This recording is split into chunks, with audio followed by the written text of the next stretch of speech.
Okay, so we are at it one more time. Una vez más. Seguimos con el trabajo. So, the thing that I've had the biggest issue with in this particular scene is that the hand movements and the arm movements were completely fucked up in this character. And I've been thinking about just redoing the whole sequence again, but because it's coming down to the wire and I'm looking to move forward with this, I know I can use a lot of camera techniques to kind of block out any of the unsightly effects. But at the same time, really, there's this one take where most of the actions are perfectly fine except for the arm. And I'll show you guys real quick what the original raw capture kind of looks like.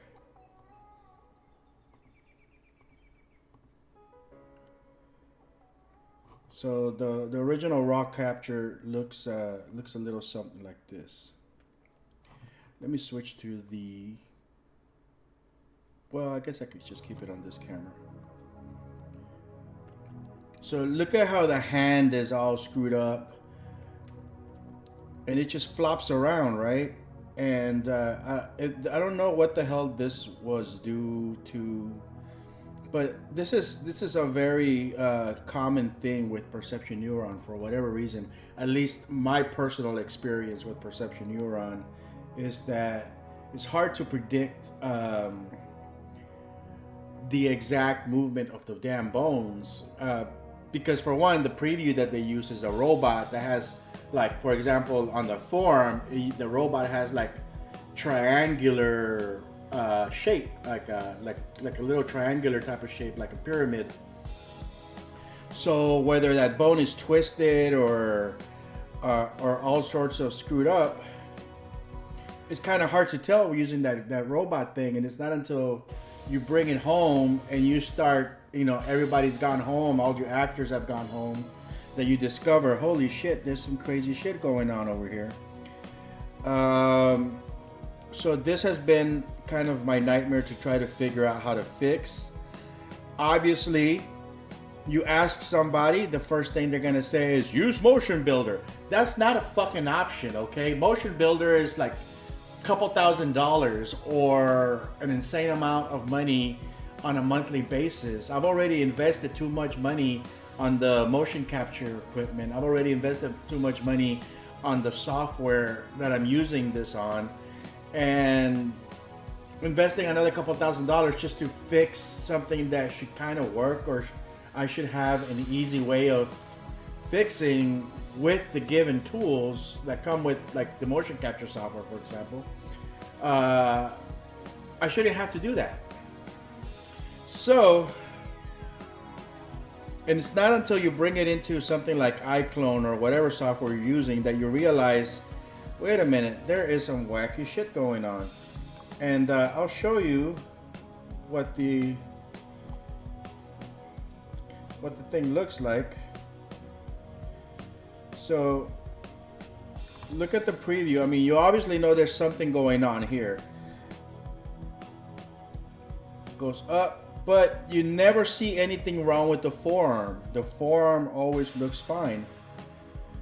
So any kind of jittery or bouncing around of the forearm, you don't really notice it, right? It's kind of hard to notice it. Now here, obviously there's some kind of funkiness going on, but it just kind of fixes itself and, life goes on. So it makes you think, you know what, that might be an easy fix. And it might be an easy fix if you're a hardcore 3D artist with, multi-$1,000 software. I'm not.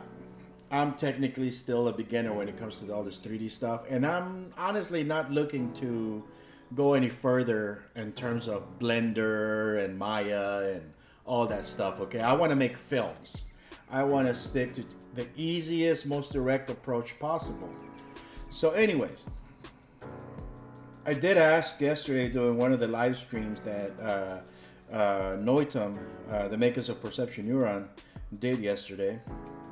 Of course, I told them if they had any plans for a motion capture cleanup feature or an independent app, and basically the answer was no. They said that you can click this data processing thing and that should be enough, but it's not, because the data process thing, all it does is like recalculate the steps and the contact points and stuff. It's not going to fix wonky animation from bad data rotation and stuff, regardless of whatever it is, you know. So what we need is the ability to go in there and like reset a bone to like 0 so that you can clean things up, you know, whatever. Anyway, the point being is that you're almost always going to end up with loopy little things like this, and I haven't really tried fixing it too much. I played around with different features. The animation layer thing seems to work when it's mostly working, where you just need to adjust certain movements and things, and just kind of influence the weight of that adjustment. That works fine. And a couple days ago, even yesterday, I was still messing around with that same feature, and I had come to a sort of a process where you know what, I was kind of getting comfortable with it. Reallusion's software is buggy as hell to begin with, so it's very unstable. You gotta constantly keep saving it, and I had arrived at a specific workflow that, you know what, given all the inconsistencies and stuff within the software, I was able to kind of get some stuff done using this layer tool thing, where I would go in there, adjust the layer, make sure it works for the entire animation, bake it in place, save it, and then start again with another small adjustment. And technically that would have probably gotten me there, but it gets to a point where it does become a little cumbersome, because I mean, we are dealing, at least me anyways, I'm dealing with complete scenes. I'm not doing little snippets of drag and drop animations to just make a robotic actor just kind of, you know, walk around on a loop and then wave high on a loop and, you know, breathe for 30 seconds and, you know, bounce his head around. We're not doing that. We're doing actual performance. We're making a film, you know. So we need to be able to actually keep those performances and be able to animate those in a way that they're expressive and they get the message done without looking synthetic, like without looking like iClone, basically. So we gotta get rid of that iClone stink. So anyways, that was gonna take a long time.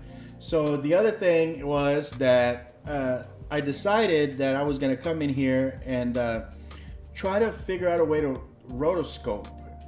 So that's when I came to this next technique, the one that I'm using now. And even though it's a little cumbersome because it's like a little clicky dicky, it still seems to yield the better results.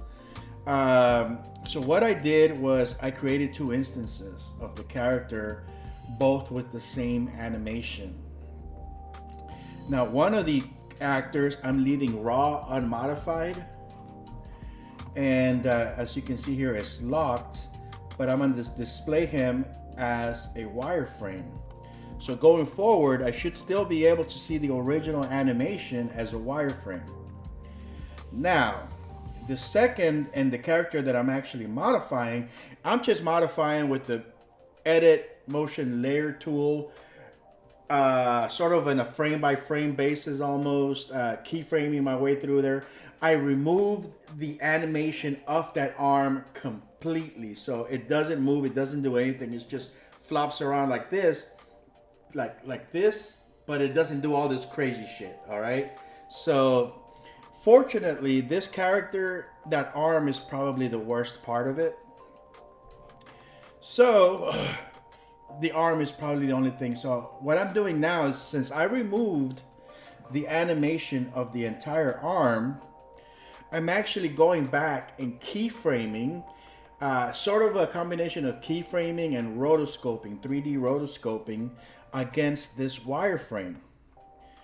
And the results are actually a lot better because it does allow me to over exaggerate some of the motions and things like that. So I'm about halfway in this animation, and I'm just animating that arm. I'm keyframing it, manually animating it, and I'm using, as you can see here, the original animation reference kind of as a key as to where the general area of the arm should be. So like in this keyframe, for example, see, I try to match that upper arm as close as possible to that. The forearm is matched as close as possible to the forearm here. And of course the arm is all wonky, so I just place the arm to where it needs to be, the hand where it needs to be. In the next keyframe, see how I adjusted it? I'm not trying to keep it 100% matching. I'm trying to make it as organic and as organic and as individual, I guess this is the word I'm looking for, as original as possible, without trying to, because if I'm copying everything, I might as well just keep it, right? But the whole point is I'm putting in the general structure, and I'm taking advantage of the fact that I'm keying this, so it allows me to overemphasize certain movements. So when this character pulls back to punch, I can seriously just, since I'm animating that arm, I can just pull back, you know, and then just have it go back in place to a place where it matches the original animation. And so far I've managed to come up with some good alternative movements that weren't in the original animation but look pretty damn good. So you can see here in this keyframe, the arm, this is where the character is punching, bam, to the side right there. And you know, there's a divergence there between the positions of the arms. This is just me making that adjustment, so I can still see everything else on that character is lined up perfectly 100% so far. So the only thing I'm focusing on is animating that right arm. So I just removed all the animation in there, and I'm going through major key points and just kind of rekeying that arm. I'm gonna play a big chunk of this so you guys can see. And you can see the difference there. So you can see how the divergence between the original motion and the new motion happening at the same time there.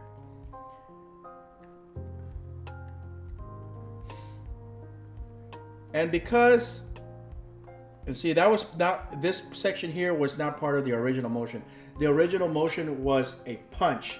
The guy comes over, punches down with his fist, and I decided because when you put the two motions together, the way that they were captured, the characters are not exactly in the same spot. It's going to require me to move around, like the translation part of it, like you know, the X, Y, Z coordinates around to adjust them so that that arm just kind of makes contact in a way. Or I could just leave it as is, save myself the work, and turn that into an elbow to the back of the head or to the back of the neck. So he instead of punching, which he's supposed, oh, this is an uppercut. So that's the uppercut being fixed. And instead of punching the way he was supposed to, let me see here, I'll show you the punch. I turned it into an elbow right there. Bam! And look at how the elbow looks so much better now. And that was not part of the original motion capture. So that's a completely new animation choice. Let's switch to the preview camera so we can get a better look at this. So the original motion contained a punch. He swings down with his arm, and then he punches. Now, obviously, I wasn't using the finger gloves for this captures. I was recording, I think, 2 or 3 people at the same time, and in order to get higher capture rates, sometimes you gotta make sacrifices. So getting rid of those 6 nodes is always a good idea, you know, because ultimately stuff like this is either open arm, open fist, closed fist, pointing and stuff like that. And you can't get, I mean, you know, the Perception Neuron 3 gloves is a kind of a disappointing product. You only get 2 fingers and 1 thumb per hand. So you can't do things like, say, peace, because by doing this, it raises these like this. So if you do this, it's gonna go like this. If you do this, you can do that. You can do this. You can't do this. Definitely can't do this, because if you do this, then you end up with something that looks like this. It's almost a waste of time unless your character is really just opening and closing their hands. You could do away with it, because ultimately opening and closing the hand and doing hand gestures, it's not that hard to key animate. So I'm a little bit disappointed with the Perception Neuron gloves for the Perception Neuron 3. The Perception Neuron 32, the PN32s are solid. They're still good. I still use them.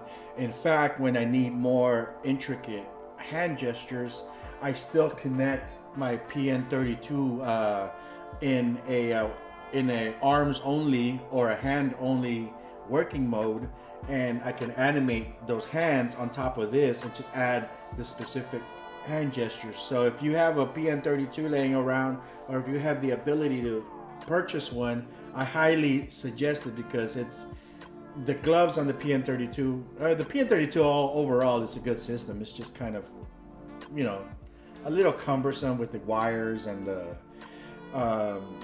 you know, having to set up Wi-Fi and all that stuff. But it's got its benefits and its downfalls. I mean, benefits is that for me, I've found that it's actually better at handling magnetism. I guess because of the wires, it's got that shielding or something.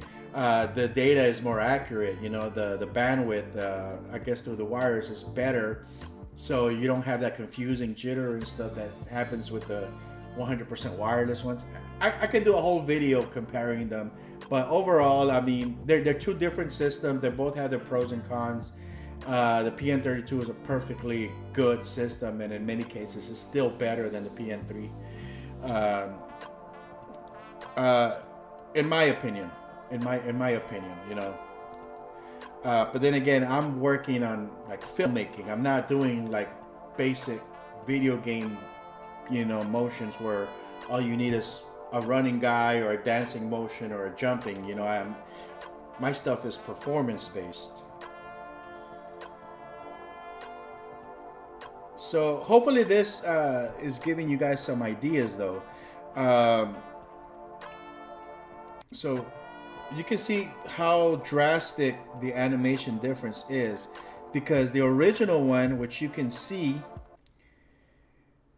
was supposed to be a punch. Obviously the arm is, you know, it's fucked up, but it was supposed to be a punch to the face, bah, straight down, come down. And every time I've tried to fix it, that's how I've always performed it, you know, as a punch. But instead, this gave me the ability to just change the arm, turn it into an elbow, like a bam, like a jab with an elbow.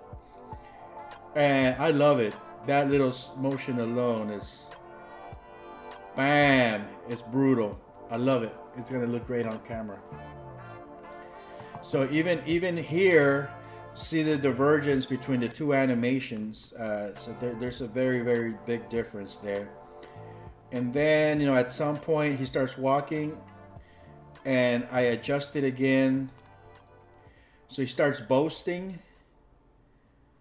This is just the glove being, the arm being screwed up. I don't know, the sensors somehow got screwed up. But the good thing is it was just that arm, and this particular technique is allowing me to clean that up. It's keying it. It's sort of a rotoscoping technique. I'm kind of like 3D tracing with it and only adjusting what I need. So here is him boasting around, walking. He's gonna turn around one time, come up to the ropes on the ring. He points at some guy.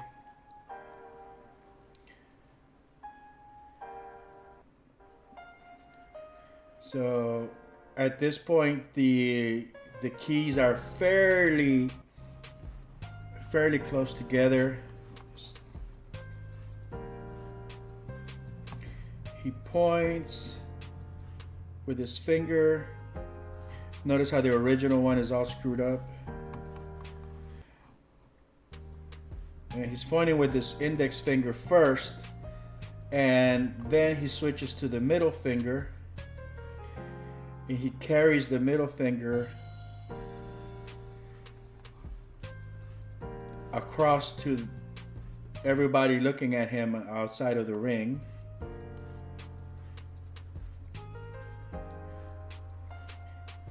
And he looks at the guy. He's gonna kick him in the face. The guy's trying to get up. He's gonna kick him on the face, but just as he's about to do so, excuse me.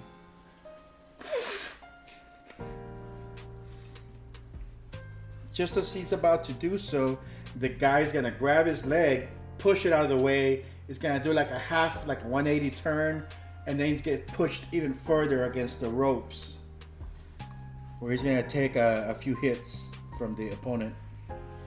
So he's running towards him. He's getting ready to kick him. His leg gets pushed out of the way.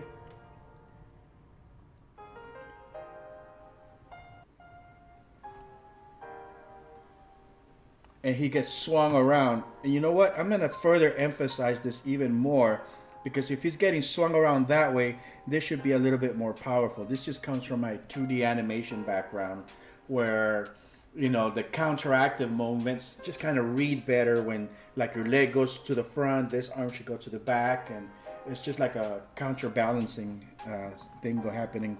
So I'm gonna overemphasize that to make the motion look a little bit more dramatic and more impactful.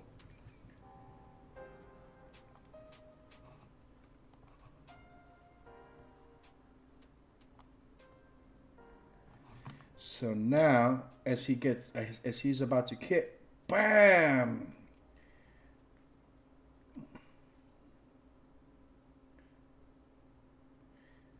Don't spend hours. Yeah, that looks a little more extreme, a little bit better. And as he goes here, there should be what's the term? Overflow, counterflow, counterbalance. I can't remember what the term is.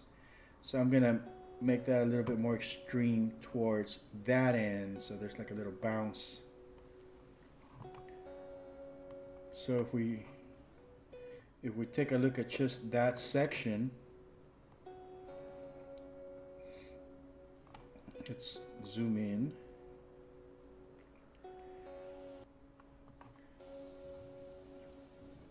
Let's see what that looks like. See if we can frame this right so that we can see it better. All right, let's see if we can get a nice frame of this.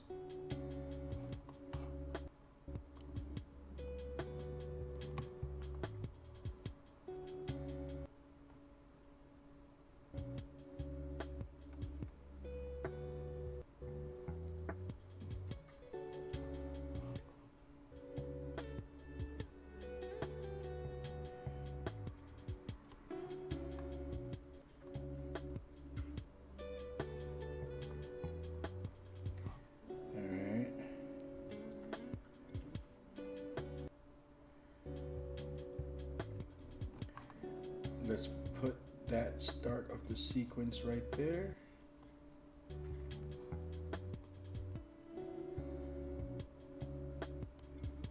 Right there.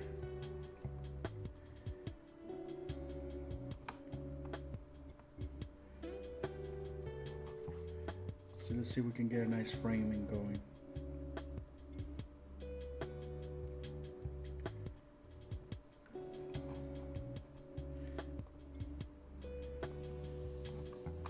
I think we have to animate this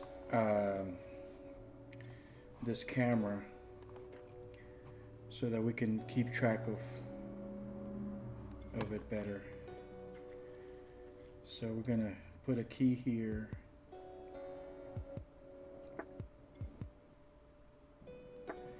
So I want you to see that extreme as he's about to kick, the counterbalancing of that arm, or what should happen.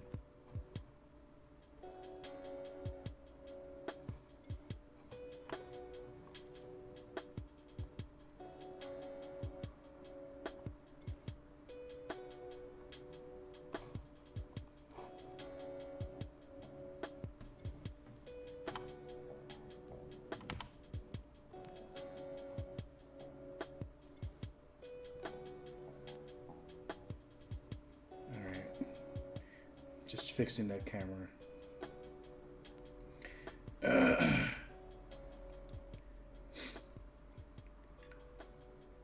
So this particular technique has really helped me get the animation exactly the way I wanted without too much screwing around with like the animation layers and baking and stuff. I'm literally just kind of keyframing my way through it, and not on a frame by frame thing. It's like I'm skipping like 100, 200 frames and then coming back and in betweening one or two keys.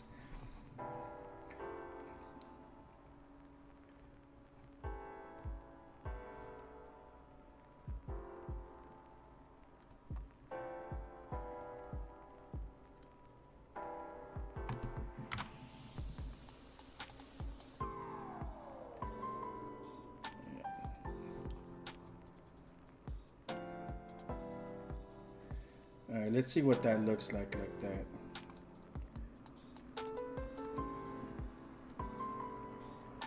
Okay.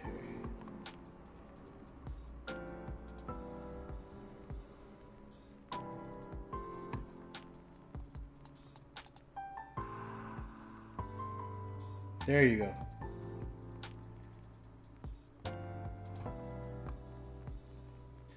Unfortunately, the only way to keep really good track of this is to animate that camera to follow.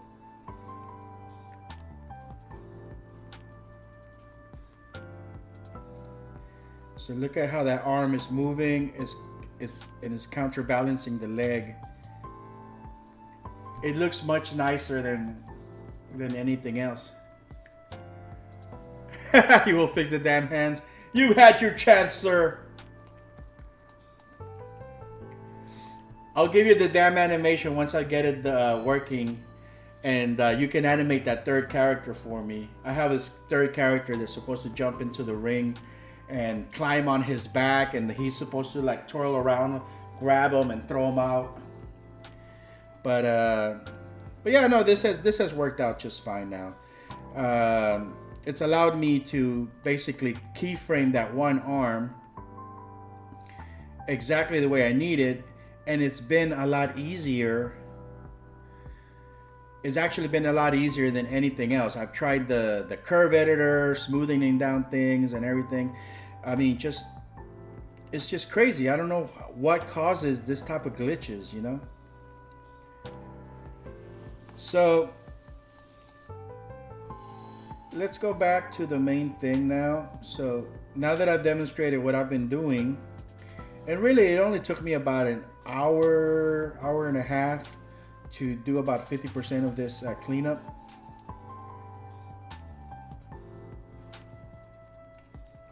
You can see the original animation right there. That's the wireframe and my key, and this is how it just looks a lot nicer.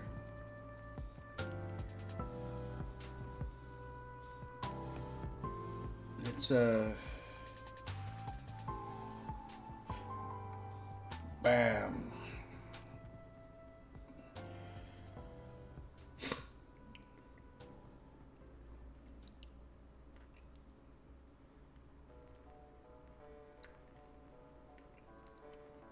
Love that. I wish I would have. I wish I would have done that in a lot slower.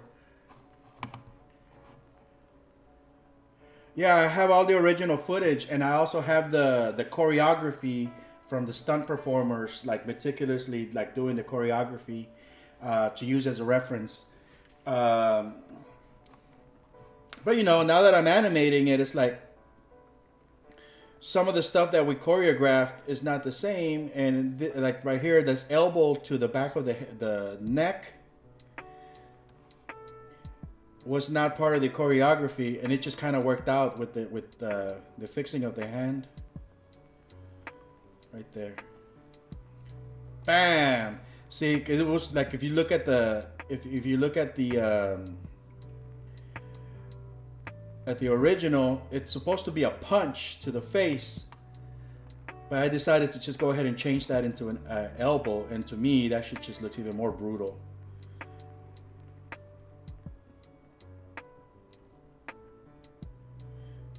Yeah, I have the original footage of when it was recorded, captured. I also have the edit of the choreography by the performers, which you know, in the choreography there was a little bit of a. Oh yeah. Once I have all this stuff sorted out, you know, all the main glitches out of the way, then cleaning it up should be easy. You know, I think with the animation layers and stuff, and then using the references and stuff, just kind of to see where everything should be placed, because they're not in the capture. They're not really walking as far out as with the ring. The ring is about 20 foot, 20 foot by 20 foot, and these guys are barely taking like 5 steps, and they're already like on the other side. It doesn't quite line up, so there's gonna be some chopping up of the motion sequences to adjust it and just kind of transform them so they can actually travel around the entire length of the ring. But you know, I think with this character, getting this arm fixed should be enough to get him going. The other character, his motion is, I would say, a good 98% good as is. So I don't have to do none of that. It's just this guy who gave me the issues. I think what happened was that at some point he lost his sensor from his arm, and he didn't notice it, and he didn't report it to me, so I couldn't do anything about it. So we just ended up capturing all this stuff like this, and but luckily it was just the arm. Cake in the break room. Cake in the break So I mean, I still have the option of, you know, getting them back in the ring and re-recording it, which would probably be the easiest approach. But this has given me the ability to learn a few more things. The museum-worthy work in your portfolio, the humility despite your towering reputation. You were coy at first, but you knew exactly what we needed. A heartbreakingly beautiful website. So what are you doing today, man? Are you streaming? To Marco. He's typing.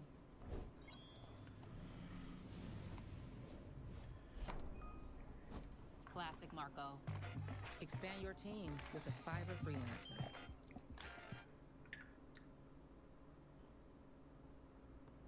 Okay, this is a little far out, so I'm a little past the keying. I don't know how I got that far out. So I'm somewhere right here in my keying progression. So I've already keyed this much, and it hasn't really taken me that far. It's about 50% the way there.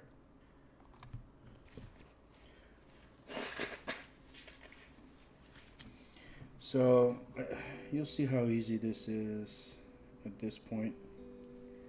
I'm just trying to rotoscope.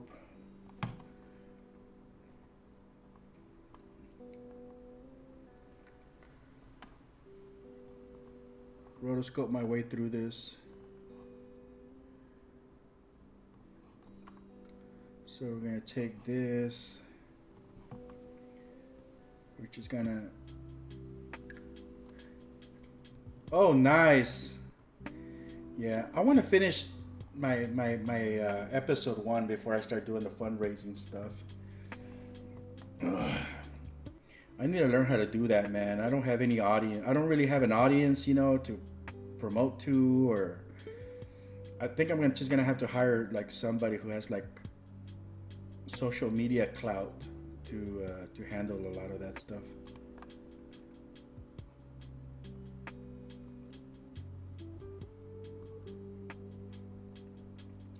Quasi still missing in action. I talked to his wife. I know what's going on with him, but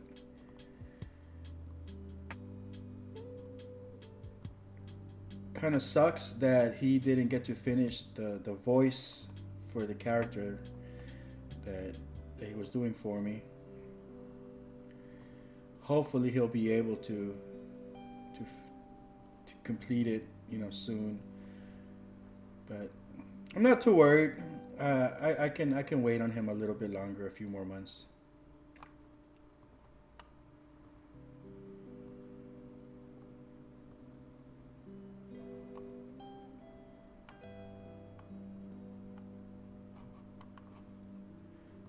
Open up his arm, his hand.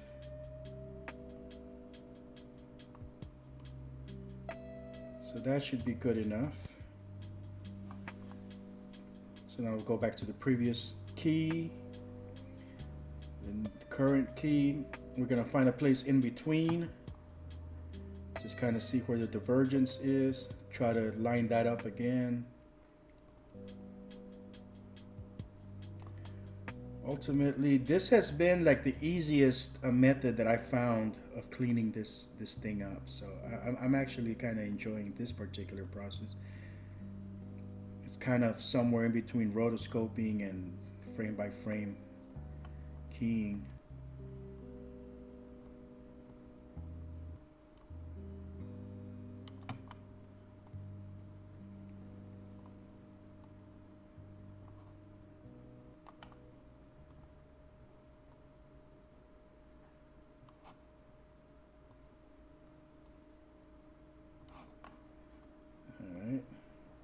So I don't think I need to go too much in between on these two. So that should take care of that.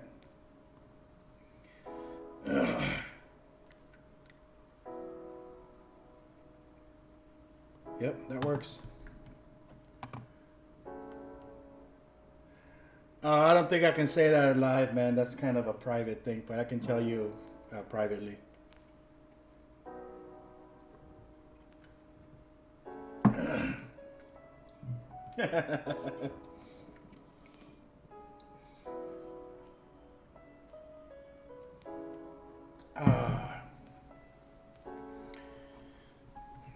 Yeah.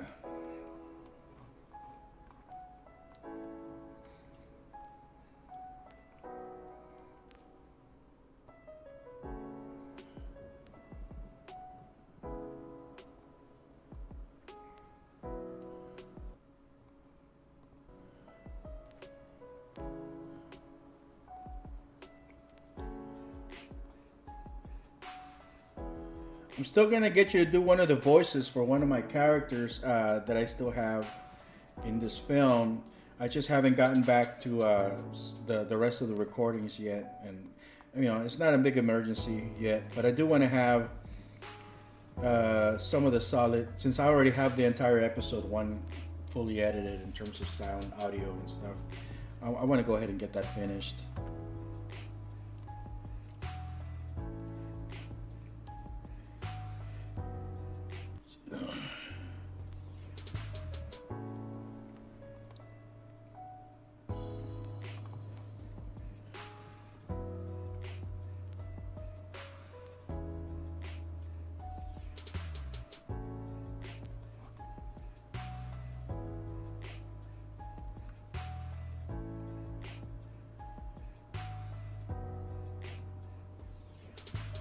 And this elevator music is depressing me. Yeah. Yeah, man, don't finish it without him. Wait on him.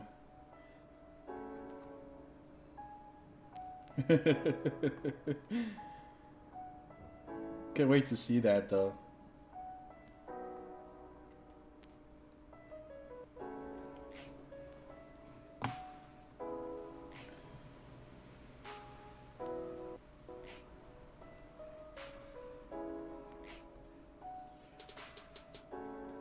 He wrote that. Was it him who wrote that, or I can't remember how that went down. I suppose. You big voice. I can't do that voice, man. I was gonna try it, but nah, I'm not gonna try it. I think only you can do that. What is up with this fucking muscle? It looks weird. Wow. This dude's been injecting some of that gelatin, that Brazilian muscle gelatin thing.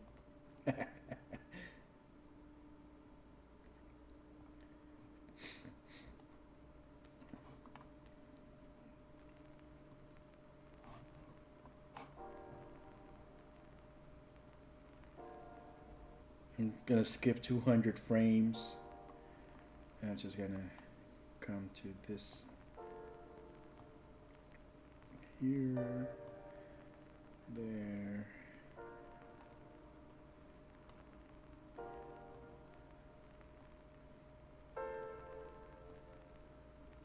Let me take a look at the reference.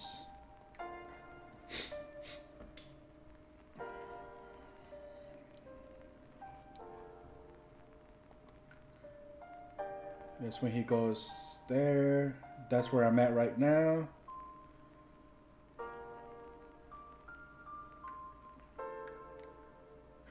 Yeah.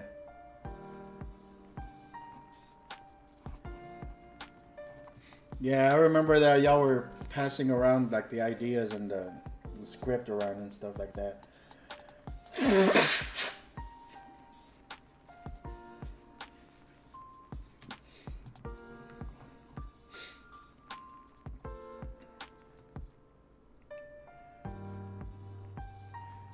How do I turn off this? Oh, it's in the visual settings. The blurring. Visual settings. Motion blur. Let's see if that helps see things better. Oh, I guess I could turn this on frame by frame. It will allow me to better. Oh yeah, much nicer.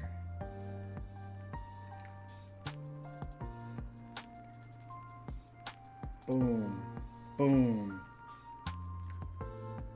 What is this?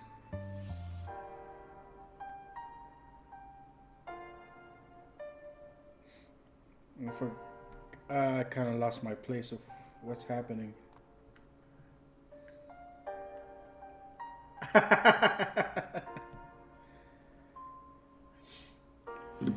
When did it become a girl? I don't remember that. I remember seeing a guy like he was being trained, or was that Bruce Leroy's son? Yeah, it was. I don't remember.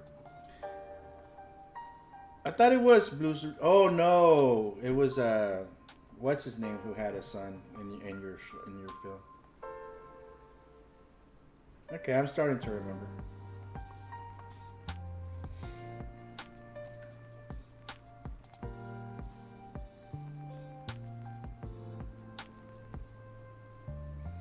I had to change the background music that I'm putting on these things because apparently the other royalty-free, copyright-free thing, I keep getting flagged for copyright on Facebook.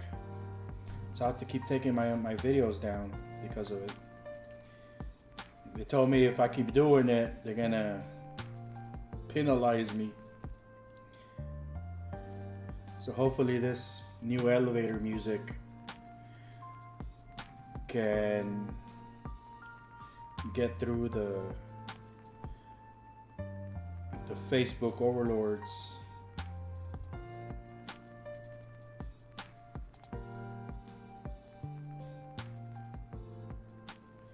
I'm trying to figure out what the hell's going on in this sequence.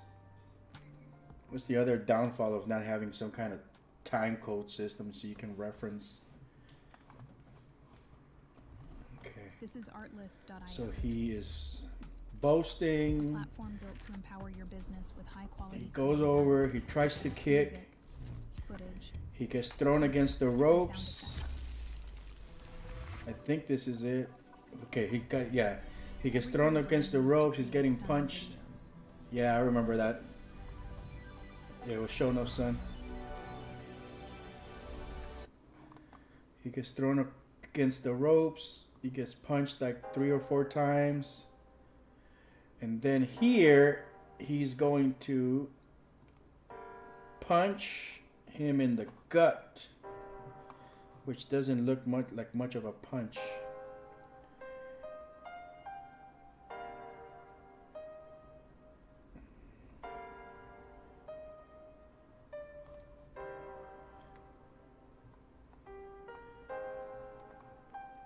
So he ducks a punch.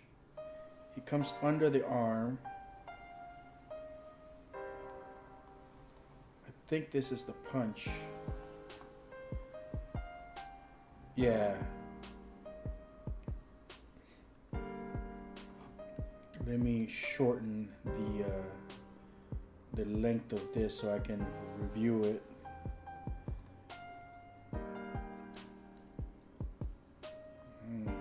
I need to get rid of this animation on the camera.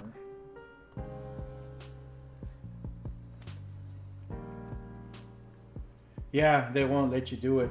I think it's whoever was the first one to use that music in their video gets to claim copyrights to it. So there's got to be some other guy who used that same copyright music, and Facebook is just giving it to him. So who knows? Maybe this one will probably also show up.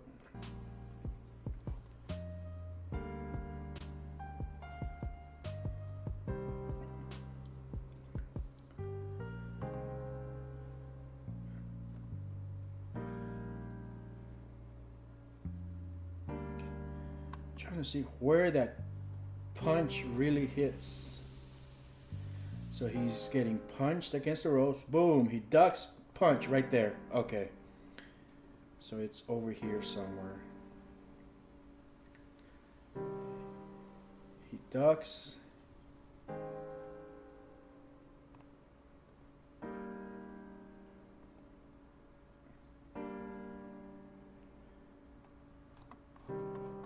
I really want to emphasize that punch to the gut.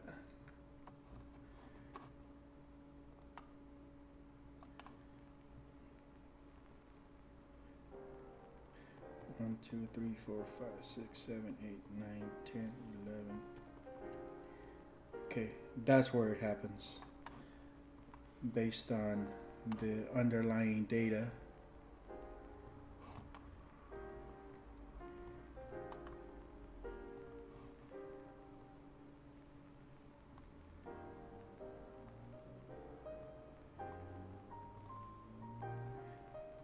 I'm gonna just bring it in nice and tight.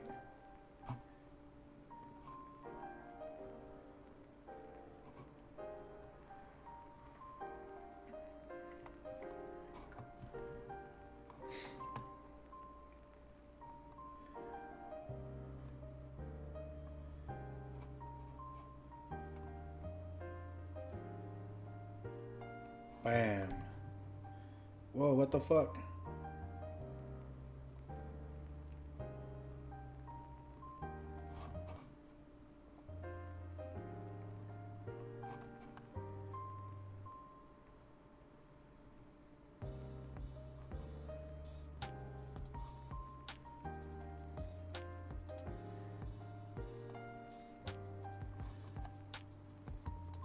So he's getting punched.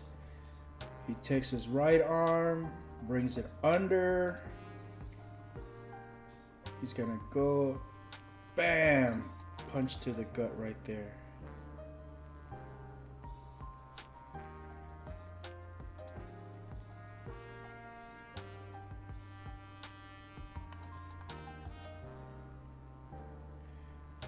And then he's gonna pull back. So this should be an exaggerated pullback. It should give it that sense of flow. So I'm gonna overextend it. Because he's leading with his legs at this point. I don't want to emphasize that arm too much.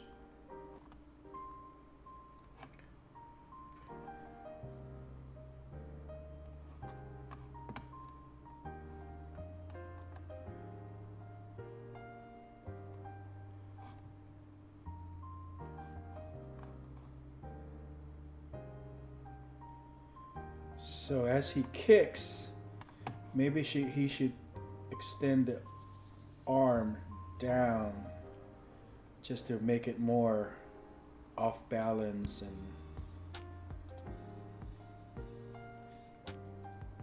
give it that extra bit of oomph. All right, let's take a look at that.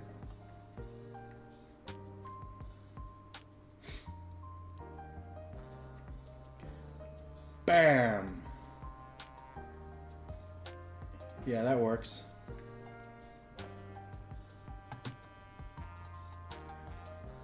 But there's a little bit of a popping happening over here.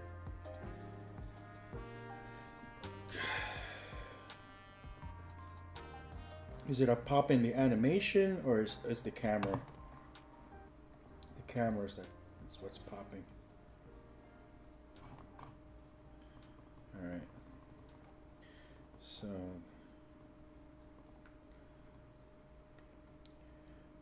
bam. Good. I was afraid it was the animation that was popping, which is that camera just kind of jerking around there. See if we can switch to like the preview camera.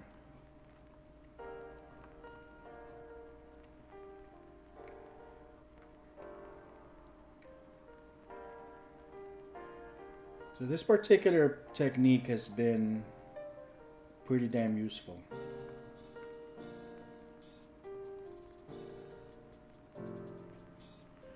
I think it's the best method that I've found so far. It's not really that painstaking. And it's actually allowed me to give it better animation from the start.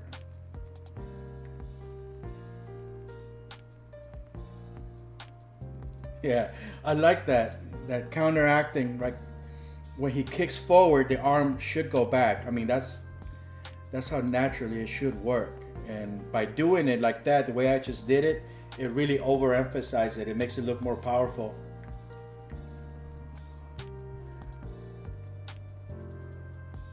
Oh, damn, dude. Man, I'm telling you, if you and me were to work on my film together, we could probably finish it in 4 months. 120-minute film, dude. You're a fucking beast. And I already did most of the back end work. 3 weeks for 10 minutes though. That's pretty damn good. Your shit is really intricate, and you kind of build everything as you go. Man, I spent years just polishing off this fucking script.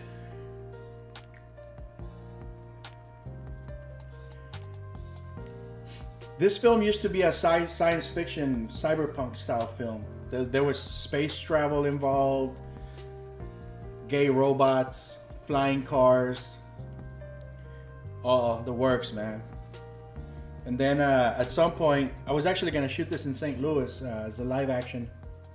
So I'm like, well, we need to cut down the budget, and let's take out all the robots and flying cars and explosions, and and let's just focus on the heart of the story. And Epidemic sound. yeah, it turned into a basic filters to help you easily boxing find the movie, exact man. mood, genre, duration, or pace that you But of course, when I finally decided to go back to doing it as an animation, I didn't want to go back and put all those elements in there. I got enough material from the original script to write an entire new series. But it was a pretty ambitious little script, man. The original one had yeah, space travel, flying cars, gay robots.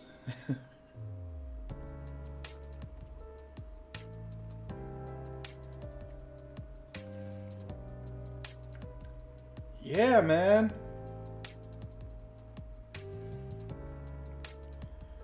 This shit needs original music.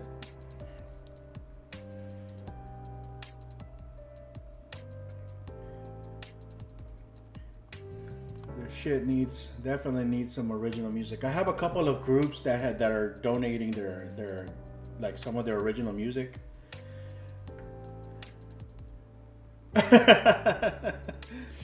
You know, I like I said, I have enough material to make another one, to make an entire thing, you know, just based on around that world. There were three classes of people. There were the biomechs, which were living machines that eventually gained their freedom, and unlike the Terminator and all these movies that you see where robots take over, these guys basically, they were just ubiquitous. They gained their rights simply by, you know, politics and stuff. So eventually they became their own species and you know, full rights, you know, within society. And then you have the elites and the scabs. The elites are basically like white supremacists, but except that they consider themselves original humans. And then you have the scabs, which at some point in the future, genetic engineering becomes like so common that it becomes fashionable for you to modify yourself. If you want leopard spots, you can just have leopard spots instead of tattoos. If you want rhino horns or whatever, you know, you can just have your DNA modified. So after a generation or so of people doing this, well, they started fucking up their DNA, and their kids started being born with fucked up DNA, and the governments of the world, they outlawed the practice because it was, you know, it was creating a subspecies of human beings. But it was too late. So now you have this whole subsection of humans that are the descendants of all these cosmetic modifications, and so their DNA is all fucked up, and they call them the scabs. And of course the elites are the ones who consider themselves the purebred humans. And it was like, man, it's like this whole fucking Game of Thrones level world. I wish I would have kept it, but I'm just too lazy to put it back in at this point, you know. I mean, ultimately, the story that I'm telling here doesn't require it. I'm a big believer in, like, you know, the world should support the plot and vice versa. And ultimately, the story that I'm telling here is a basic Rocky Balboa / Godfather story, you know, boxing love story type of thing. And it doesn't require the sci-fi element. But it would have been badass. Yeah. I'm gonna write another story using that same world, though. I really like that world.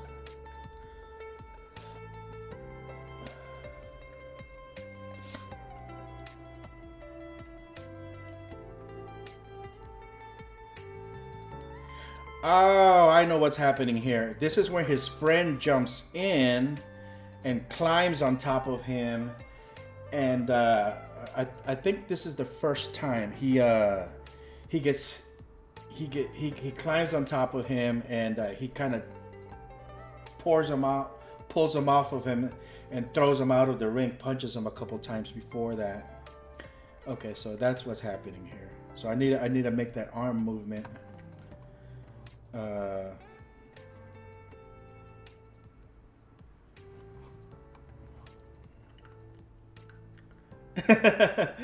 Yeah. I don't know. Not as part of this story, dude. I already put too much work into this one. You know, I'm gonna let it go. I'm gonna build a different story using that same world because it's. I've not seen a world like that on TV or film yet, and I really, really did like that world.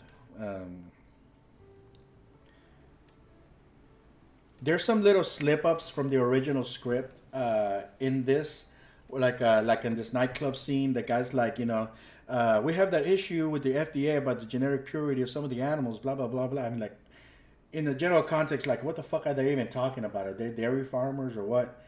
But in the original story, these guys had a milk farm where they hire people, women, to milk, you know, and they so basically they flood the supermarkets like it's a normal thing, you know, it's like human milk, you know, the way God intended, blah blah blah, and so they sell human milk on the supermarkets, and they have a big dairy farm, but it's human dairy farms, and of course that particular line of dialogue was referring to the FDA, where, you know, some of the workers in that human dairy farm were scabs. They were genetically modified women, and so the milk wasn't considered pure.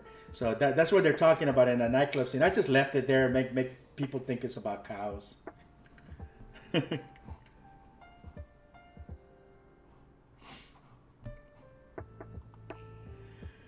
Well, you definitely had plenty of downtime to work on that shit. The hospital. Is this the new one, or is this the archive one? The Archive of Infinity, what you're talking about? Or is it the new one?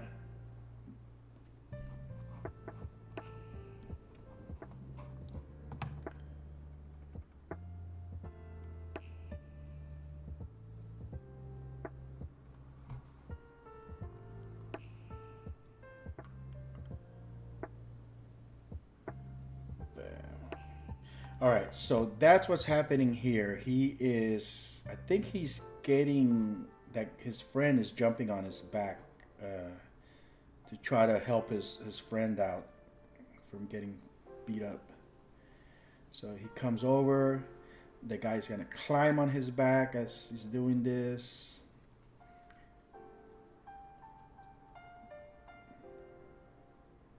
I think that's the first time. What the fuck?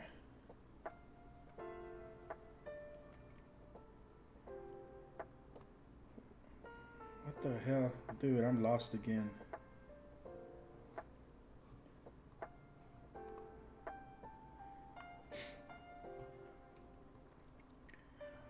Hey, One Gun, how long have you been with your leg like that? It's been like 3 years?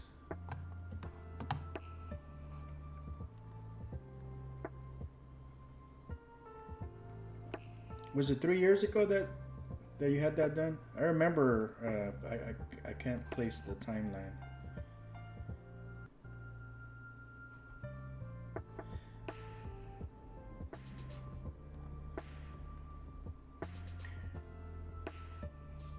Oh yeah. Okay. Demon Hunters Guild.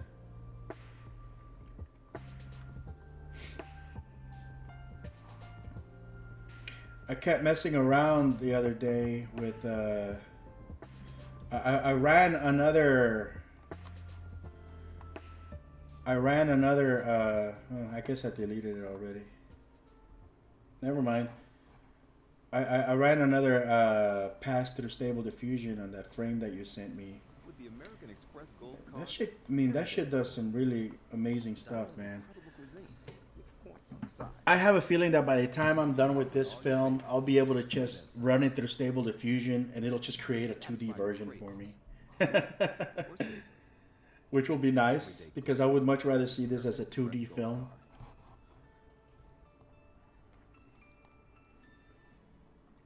Or just export key frames from here, process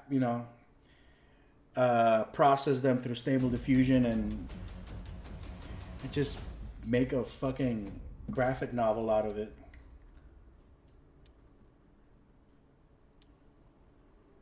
January 22nd of last year? No, it couldn't have been. Oh, January 2022. Yeah, about 2 years ago. Okay. Wow, man. That's gotta be rough.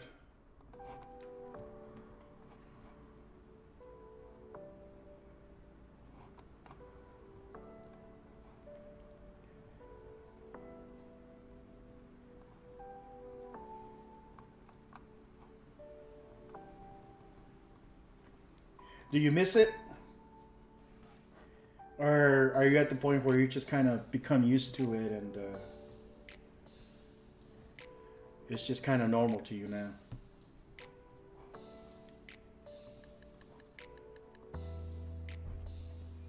Have you adapted? I guess that's what I'm asking.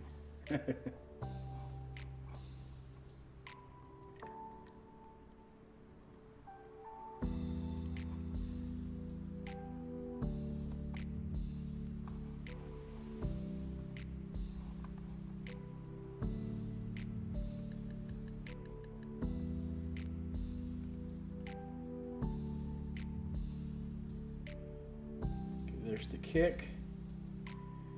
He's going for a bigger hit, and then I think this is where his friend jumps in, climbs on his back, and he tosses him out of the way. That's gonna be difficult, man. I can't see myself without the third person being captured at the same time.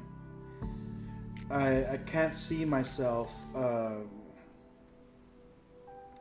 I can't see myself like grabbing this character, attaching him, making him flop around, and then being tossed around, especially with this limited motion. I mean, he barely turns around, and this stuntman didn't quite understand this part. I mean, they're stuntmen, you know? They're stuntmen, so they were focusing on the fight. They weren't focusing on the fact that the main part of this story revolves around the third character that's not even in the fight, you know? So they had to make concessions for that third character. So it says, well, I survived. Yeah, I missed my leg, but I'm living with it. I've adapted. Well, that's good.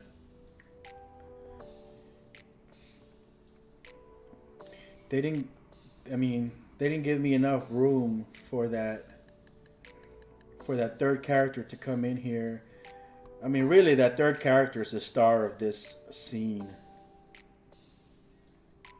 And they basically treated this little segment as a, oh, he tapped me on the back, I'm going to turn around and punch him and go back to fighting. Big health update coming in a few weeks. Oh, man. Well, I hope it's a positive one. I hope it's a good update. I don't mean positive as in, you know, hope you're not AIDS positive. Yeah,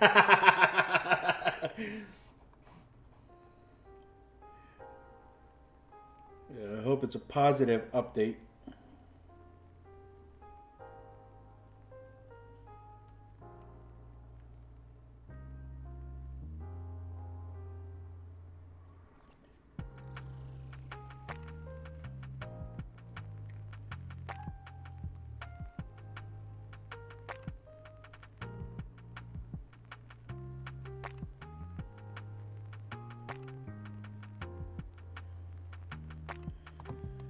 Man, I'm so scared to go get any kind of checkups at the hospital at this age, man.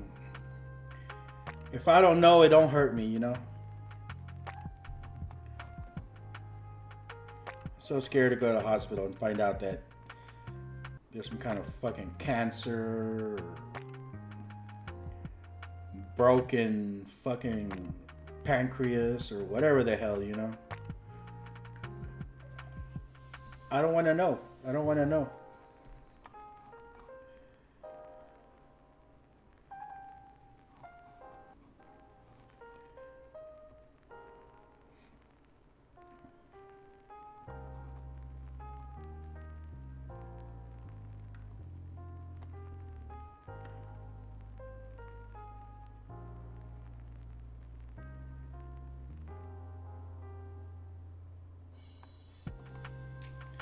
All right, I'm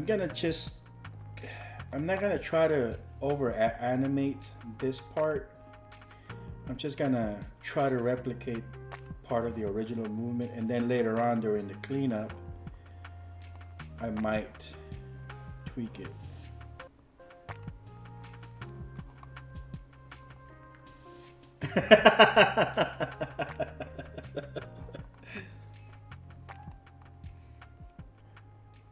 Like, no AIDS. Good.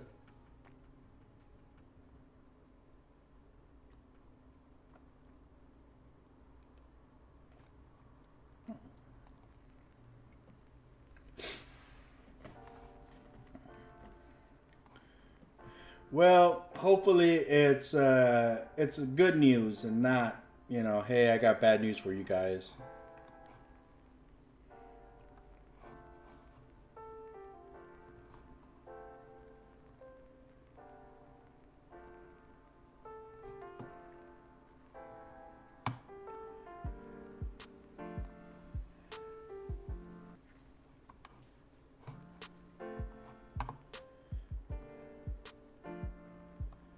This elevator music is depressing.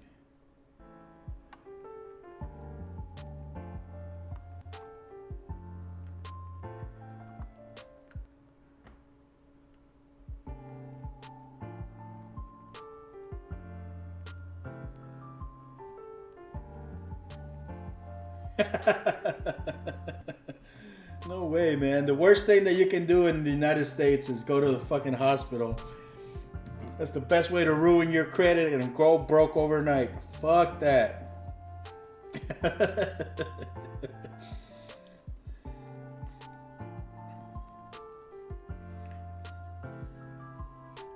Now, I'm actually going to be moving to... I made a decision a few months ago. I am going to be moving to a third world country. And I'm not going to announce it just yet, but... within the next month or so, which is one of the reasons why I've stopped doing a lot of the lives and stuff. I'm basically packing up, and I've been selling most of my shit, you know, trying to get rid of it because I can't take it with me. Oh, that's good, man. That's good. Yeah. Good news, huh? Yeah, that's good. So I've been selling off my stuff. The only thing that I got left that I want to sell off is my car, because I can't really take it with me. It costs me too much just in the import taxes alone. So it's gonna be cheaper to just buy a new one down there. So I'm gonna be moving to a third world country where the economy is better. I mean, right now I'm good. I mean, I'm basically retired. You know, I'm living off of, you know, the money that comes in from the website and from, you know, like property rentals and stuff like that. But it's kind of silly that if I look at it, you know, right now I would say a good 75% of my income is going towards bills. Electricity, rent, you know,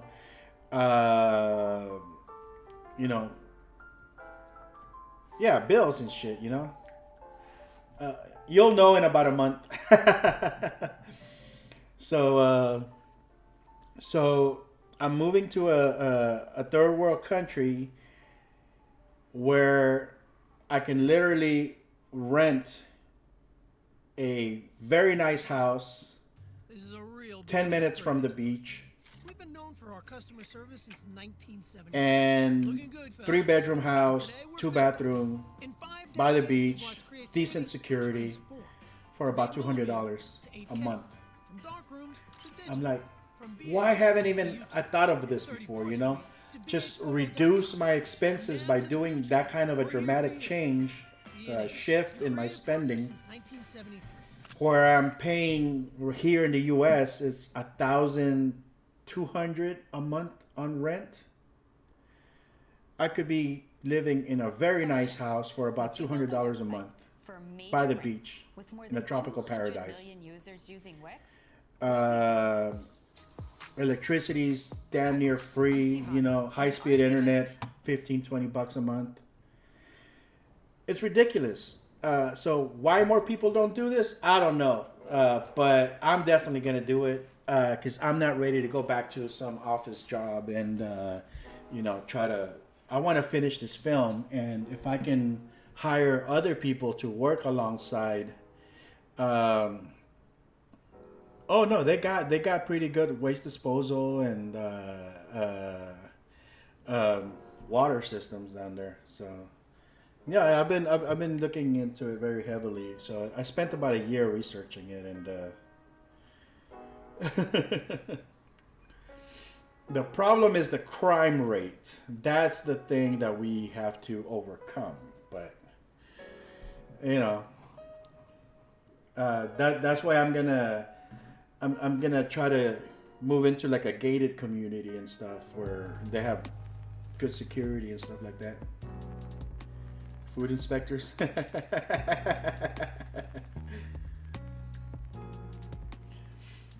It'll be nice, man. And so I'm thinking as a new side hustle, what I'm probably gonna do once I get myself established down there is I'm probably gonna look into investing in some properties, like you know, basic properties like apartments or whatever, and make it more feasible for people from here in the U.S., especially people who are, you know, middle income to low income, that can work remotely. They can continue to work and make, you know, U.S. money while increasing their ability, you know, their way of life. You know, if you move down there, then instead of paying like I do here, you know, $1,200 a month just in rent alone, my electricity bill was like $300 this summer every month. You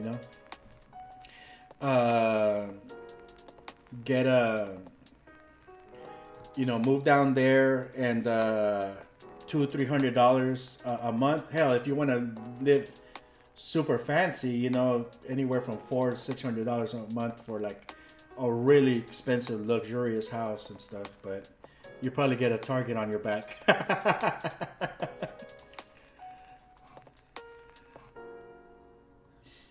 Close, yeah, somewhere in South America.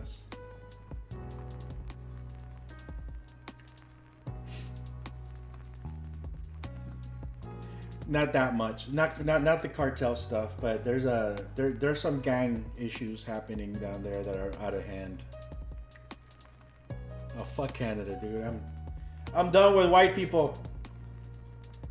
I am done with white people. No.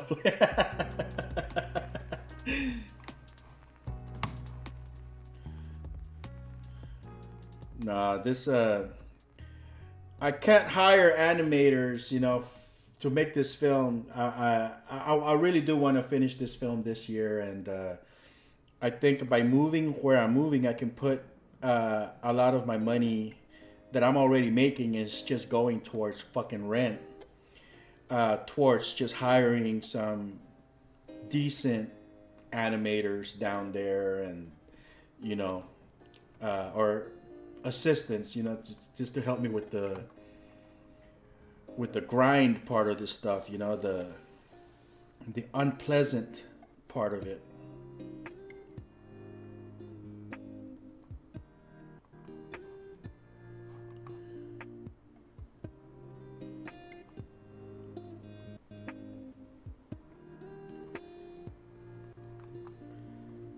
I guess I could hire them remotely too, but I'm still spending all that money on bills here. It's better that I'm over there.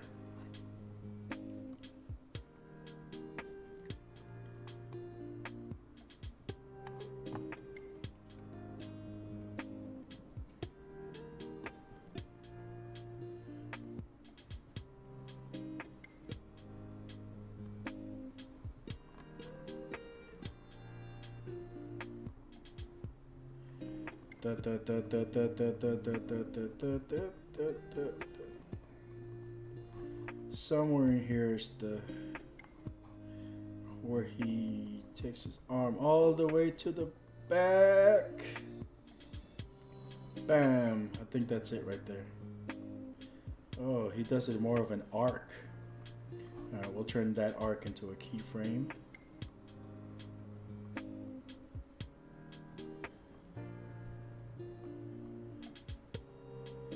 In fact, we'll bring it way to the back.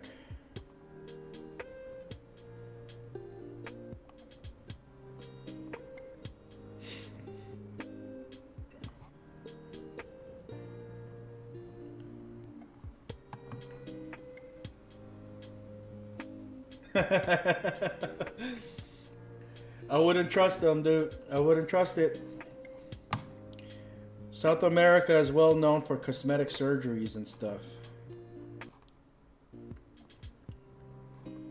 I like places like Cuba, because if you got a nice thick girl with a nice, body and everything, she can't afford the surgery. So that all that shit is natural. That's You want to be in Honduras, you want to be in Cuba, you want to be probably in El Salvador, Nicaragua, where they can't afford the surgeries.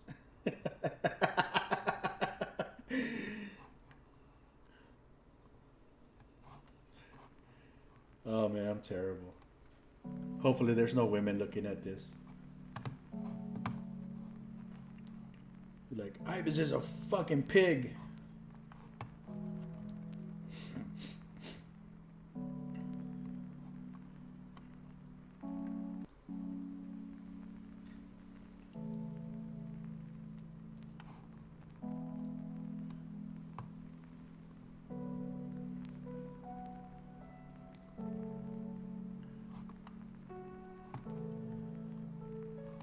I'm gonna bring this higher.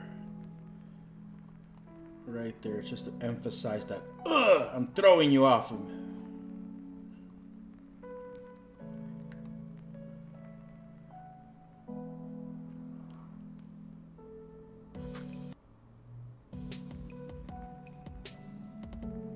What the fuck was that? Like a push? Gotta work with actors, man. It's better, like when it comes to filmmaking, it's always better to work with actors. Actors can be trained to do stunts. Actors can be trained to sing. But a singer is very rare to train a singer to act. It's very rare to train a stunt performer to act. So you got to start with an actor first and foremost. When you want to get your shit done right the first time, you got to work with actors. What am I telling you? You know all this shit. This is for people other than One Gun.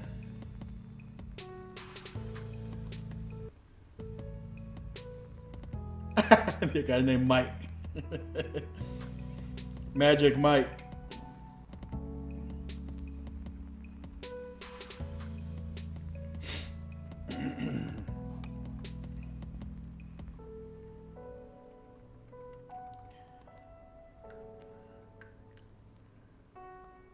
Yeah, man. Especially in the places where the cartels are like big and there's a lot of like big money involved and stuff.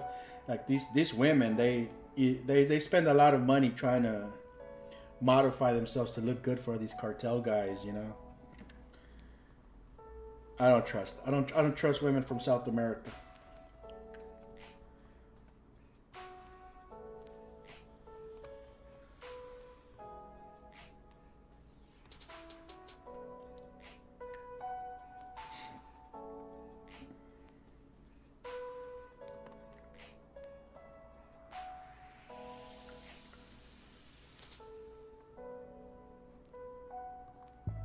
That is a really weird motion. I'm gonna have to do it so that he's barely like, it's just not right. He's supposed to climb on the guy's back and get flung off. This guy just makes it look like, oh, hello. Are you standing behind me? I don't want to add a new motion on there just to extend this though.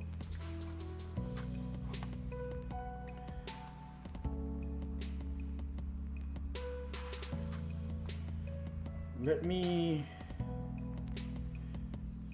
see if I add an in-between here and twist this down so he looks uncomfortable.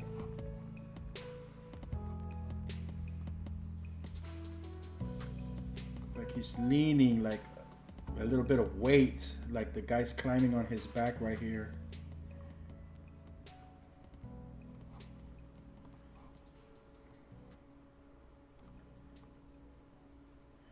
Look at that motion. Look at the original motions. You see how this form is all fucking twisted and mangled? That's ridiculous. And funded over $107 million to scholarships and programming for diverse communities. Wells Fargo, the bank of doing.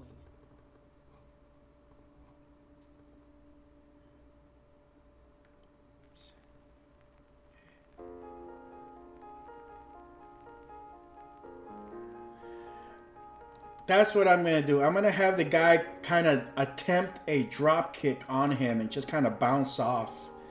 And that way he's just kind of standing there.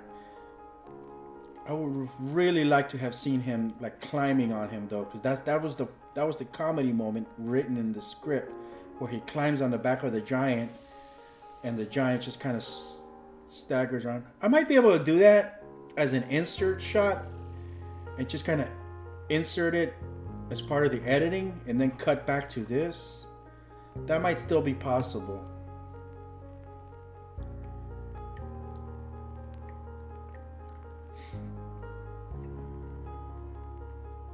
But I just don't want to render this film as a traditional film. You know, I'm trying to avoid rendering it out as video, because once I do that, then it's a movie.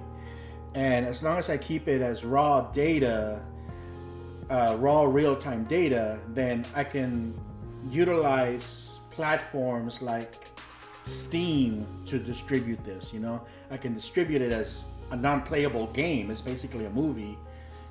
And I might even be able to do like a VR experience where you can just put on the VR glasses and watch the entire film in VR, not as a video thing, not as a movie, but as a digital movie, like a virtual movie, like all playing in real time rendering and not actual video. Shit, maybe do some feature where you get to customize your own characters before the actual movie starts, and you get to watch the movie using your own character. That would be fucking awesome. Take advantage of the technology, you know. So for now, I'm really trying to avoid producing it as a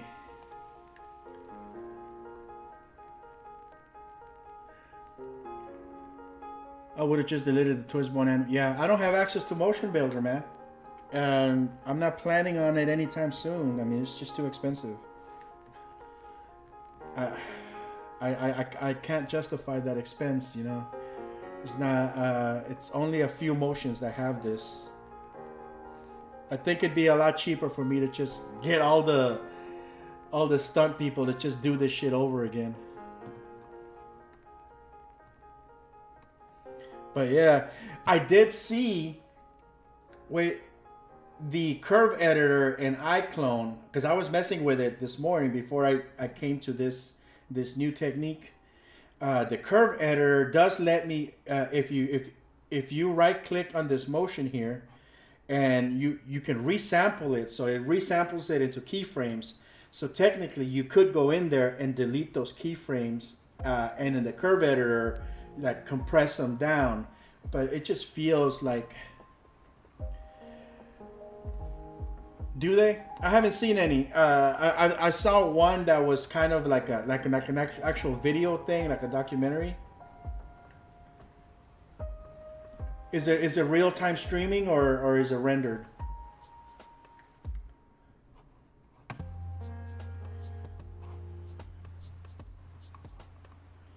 I need to watch that. But see, that just tells me that it is a viable platform for passive media, you know. It doesn't have to be like interactive games, you know. It could just as easily be passive media, you know, where you just sit and watch and be entertained, and the distribution network is in place. And you know, why people aren't using it more like a Netflix, I don't know. But yeah, I know. You got lucky.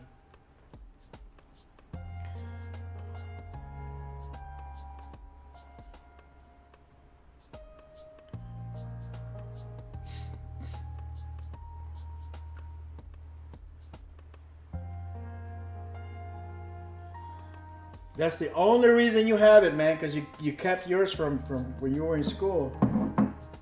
It's like I have an old copy of Harmony, Toon Boom Harmony, but I can't justify myself using it because a lot of the work that I do and stuff is on the lower end. It has to be replicated by normal people, and I just can't promote like for normal people buying that unless you're fucking working for a studio or something.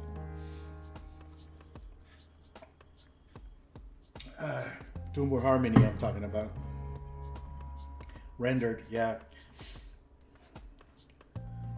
Okay. Well, I think my shit is gonna be real time, or I would like for it to be real time because, you know,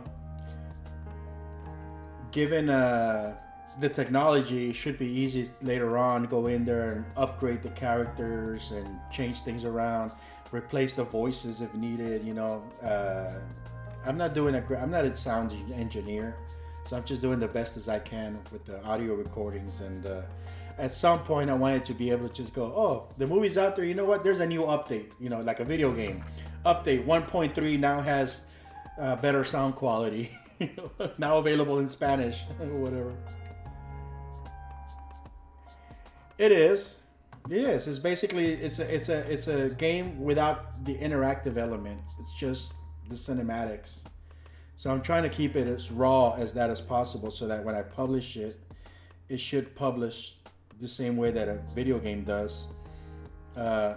Maybe, you know, watch it with your VR glasses and have a full 360 view of the thing. We'll see.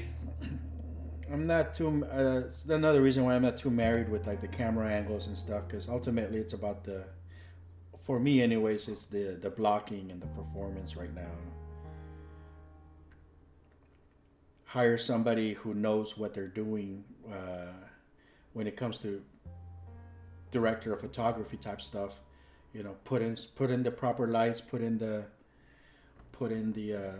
right camera works, shoot it the way it should be shot. That would be nice. We'll see. Once we get some kind of Kickstarter or whatever, crowdsourcing involved, you know, there might be money to just hire somebody, you know, like that Matt Workman guy. He's fucking genius when it comes to you know, digital director of photography type of stuff. Oh, yeah. I've been playing around with 11 Labs, and 11 Labs has gotten a lot better. One of the actors that I have, I was able to clone his voice. And so there's a few scenes and stuff that I needed to redo. And there's some scenes where he speaks in a different language, which it was very, very hard for him to perform in that language. So what I did is I went ahead and used the previous sound clips that he was doing for me, and I cloned his voice. And 11 Labs now has a voice to speech option. It's not just text to speech, which I've always hated because it's fine for you know, for basic narration and audiobook type stuff, but for acting I've never seen like a really good AI stuff. Except for this 11 Labs thing, it allows me to use my voice and my performance. So if I want to sound like I'm sad and crying and emphasize certain words, I can do that and then use the clone voice on top of that so I can sound like him. And quite frankly, if Quasi doesn't hurry up and resurface, I'm going to have to clone his voice too, because I don't want to lose his voice. He was doing too good of a job. But I'm going to have to clone his voice and finish his lines using that same technique. But yeah, I think it's like, I forgot how much it was, $16 or $20 for a month. It's more than enough time to get all the work done. 11 Labs, that worked out pretty good for me. Most of the voices is people that I've kind of just brought on board, friends, family, a couple of professional actors.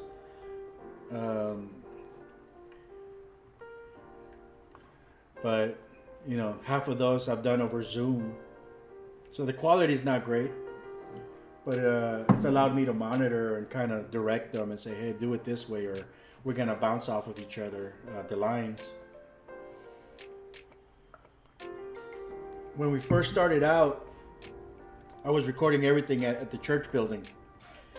The original Sinistar Interactive Studios, which is not open to the public anymore, I had it inside of an old church building, which now I basically rent out to somebody else to use.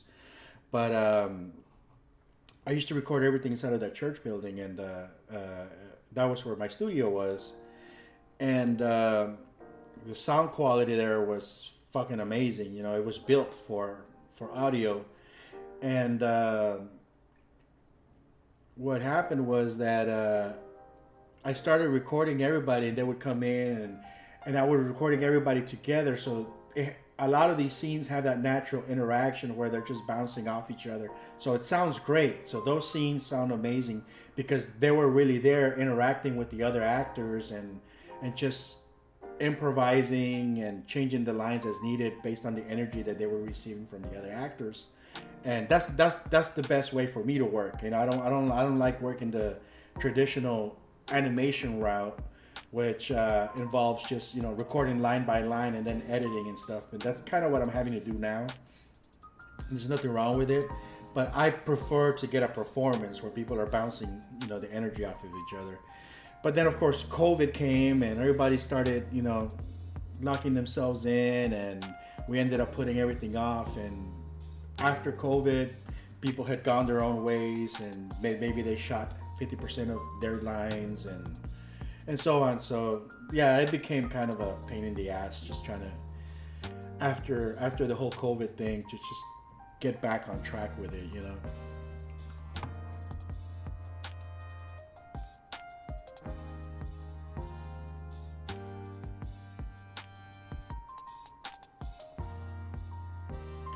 I guess this could be like a third punch. Throws him, punches him, so that could turn into a punch.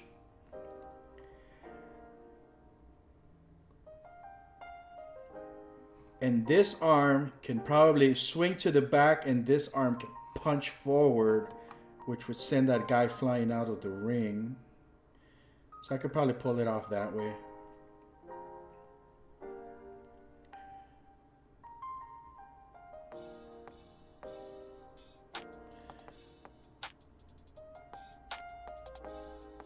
Wait, I could get rid of the punching and just have him grab him like a sack of potatoes and just do that.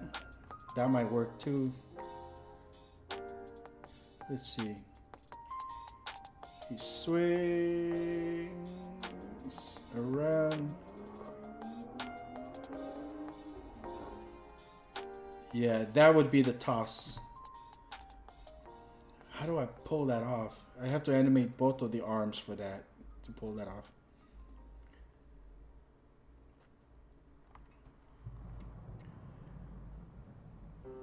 punch.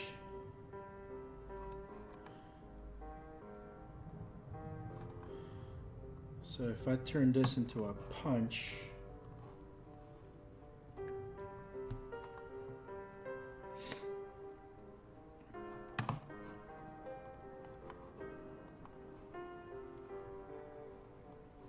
let's see here.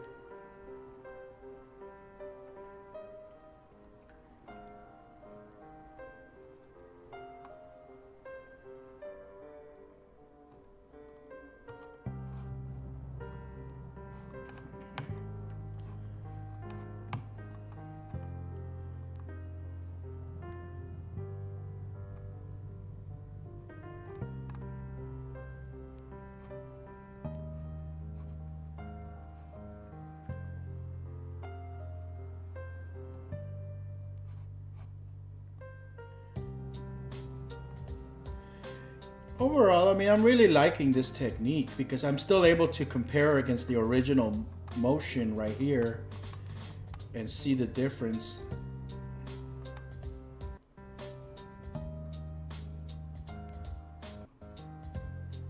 You know, this punch be more of a karate style punch where the arm will twist and the fingers will wrap as he punches.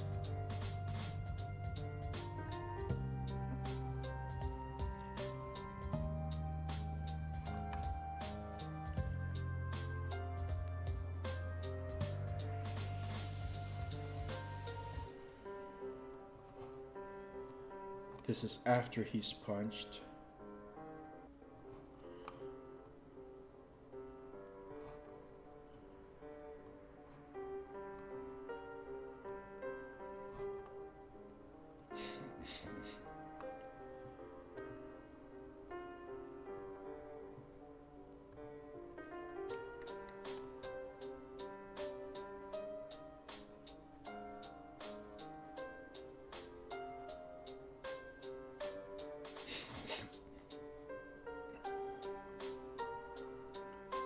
I just don't like that section of the performance.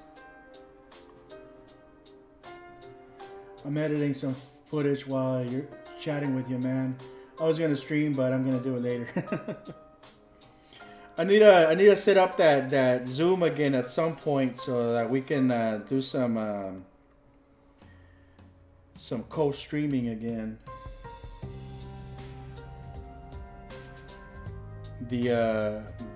My 1 year subscription ran out. I didn't renew it, so.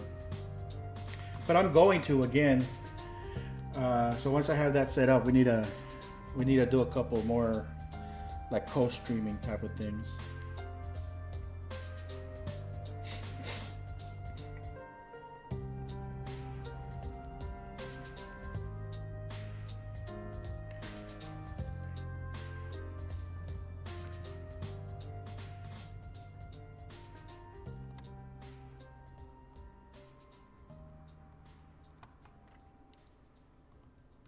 Turn your ideas into videos. Go to artlist.io. What I am gonna do is I'm gonna grift the hell out of these animations, though. All the motions that I'm doing for this film, I'm gonna break them down and sell them on toontitan.com for other people to reuse. Fuck it, why not? So the work's already being done and it's all original. So why not?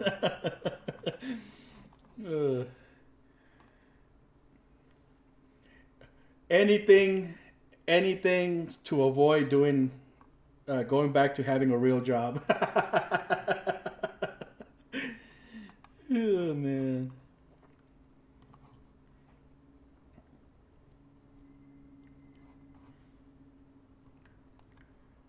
Bam. See, this arm needs to pull back, further back, to emphasize the weight of the character. I'm gonna bring it real back, really far back.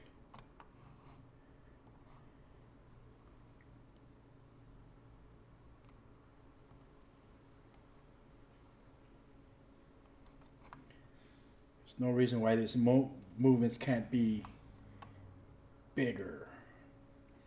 I mean, he's a big guy. I'm not trying to do overacting. I don't want to do like fucking Disney animation with the all that fucking squash and stretch bullshit. But some things do read better as an actor. Sometimes pulling back before you punch is gonna look better than a real punch where you just punch forward. You know, it's visually more appealing.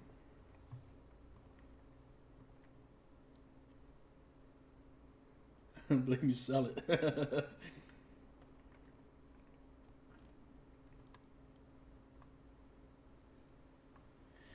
So at this point, he gets tossed over. So I'm gonna do that. All of these motions that I'm doing and stuff, I'm just gonna break them down, put them on the website. Maybe not even for sale, dude. I mean, just to encourage people to subscribe to the YouTube channel. You know how people have. That's another idea that I had the other day, because I mean I only have like 2,000 subscribers, and my channel is so fucking random and stuff. It's not my content is not consistent at all. You don't go to Ibis Fernandez YouTube to look at any specific thing. You know, I don't have a dedicated channel for anything. It's just me, you know, goofing off and, you know, just doing random shit. So getting people to subscribe to, you know, like something like Patreon, because I'm gonna provide them with little wallpapers and secret articles. That's just work, man. I don't want to fucking do that. But I already have a website. What's stopping me from just saying, hey, you know what, support me, $3 a month, get access to all of these fucking motions. The same way that I would be uploading them to Patreon, I could just be uploading them to toontitan.com, you know? Anticipation and follow through. Yeah. Anticipation and follow through. That's basically it.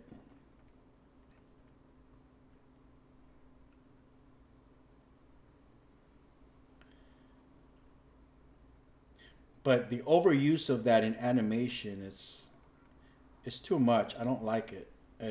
It definitely makes it feel somewhat natural. Naturally unnatural, or unnaturally natural. But for film, you know, for film, it's subtlety is better. But, you know, this is emotion. This is a movement of a big, heavy guy beating the shit out of a guy half his size. I think every now and then you gotta have that you gotta have that Spartacus moment. I don't know if you've seen Spartacus Blood and Sand, man. That fucking shows. It's crazy. It's crazy. It's like unnecessarily violent. Like some guy will just punch a guy, like barely punch him, and the fucking screen will fill up with blood everywhere. I'm like, what the fuck, dude? Keep doing what you're doing, and they will come. Yeah.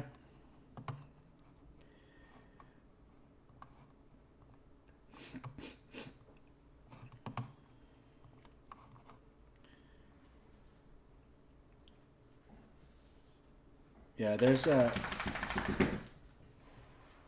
lot of the money that I make from YouTube is not from YouTube itself, but it is because you know, the people who come to this channel to look at some of the tutorials or some of the stuff that I'm doing, and they see that I have made things available on my website.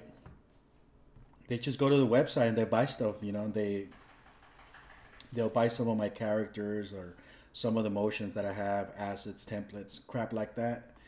And yeah, I've made a hell of a lot more money doing that, which is still technically the result of YouTube, but it's not from the YouTube algorithm. It's not from advertising. It's not from any direct YouTube thing other than, using YouTube as a web hosting platform for big ass videos and just general exposure to like the website, you know. I think it's kind of cool. It's kind of weird. I would like to not have to worry about shit like that. I would love to be in a position where I could just make money from the advertising, but that's a fantasy. I don't care. I'm gonna finish my film. This film's gonna sell, and it's gonna fund the next one.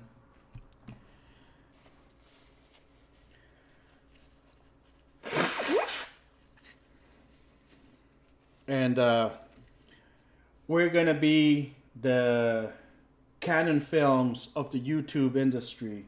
We're gonna make 10 shitty films for every one good film. One good film's gonna make us money, and we're gonna make 10 shitty films to raise enough money to make one good one. We're gonna keep doing that for the next 40 years, man.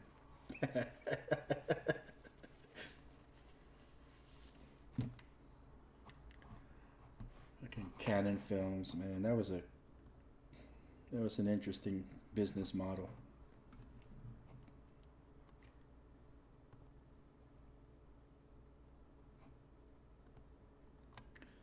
I'm spending a lot of time on this one sequence, but that's because it's a very specific movement, and after this, I think I'll be able to skip a few more frames.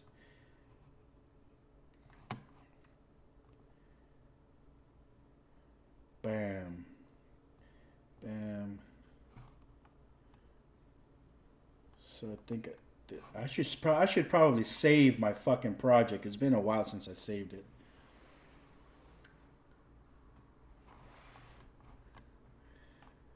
Yeah, yeah. Don't want to get re-illusioned.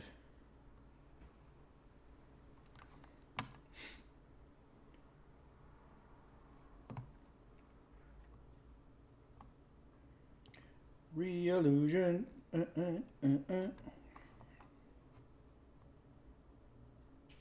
Re-illusion in me. I should do it so that as he's swinging around, his arm is still swinging with the motion from having tossed this guy off the ring.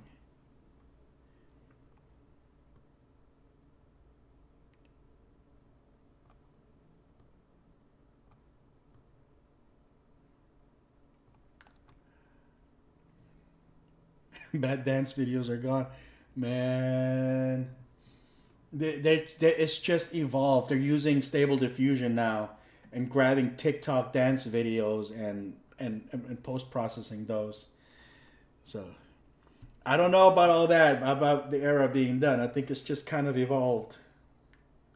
Oh shit, AMC is now down to $4.49. One more penny down and I'm going to dump some money on that sucker. I was waiting for it to reach $4.48. I'm gonna wait one more penny.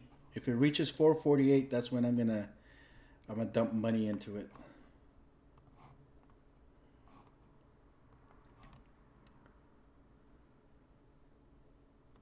What time is it? 1:55. Stock market closes in about 2 hours. Might have to wait till tomorrow.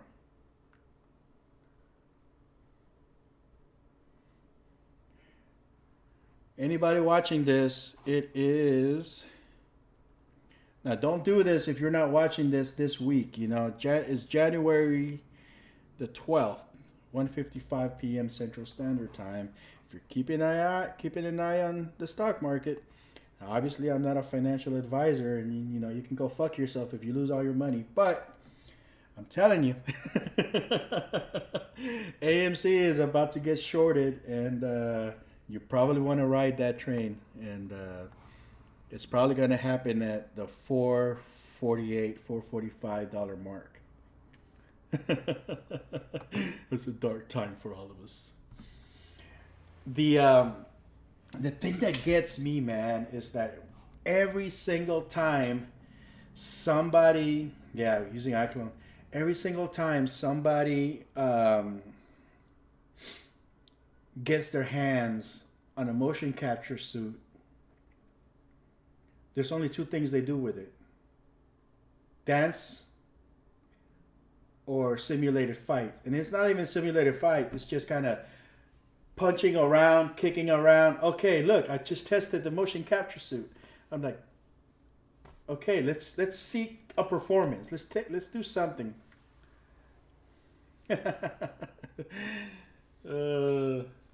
Yeah.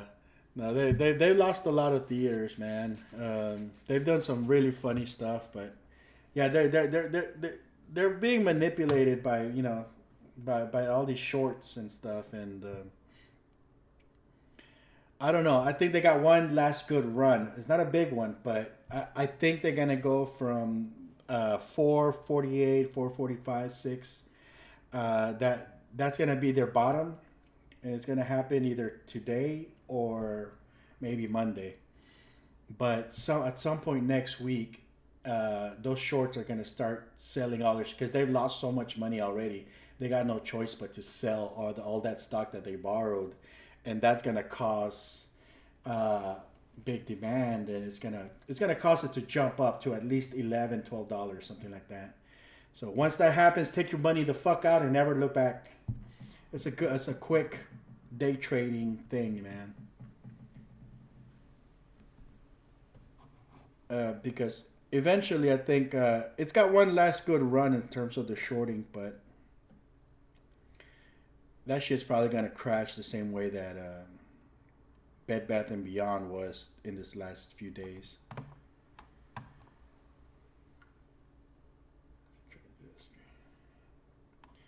Yeah.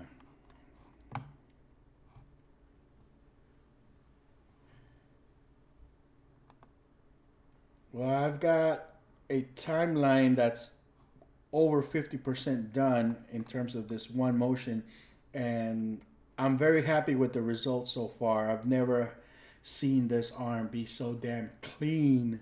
I might actually do the work on the left arm a little bit more the same way, even though I don't need to. But the left arm should be easily animatable just with the weight on the animation layers. Yeah, let me see here. And this is just with me talking my ass off and just, you know, yeah, it's well over 50% done. And this last remaining bits are gonna go really fast too.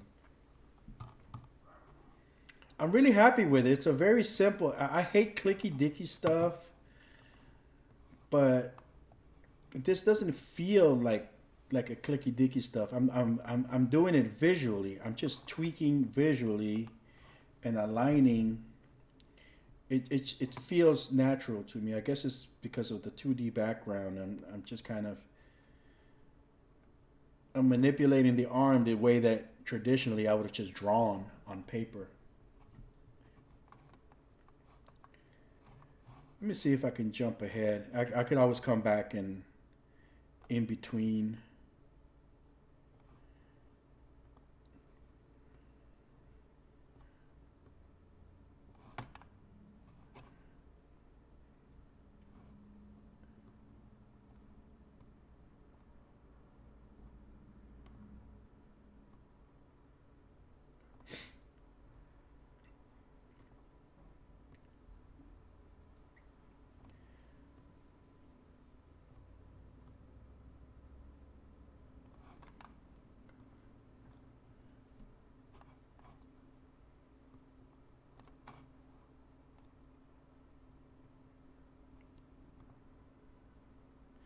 Yeah, if I stop talking for a little bit and just concentrate, it actually goes down really fast. But what fun would that be? This is probably the most fun I've had in months. It sucks too because I had finally gotten to the part of the work where I'm actually animating, and that's the part that I wanted to get to. For the longest time, it was nothing but experimental and setting things up and pre-production and building things. And I'm finally at the part where, shit, the stuff that I do now is stuff that I'm actually going to see, or people is going to see, you know? It's the fun part, the thing that people think of when they think, oh, he's making a movie. Yeah, I'm finally making a movie over here. Whereas I spent a couple years just fucking setting things up and manipulating things and organize. It's really silly too because it's not until I started this phase of the process that I found out about the fact that live face app from Reallusion doesn't fucking work after I spent, I don't know, $200-300 on that iPhone profile, only to find out that the eyebrows don't work. And because I wasn't actually working on stuff, I had never actually paid attention to the fact that you can't animate the eyebrows independently. You can only go up and down, but you could never do something like this. Hang on, is that the mailman? I'm trying to remember if I ordered something. Last time they delivered something to the neighbor and not me. Why am I being asked to log in?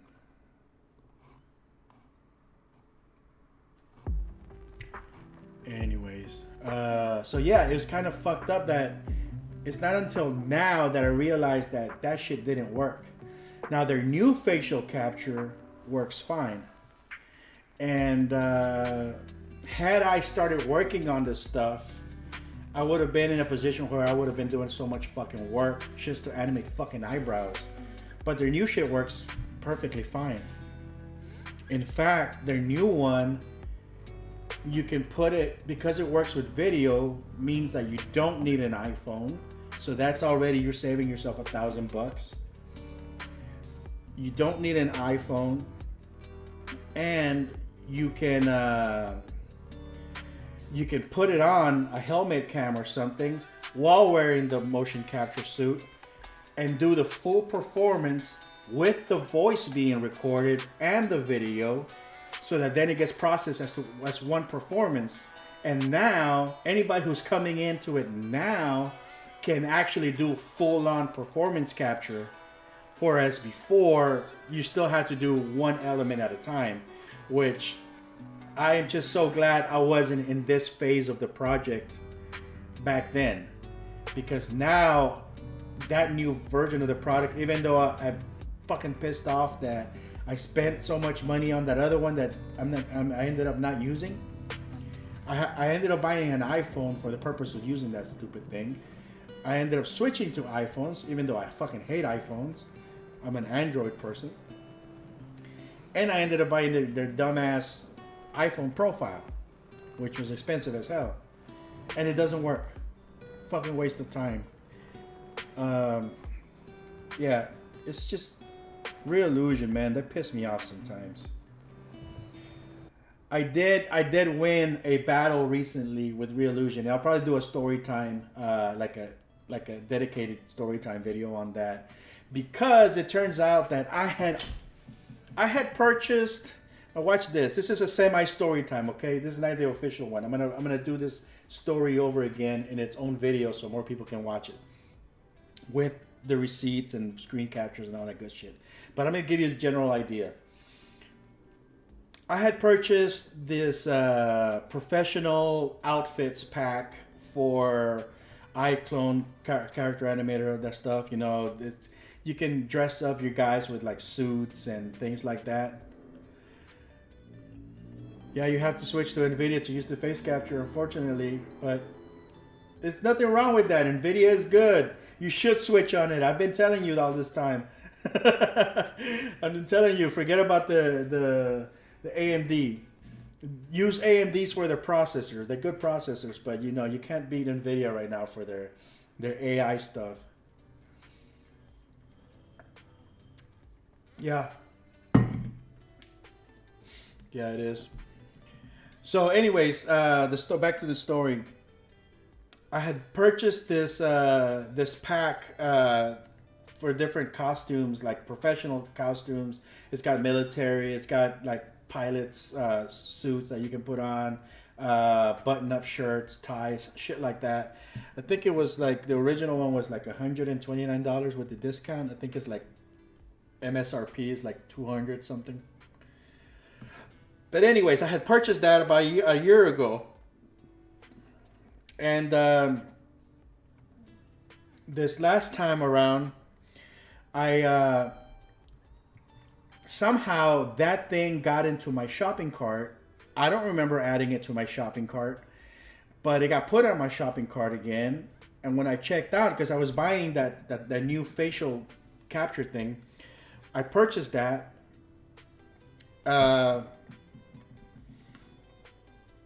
And after testing it, of course, because I wanted to make sure the fucking eyebrows worked. So it does work. It does work, and I'm happy with it. And actually, I like it better than the iPhone profile thing. But I purchased it, and somehow that other thing got added to my shopping cart, and I ended up purchasing that.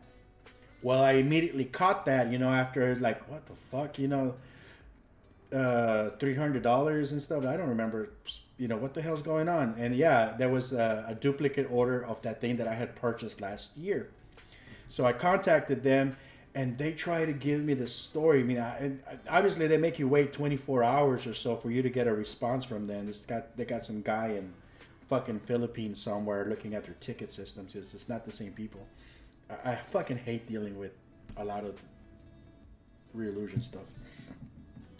So they're like, well, our policy, once you buy something, it's yours, and da-da-da-da. I'm like, well, it's a duplicate order. It was unintentional. I don't even remember putting it in there. So why is it in there? It's either a bug on the system or whatever. But for whatever reason this is a product that I don't want. I reported it within 10 minutes of noticing it. And it's a duplicate. It's like, well, our policy is clear that, once you purchase something, it's accidental, it doesn't matter, okay, well, that's not going to fly for me.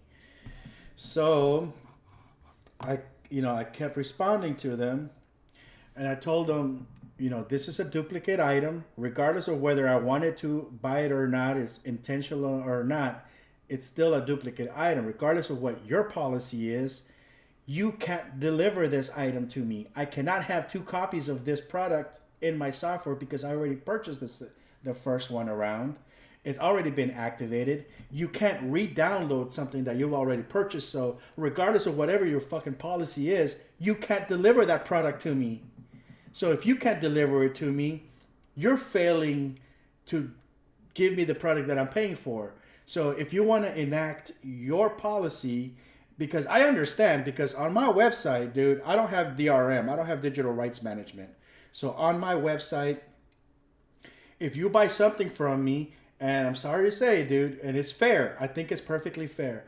There are no refunds once you download something. Because how are you going to unconsume it? I don't have the money. I'm just a, independent guy. I don't have the money to do digital rights management, whereas if you're not satisfied with a product, I can deactivate it and give you your money back. I'm very specific that, what, my shit is pretty cheap. You're gonna buy from me, buy it with the understanding that you're not gonna get a refund once you download it.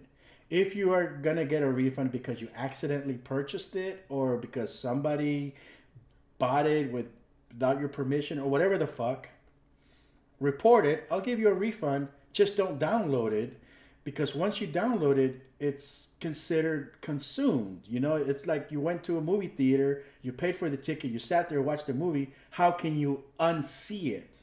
How can you unconsume it? What's stopping you from making copies of that and just redistributing it to other people? I don't have the power to deactivate it. So from that standpoint, I understand it 100%. And if that was the case, I would have understood. But that's not the case with these guys. It was a duplicate order. There's no way for me to download that duplicate copy and consume it twice. So regardless of whatever their policy is, I can understand their policy. If I would have bought it accidentally and downloaded it, I'm fucked. I got it. I might as well enjoy it. But they just went out of their way to say, the money's on our hands, and but you're a special customer. You've been with us for a long time, so we're gonna make a special one-time case. He said, and we're gonna allow you to buy something else and just pay the difference. I'm like, no, I don't want to buy something else. I bought what I wanted to buy at the time that I bought it. And I'm not interested in paying a difference on something else that's more expensive. Okay? Because they're not going to pay me back the difference either way. So I know I'm not interested in that. I just want a quick refund, you know? And at some point, I'm probably going to want to buy some more stuff. Man, this story's getting long. So I'm like, no, I refuse it. At that point, I was pretty much convinced that these guys were not going to want to work with me and give me my money back. You know, I pretty much knew what was going to happen at this point.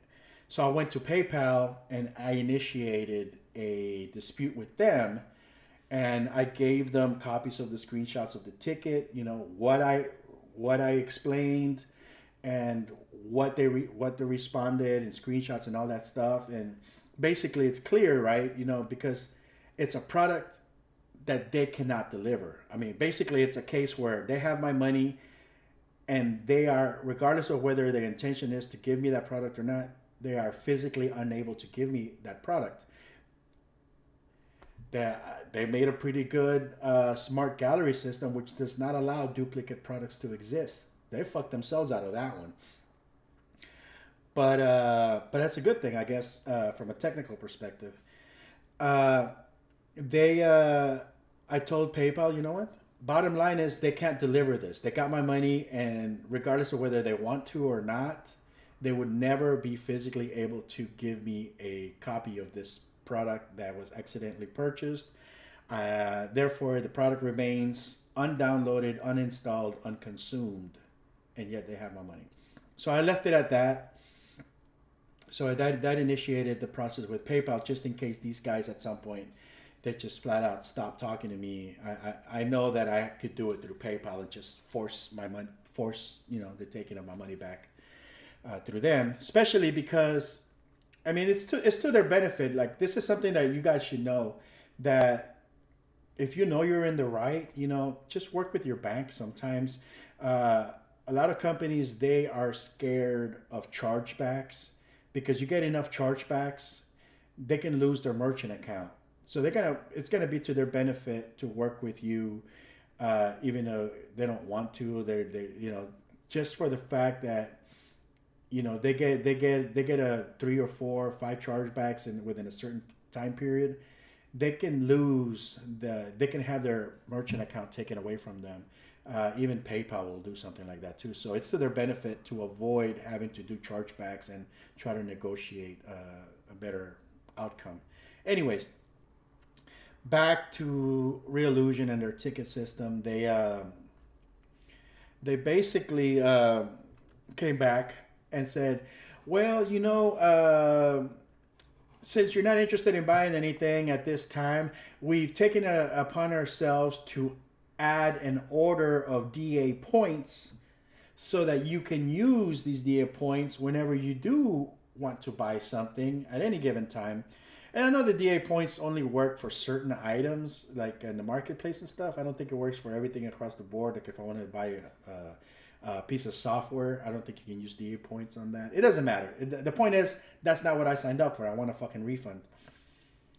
And at this point, they pissed me off, because they proved to me that they are physically able to add something to your cart without you wanting it, without you requesting it. So they have a system somewhere in there that allows them to add shit to people's carts. So that triggers my fucking conspiracy theorist in me, you know. These motherfuckers probably just added that random shit into my shopping cart before I checked out without me noticing. I don't know. I don't care. But the fact is, they obviously do have the ability to do it. So you guys better fucking watch out for that. I'm like, I received the email saying, you know, your order is holding. You know, did you forget something in your cart? Please check out. You know, they had the order already set in. All I had to do was log in, look at the shopping cart, and click the checkout button, and that would have paid for it or whatever, and it would have given me $129 worth of DA points. I took a screenshot of that. I replied to them, and on the screenshot, I said I wrote the words, "I do not consent to this." And I posted it as an attachment to their ticket. It's like, I told them, this is an unethical practice. I did not request. Yep. So it's like, I did not consent to this. I did not. I would like a refund. Please do not add things to my shopping cart without my consent. I enclosed a picture saying I do not consent to this. I think at this point was when I actually told them, hey, you know what, you're going out of your way to try to deny this from me. Please find it within yourself to do the ethical and correct thing in this situation. You know that you cannot deliver the product. You know that regardless of whatever your policy is, I'm right in this. So do the right thing. So the next ticket came in. The next reply eventually came in and says, after talking to blah, blah, blah, discussing it, we've decided we're going to give you a refund. Great, thank you. But we want you to sign some paperwork saying that you're going to destroy the copy of whatever. I'm like, sure, I'll sign whatever. I mean, ultimately, they wanted me to sign some paper. Now, here's the thing. I think what they were trying to do at this point. I get it, like a legal thing saying that you won't be using the product. But here's the thing, man. I had purchased the product. I'm legally entitled. I have a license to use that product, the original one that I purchased. I don't want to fucking destroy this thing, and these guys are going to deactivate it and deactivate the copy that I had already purchased. That would have been fucked up. So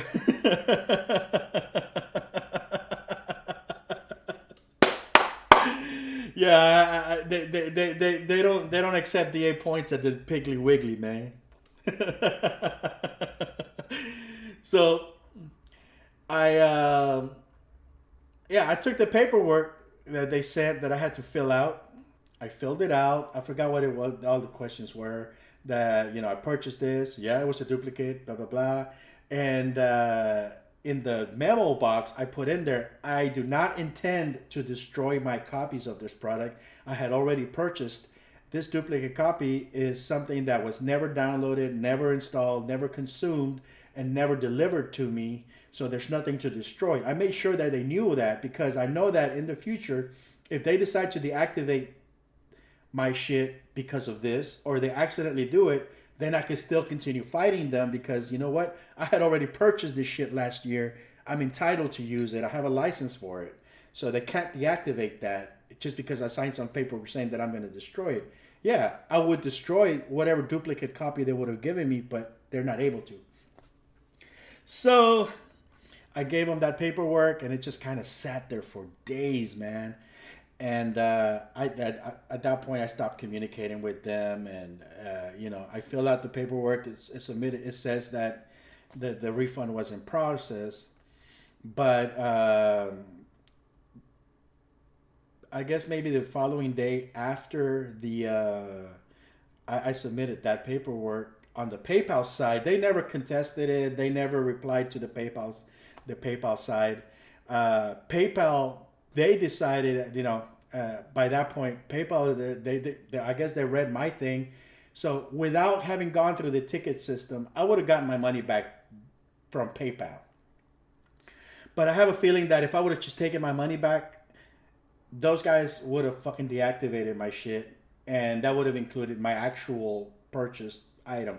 I have a feeling that that's where that would have gone, and it would have turned into a different story. But at that point, PayPal, they replied to the thing. They gave them enough time to respond and do their thing.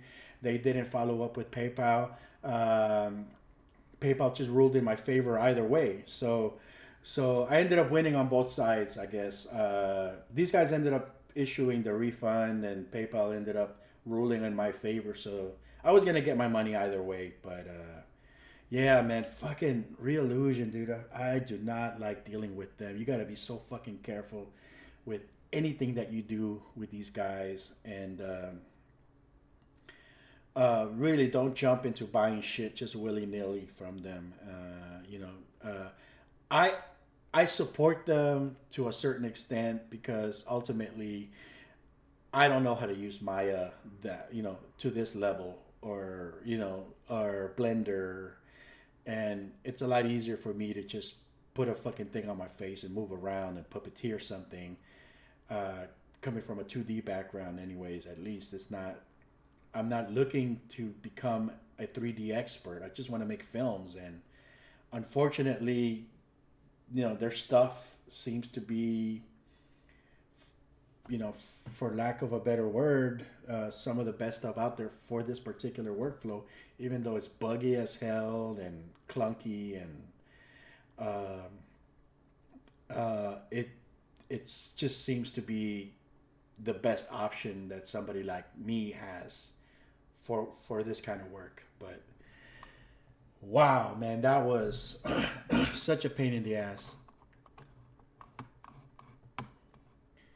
I really do hope that I never have to deal with that again. I'm pretty sure I will.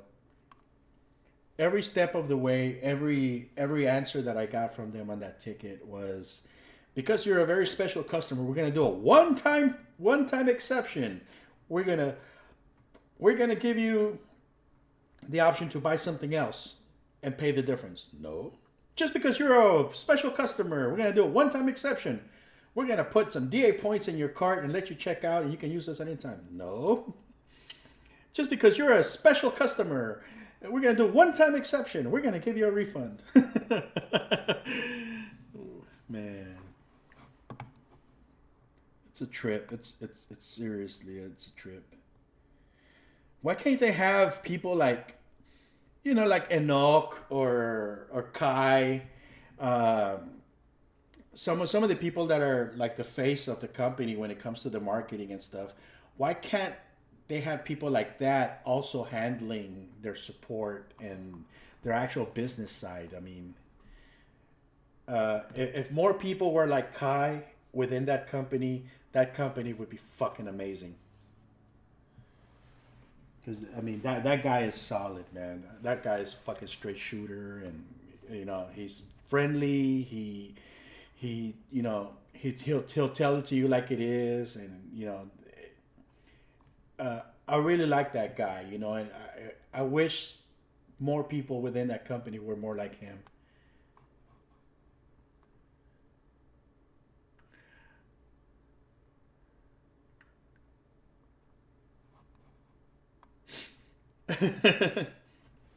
I try not to buy anything else from them at this point.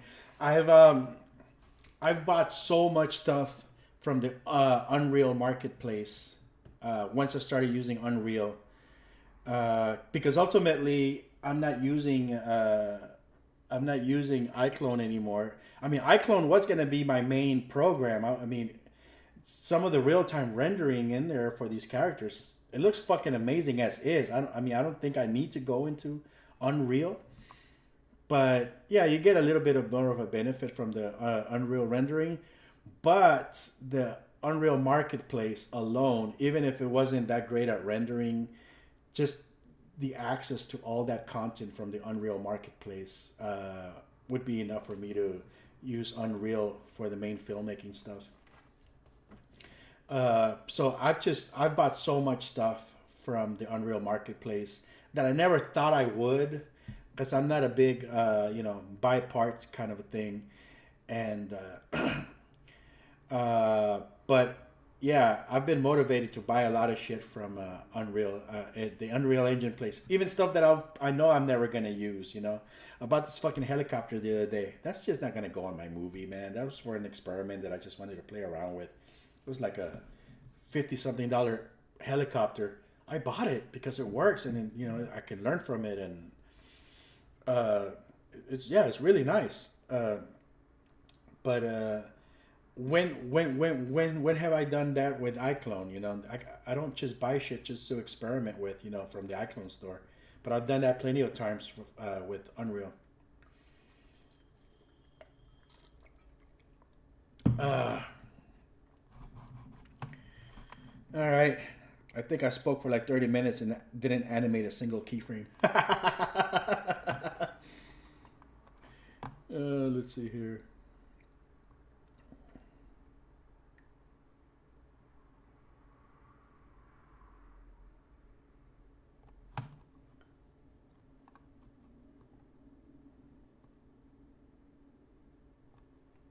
I really do like this technique, and I don't know how stable it is because I'm technically got two copies of this motion running at the same time with the character.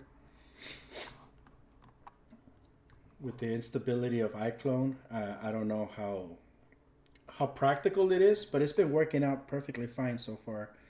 I guess it's helping that one of the characters is just in wireframe, so it's not using a lot of memory.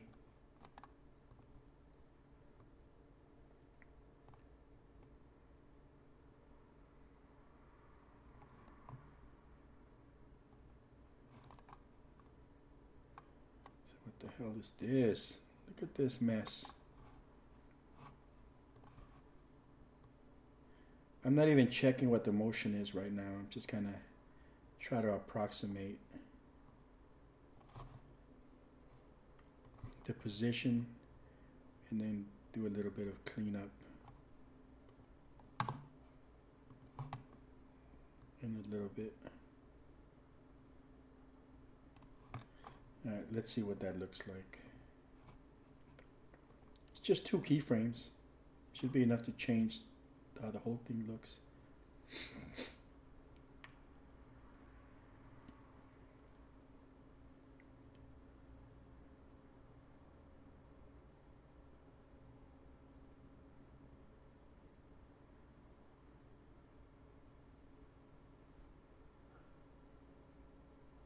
Okay, that's when he takes the chair and slaps the guy across the face with the steel chair. Yeah, Kai is badass, man. I wish more people within that company were more like him.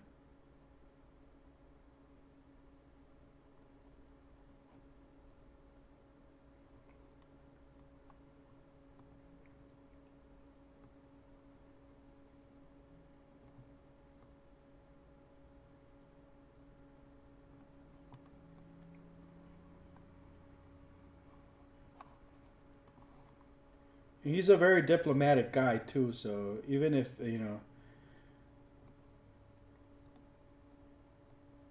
if you come to him with something where you both clearly disagree on and stuff, he finds a way to just kind of negotiate the circumstance, you know, in a very diplomatic way. He's really good. I can't say enough good things about that guy.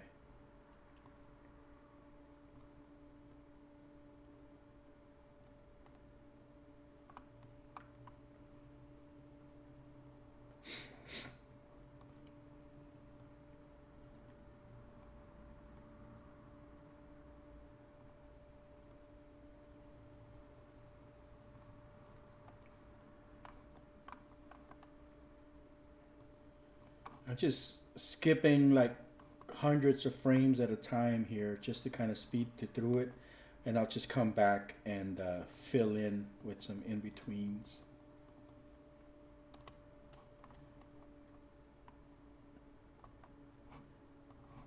It's really not that hard of a process. I mean, the upper arm is mostly fine. It's just that the forearm and the hand that for the most part needs to be tweaked.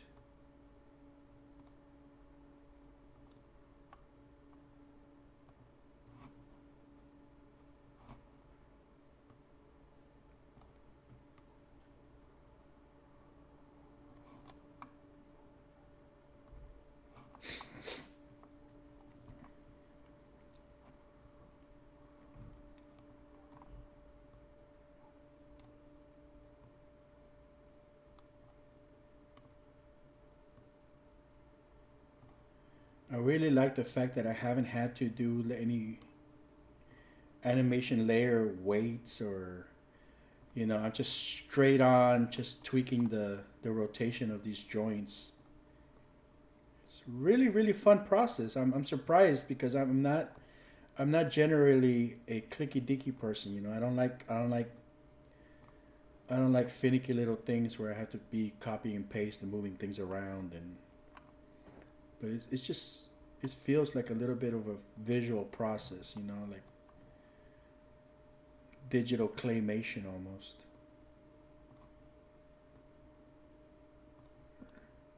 Digital stop motion. It feels a little bit natural.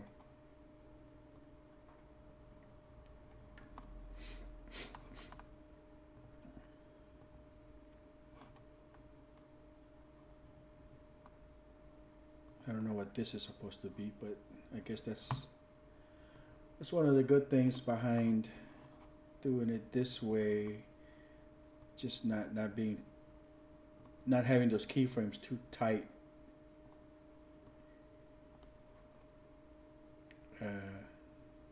Coming back and filling in the in-betweens.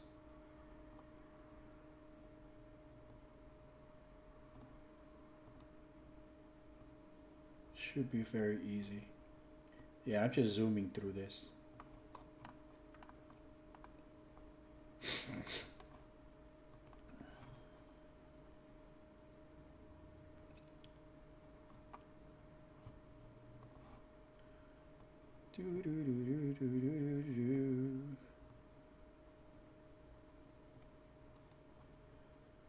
So yeah, that was a very satisfying victory, man, against Reallusion. I needed that.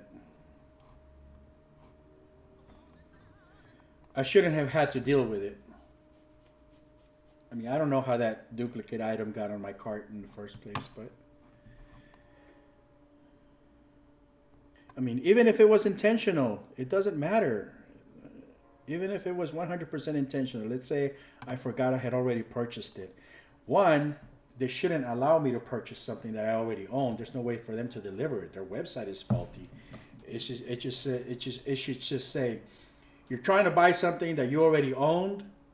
It cannot be added to your cart. It's a very simple website fix. Reallusion, if you're watching, I'm actually a very competent web developer. I can help you with that. But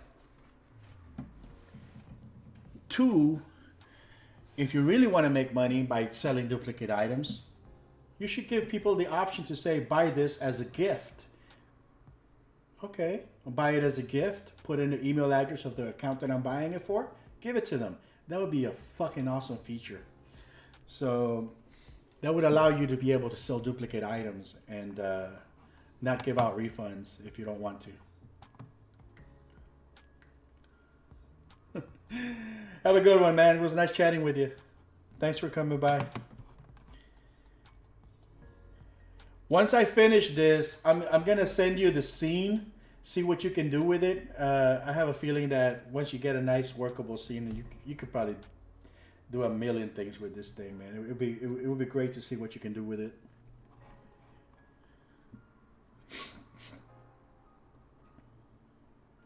But yeah, have a great day, man.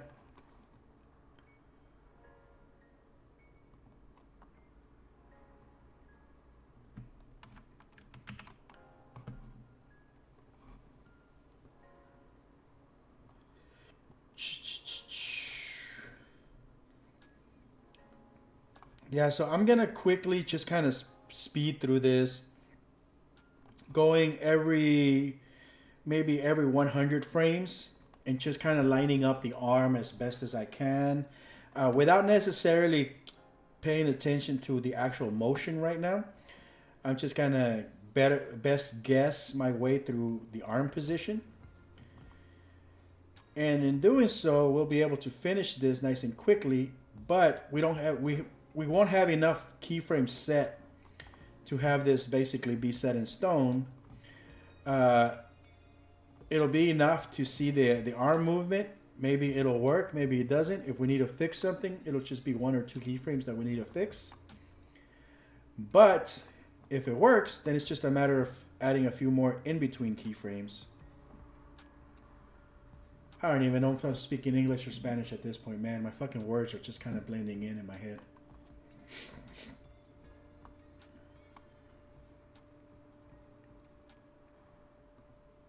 Maybe I'm hungry.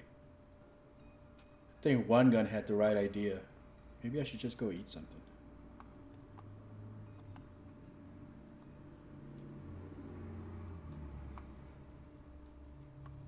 No, let's not interrupt the flow. We cannot interrupt the flow. We're in a good situation right now, man. Let's keep going. Let's push through it. You can afford to skip a meal, fat boy.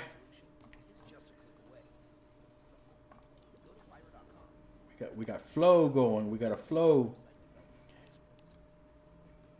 You gotta take advantage of that, you know, before that procrastination bug hits. If I stop doing this, I'm gonna go turn on fucking Netflix, then I'll find something that I like, then I end up wasting another 2-3 hours watching somebody else's stories instead of creating my own. There's nothing wrong with that. I mean, that's why we do what we do, right? Because we enjoy this type of shit. We enjoy entertainment. We enjoy making films and watching other people's films. You know, watching other people's stories. So there's nothing wrong with it. I'm a big binger when it comes to media. I literally saw the whole Blue Eye Samurai. I binged it in one fucking day, man. I really feel bad about that because that was such a good series. That was a really good series. I wish I would have taken my time with it. I recently saw it again for the second time. And yeah, I took my time a little bit more with it. But yeah, that's one of those shows, man. If you haven't seen Blue Eye Samurai, watch it. You'll thank me later. It's one of the better animated shows to have come out in a very long time. From a pure cinematic standpoint, that show did not even need, you know, it's like my film. My film does not need to be animated. It'll work perfectly fine as a live action show.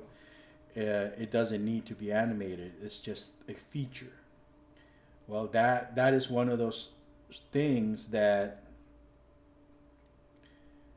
it did not need to be animated. It would have. It's literally Game of Thrones in Japan. You know, it's fucking awesome. Watch it. You'll thank me later. That's all I gotta say. I'm not here to give y'all a review. I mean, I will if y'all ask me. Come on in. Let's shoot the breeze. Let's talk about it. Something. You're out there doing your work. Want to shoot the breeze? Feel free to bring up a topic. I got some flow going, man. I'm on a roll. Getting shit done. This is the best idea I've had in a long time on how to fix this fucking animation. I was just gonna animate him again.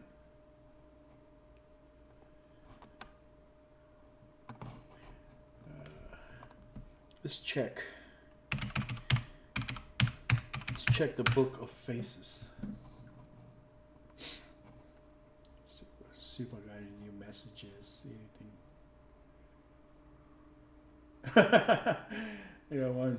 You live right now? Yes, I'm live right now. Come on in. The water's fine, y'all.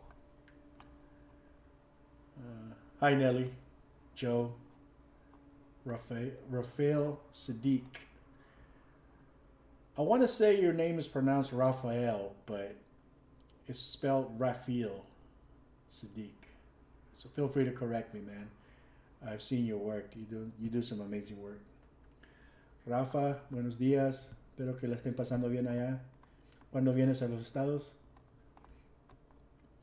Yowzer It's Sweet Celine Flores. Oh, Aztec last name. Okay. Laffy Taylor. Oh, okay, I know this guy. I spent a nice 2 hours chatting with this guy a while back about Unreal Engine. It was good. I think I have that video on TikTok. It was a TikTok stream. All right, man. Yeah. How's everybody doing? You know, oh, Nelly, thank you for sharing the video, man. Really appreciate you. One of the things that always gets me, let me get back to work though. One of the things that always gets me is the American way of greeting each other, which I fucking hate. I really fucking hate people asking me how I'm doing. You don't know me, man. You don't give a fuck how I'm feeling, how I'm doing. Why are you asking me? And you will refuse. Okay, listen, hear me out. You will refuse to continue the conversation until you hear me say, I'm very well, thank you, or I'm fine, thank you, or I'm fine, how are you? You'll refuse to continue the conversation. You always come up to me, hey, how are you? And I'm like, I mean, what do you expect out of me? I have this annoying shoulder pain. It's really nagging my neck. I have a headache all day. I haven't had my coffee. I mean, you don't care about my life, dude. Don't ask me how I'm doing. Just say hi. I'm a fucking idiot, I know. Oh, sometimes I could be an idiot. But no, it's true though. Deep down, just know that that's what I'm thinking. You call me on the phone, or these telemarketers call me on the phone. How are you? Motherfucker, you don't know me. You don't know who I am. You don't know how I'm feeling. You don't care. That's not why you're calling me. What do you want? That's what I want to say. But instead, what I say is, I'm very well, thank you. How are you? Fuck, they got me again.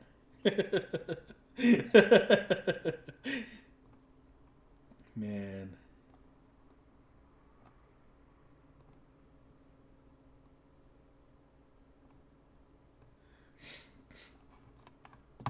So, what else can we shoot the breeze about? Aside from the fact that I hate American greetings. Who came up with that, man? How are you? Nobody gives a shit about how you're doing. That should be reserved. That should be reserved for when you really want to know how the person is doing. How are you, man? You okay? Thank you for your service. Who decided that that shit only belongs on the military and fucking civil service people, you know, firefighters? Who decided that? Thank you for your service. You know what? Waiters deserve a thank you for their service. Why can't we tell waiters thank you for your service? They literally are out there, you know, slaving over like fucking 10 tables, trying to get your food, trying to bring your order in, trying to get it right, going back and forth, making sure you got all this stuff. That's service that you can see, man. Thank you for your service to all the people in the service industry. Thank you. That's who deserves that. Military? The fuck are you doing? You're getting paid. That's not service. Dude, you're getting paid. You're a hero? No, you're not a hero. Well, maybe. But are you really? I mean, you're getting paid to be a warrior. That's a pretty good gig. I mean, yeah, it's risky, but you know the risks when you go in there, right? Fucking people in the service industry, they don't deserve some of the treatment that they get, man. They go in there expecting to do a job, and you know they try to do it, and they get fucking Karens and you know Kens or whatever the hell the male version of a Karen is. You know, the attitude. They don't go in. It's not supposed to be a battlefield. They're not getting paid for that. Hell, they're getting paid less than minimum wage, dude. They don't sign up for that shit, you know? Thank you for your service, people in the service industry. That's who deserves that greeting or that gesture. Military? Well, you know, hey.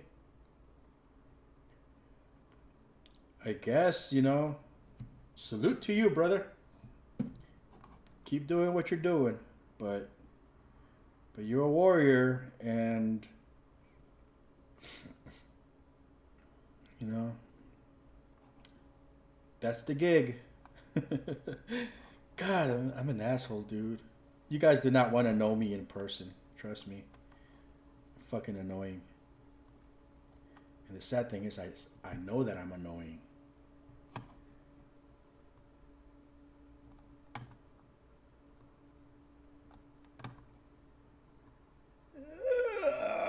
Wow, why was it so hard?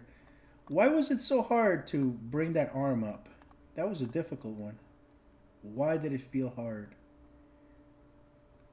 That's what she said. One of the things about me and the way that I do my YouTube channel and how I actually make my money from YouTube, which is not directly from YouTube, is that I like anyways, is that my shit does not depend on whether or not YouTube is going to demonetize my videos or not. It doesn't matter. As long as they don't get taken down for copyright infringement or shit like that, which I've had to deal with, you know, sometimes with Reallusion, trying to take down my videos, claiming copyrights just because they didn't like what I had to say about them. I don't generally care whether my videos get monetized or not. That's not how I make any kind of money. You know, YouTube is just an easy and free way for me to upload and host videos and promote my content and my, you know, my independently made products on toontitan.com. Feel free to check it out, by the way. Have characters, I have animations, I got motions. You can hire me to do custom shit. You can buy my templates for Cartoon Animator and design your own characters without having to do too much work. You can buy some of my software that I've made, custom software. Get them while they're hot. But that's it. I promote that stuff. So, you know, I end up making money from the sales of those things. So the YouTube algorithm and all that means nothing to me, you know. I like, and I kind of like that. I kind of like that I don't have to pimp myself out to the YouTube algorithm. I really do like that. Although it's not a problem that I wish I didn't have. I mean, it would be nice, you know, to have that thing, and I probably would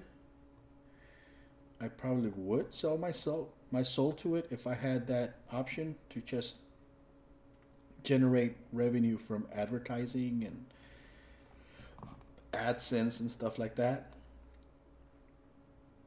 But it's not a thing. Not for me. It's cool. I feel blessed that I have the ability to be able to program something, you know, create my own code if I need to develop something to speed things up, or that I'm able to produce things on my own without depending on other people. I feel blessed in that aspect that I'm able to make those things available, because not a lot of people have that ability either. The only option is to try to do like merch sales and stuff. I mean, who the fuck is gonna buy my merch? I don't have fucking merch. I'm not a popular guy. Who the fuck wants to have my name on their t-shirt, you know? Give me 2 years and maybe you'll want to see a poster of my movie. But, yeah.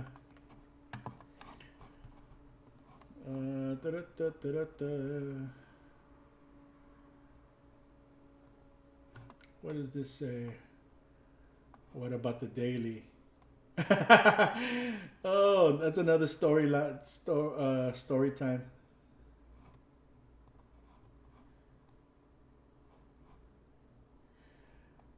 I guess I have to do it now. Shit. The cartoon animator group that I started had over 6,000 members in there, and I decided to close it down because I'm just not interested in promoting Reallusion products anymore. I don't get paid for it. I don't get any benefit from it. They don't respect me, I guess, because of I'm not an ass kisser. That's fine. But I'm just not interested in giving them free advertising anymore, and that was starting to become a very big community, and I decided to close it down. I started kicking people out of that group, and they won't let me. Facebook will not let me close that group until I get rid of every member, and then once there's no members, I can delete the group. And other people have told me, well, why don't you just hand over the group to somebody else? I'm like, no, I built that group, and I'm not interested in continuing to give Reallusion free advertising.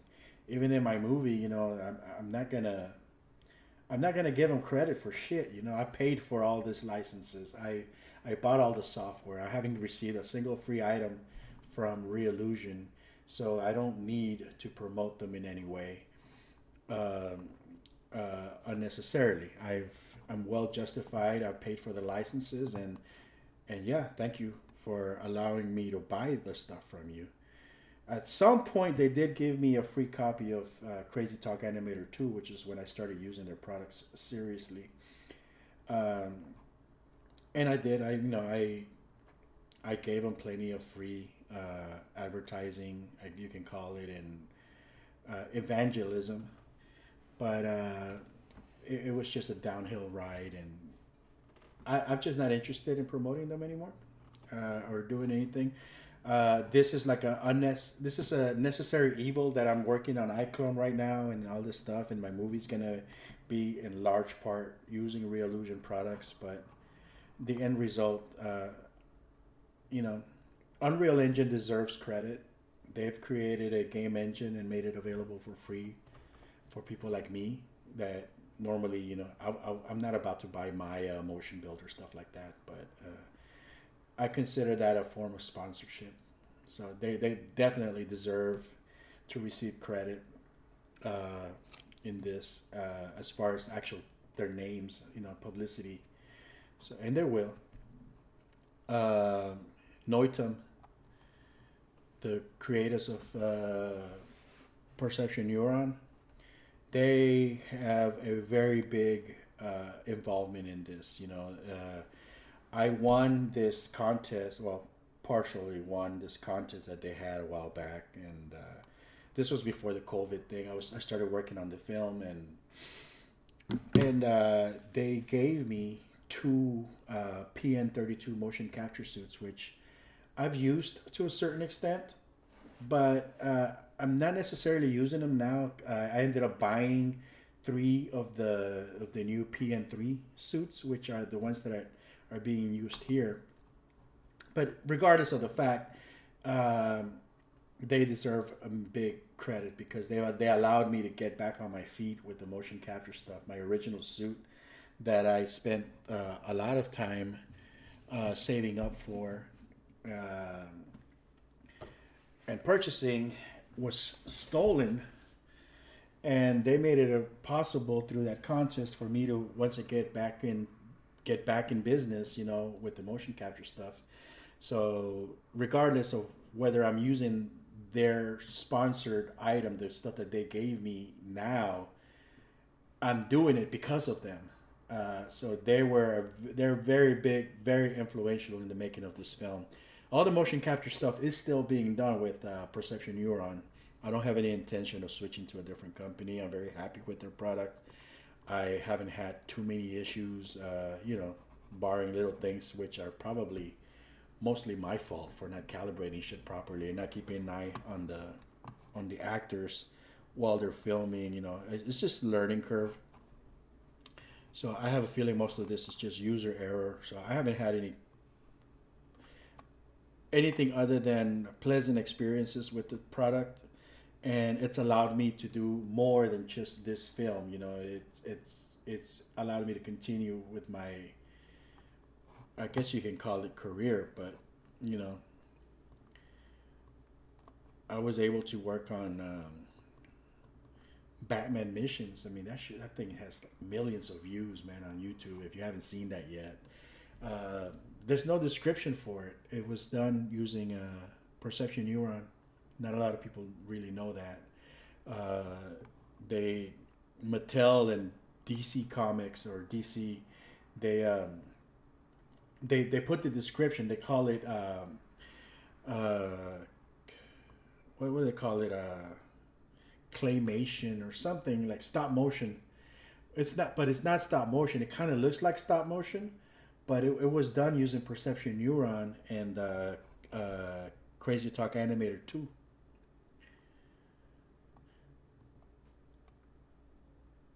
And that's probably, you know what, that's probably the most successful thing that's ever been produced with a Reallusion product to date. I had a hand in it. And the sad thing is that's also kind of what started my downfall with with Reallusion, you know, because we had so many bugs that we had to deal with, and it just wasn't the right tool. So once season 2 of the show came around, Warner Brothers did not want anything to do with Reallusion. They're like, fuck that. You know, we're not gonna deal with it. We'd rather just spend the extra money and have it done, you know, using more conventional tools like Maya. That's sad, man. That's sad because Batman Missions is definitely the most successful thing I believe that's been created with a Reallusion product. And these guys just dropped the ball. They're just not focused on... They don't care whether their tools are being used as by professionals. I get it, though. It's business, you know. It's business. The majority of your audience base is the hobbyist, the amateur animator who wants to play at animation. You know, they want to be able to produce things nice and quick, real time, and without a lot of fuckery, and it does the job, you know. And you buy motions from other creators, and you drag and drop shit, and hey, look, Ma, I made a thing, you know.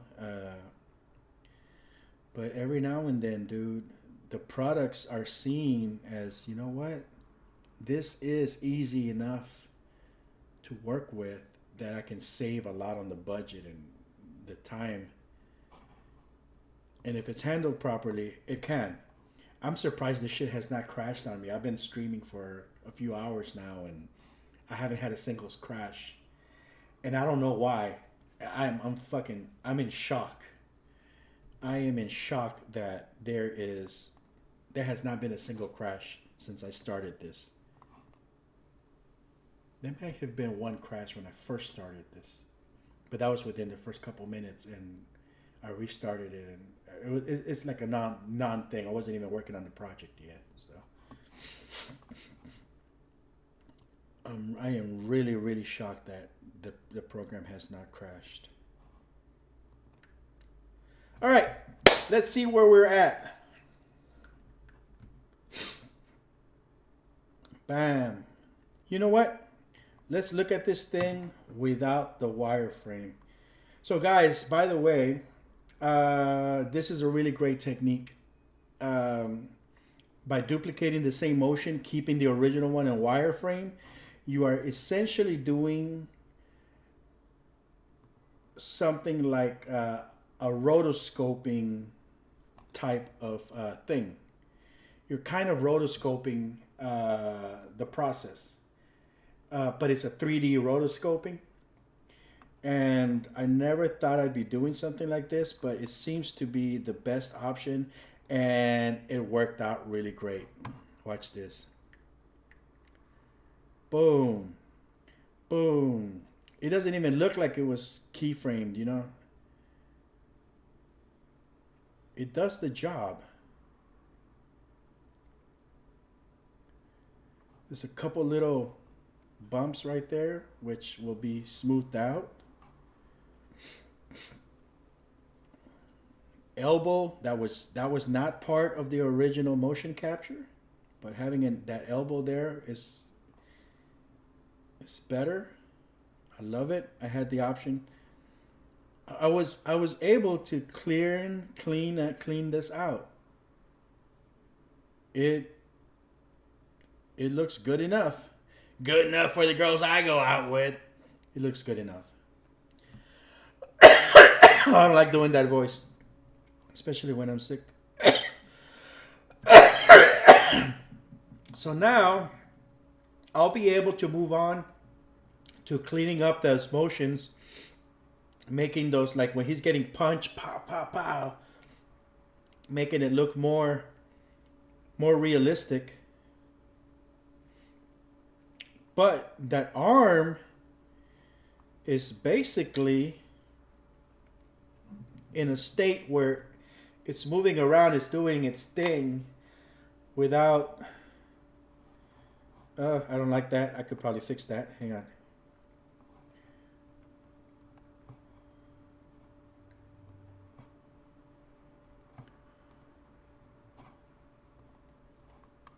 Yeah, this is that we're getting into the area where we have sparse keyframes. So here he kicks, the arm should fling in the opposite direction of the kick. So he's doing that. Gather up. Kick. Right there. We need to make that look more realistic. And the way we're going to do that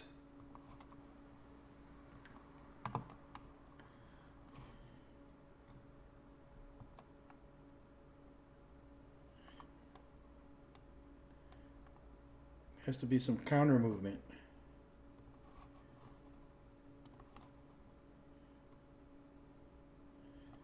And I'm not even using the base motion as a guide for this. I'm just using my intuition as an animator.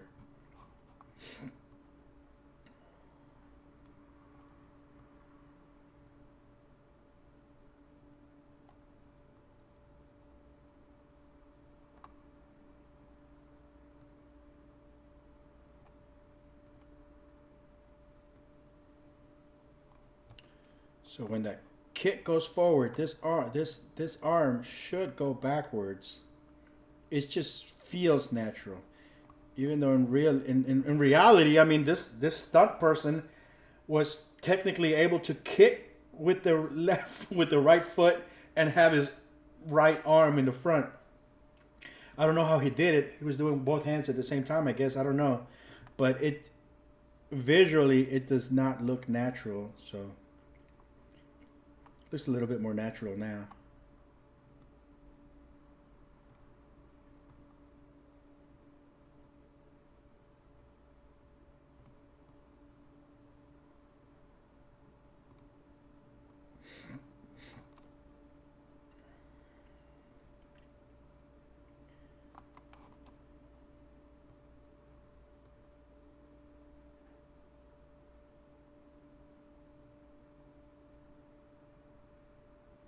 All right.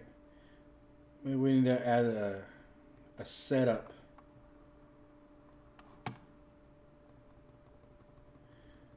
Front, back.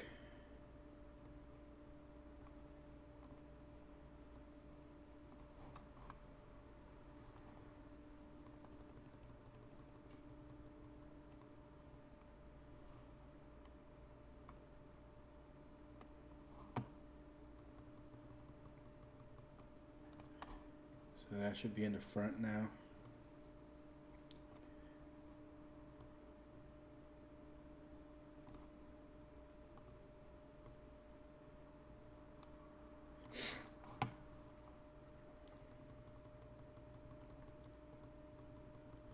Now it goes to the back.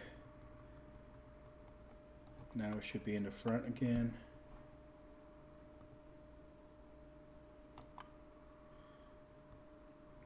So notice how I'm basically just doing this in a way that how it feels natural to me.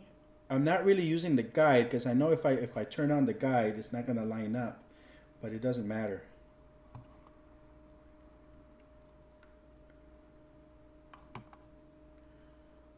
I don't care.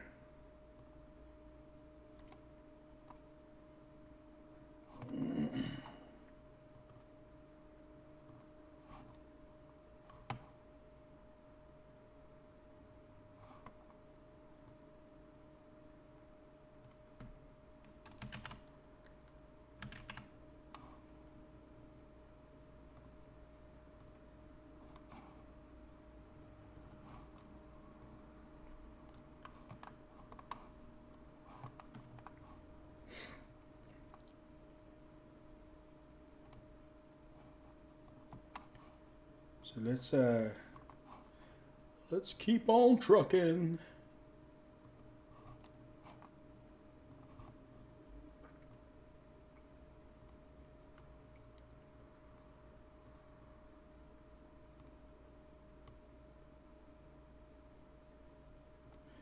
Da da da da da da da da da da da da da.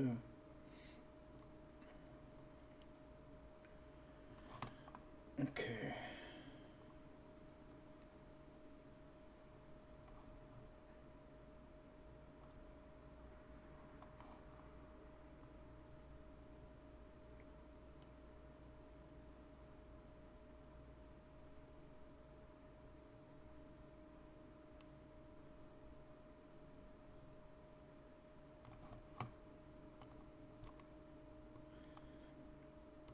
The good thing is that unlike traditional 2D animation,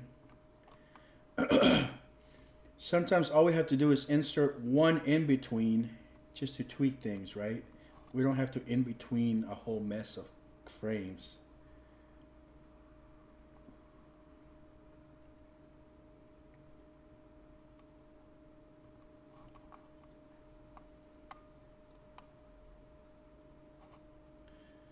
Da da da da da da da da da da da da. Da da da da da.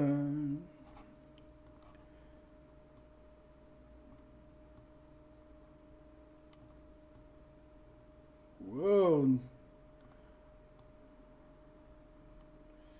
Wow. It does not want to cooperate.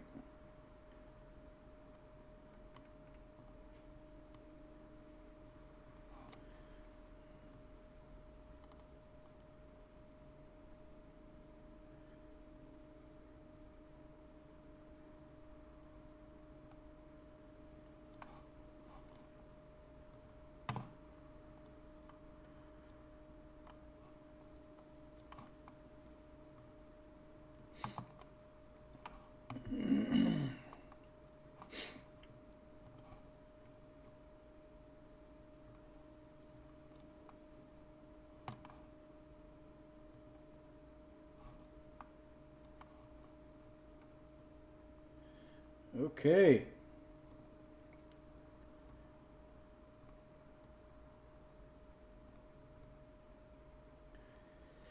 It's coming down to the wire.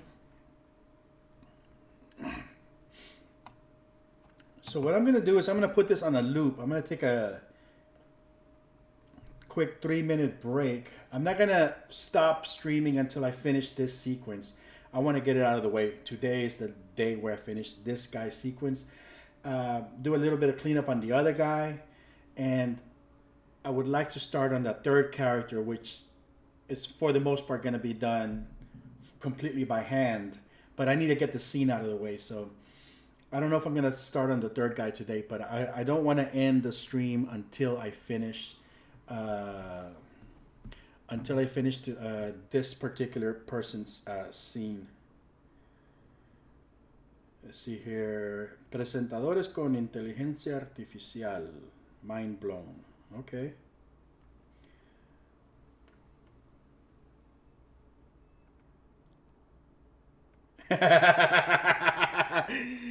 One gun. So he posted on his Instagram. He posted, Ibis was right. Never trust a big butt and a smile in South America. Lord have mercy. Oh, that video. All right, Funny. Okay, I'm gonna put this on a loop so you guys can see the progress up till now, and you guys can judge what was done. And I'll be gone for about 3 minutes. Let's see here. Let's make sure we can see.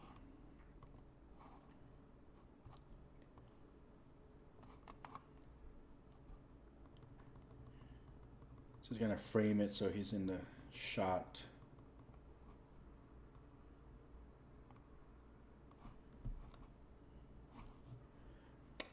Damn it.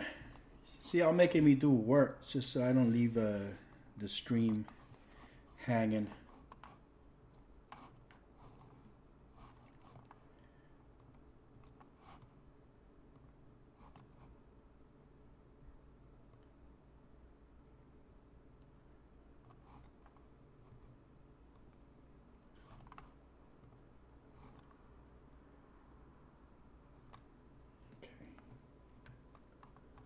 Oh wait, I should have the switcher. Will it work? No, it won't work.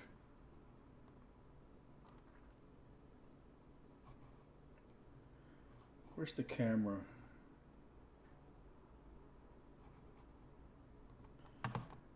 Camera. Oh, I should be able to just switch it from here. Here we go. Alright, so if I get rid of these keyframes, I take it down to here, and go here.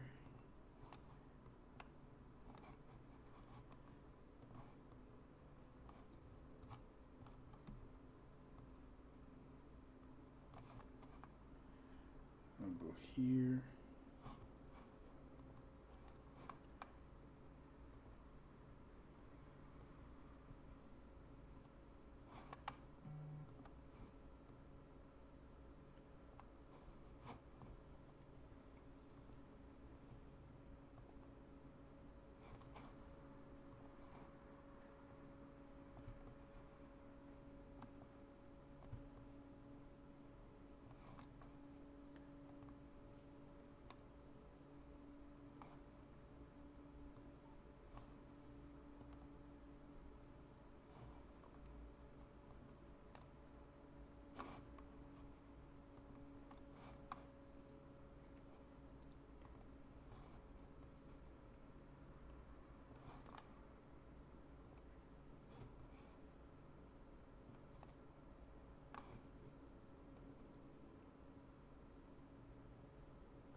Weird. I don't see the... Oh, that's the follow cam. Okay. I'm an idiot. Speed.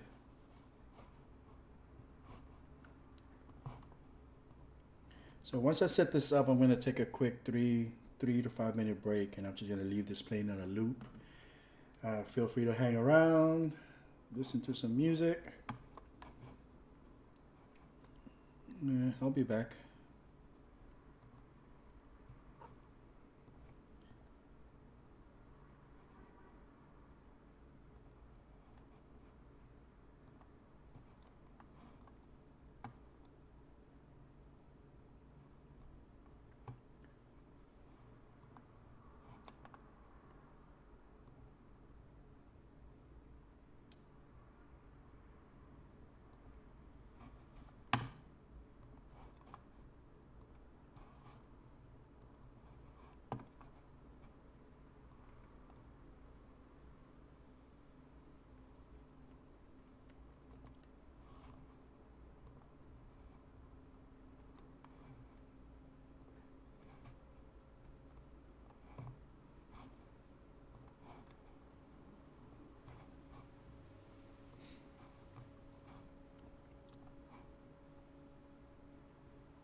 This is such a great scene in the film. It's the very first scene in the film. I've been working kind of backwards, but there's no dialogue. It's all done with music and slow motion and gestures and stuff.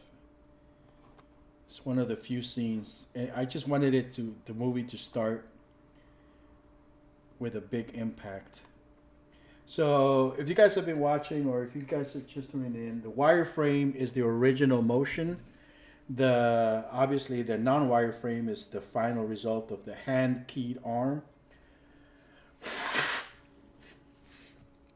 I'm gonna turn this off now. Let's see here. Grid color.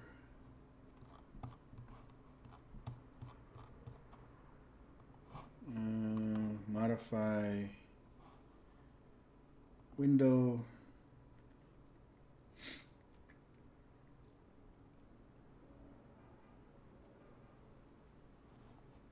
Edit project settings. See if we can turn off this thing. We'll turn off this wireframe version.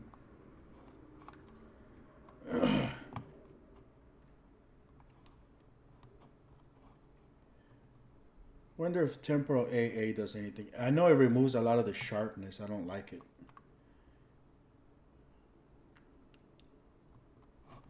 Alright, so I'm gonna leave this playing on a loop, so you guys can get an idea of the work that we've been doing.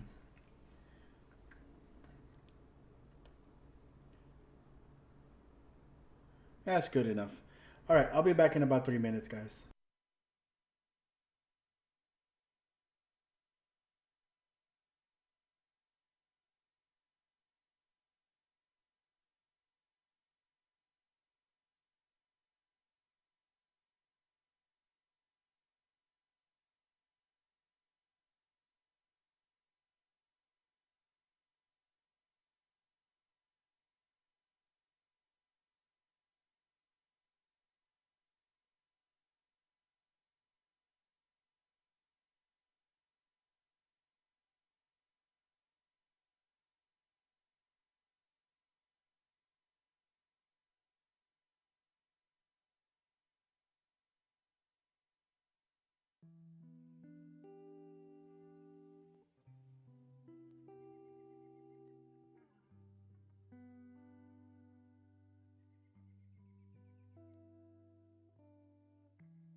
Listen, there's a good chance somebody's trying to hack your website right now.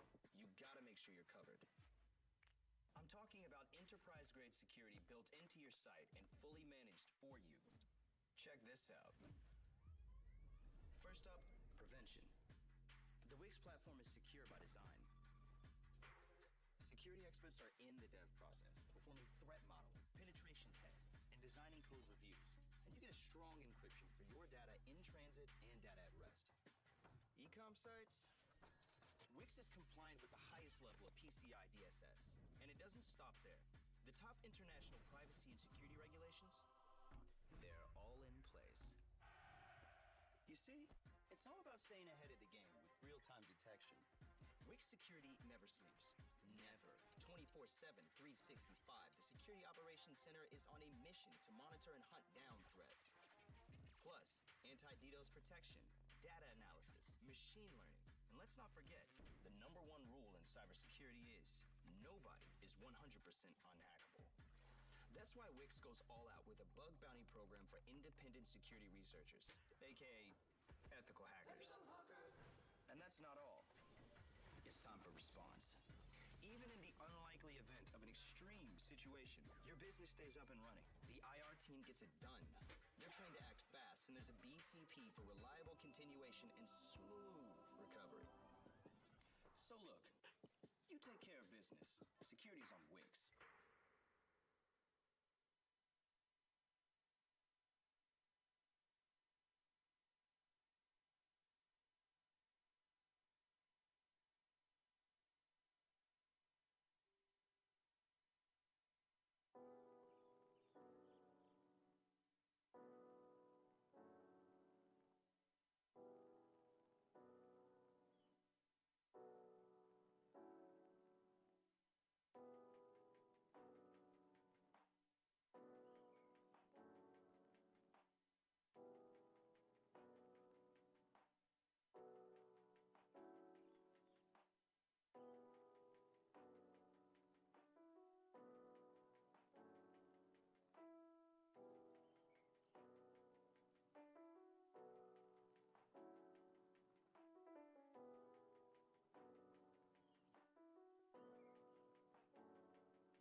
Okay, we are back. Took me a little bit longer than expected. I went outside, got some fresh air, and I made me some lunch and some coffee, so we are good to go. Ooh, that's strong. Okay. So let's see. I think for the most part, this thing is done as far as the fixing of the arm. It moves the way it needs to. Everything else can be manipulated after the fact.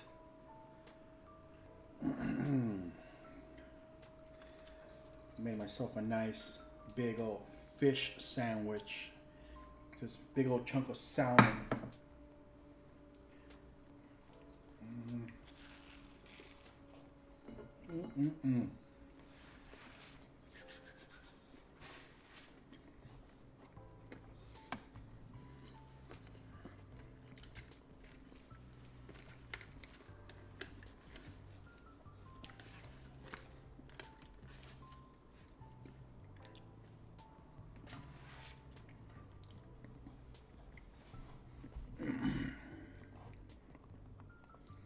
Okay.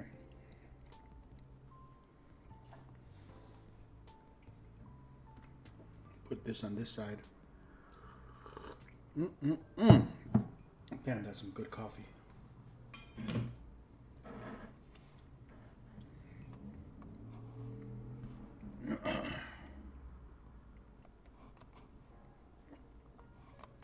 So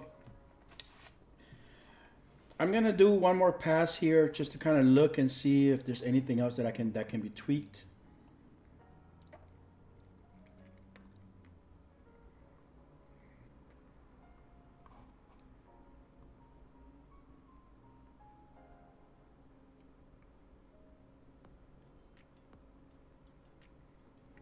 Yeah, that section looks a little wonky. So maybe I should try to fix it, but it seems like at least the big major issues have been fixed. Whereas the opening and closing of the hand and stuff like that, that can be animated later as needed. Yeah, I'm not gonna do anything else to it. Feels a little stiff. What is that?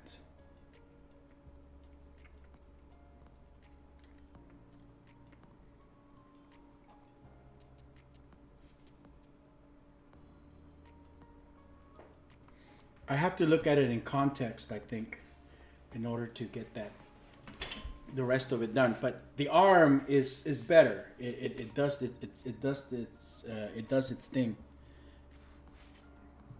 So what we're gonna do next is we're gonna flatten this.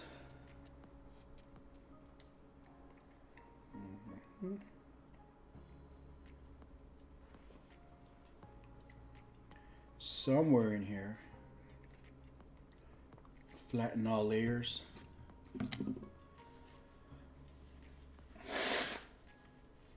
We make it permanent. And we're going to look at it one last time against the wireframe.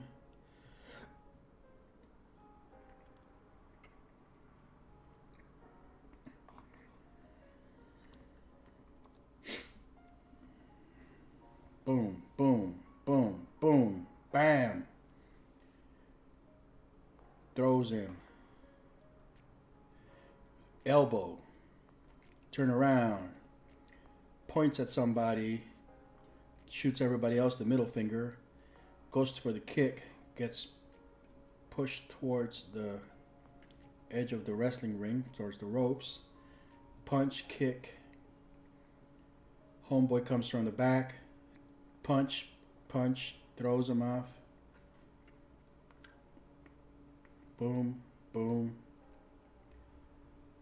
Kick. Something is going on here. Tosses him. Oh yeah, that's the steel chair. Turns back around. Is that a punch? That might be some punching, but I guess I can add that after the fact. So I'm not too worried about it. Okay. I'm going to save this.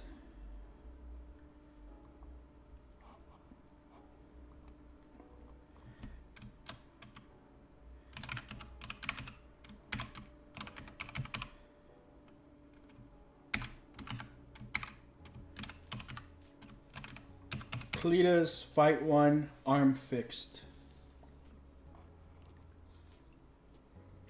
So that's going to be my main motion for that character.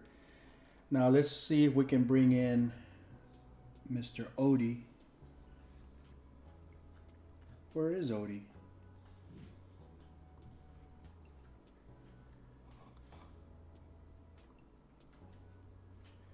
Oh, since Odie's not here, I removed him completely. That's okay. Let's bring him in. Content manager.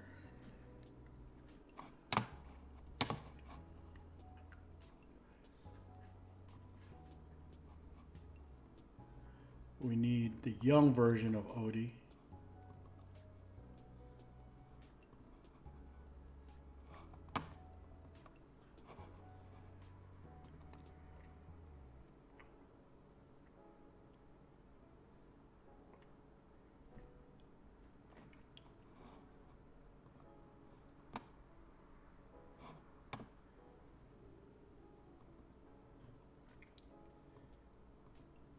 Where is he?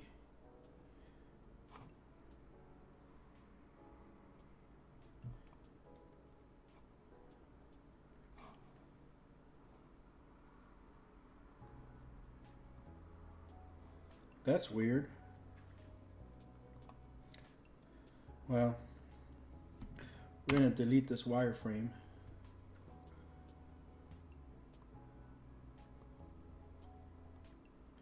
Oh, because I have that section hidden. There he is. And we're going to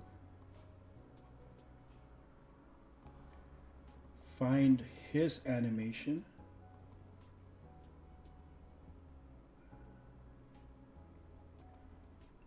Odie take 5.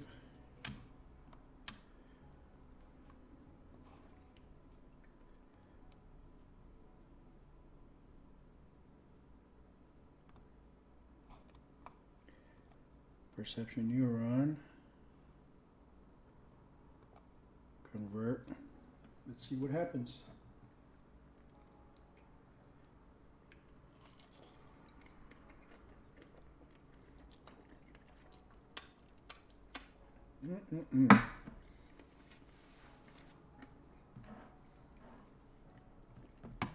That's some good salmon. All right, so the thing about these motions is you got to go to the very first frame before you do anything. And you have to turn off the inverse kinematics on the legs, because you don't want the legs to be all wonky, you know, to interact with the floor. I want the motion capture to be preserved as much as possible.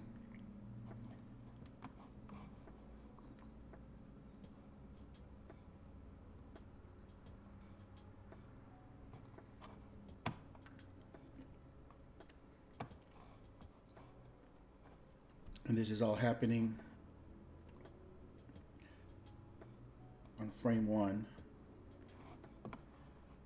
Where's the manipulator? It's right there.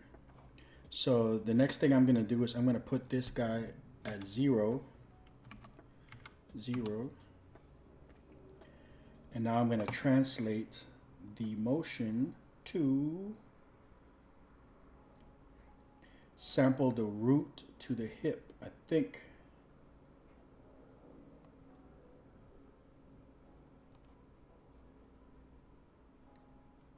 And then I need to sample the hip to the root XY.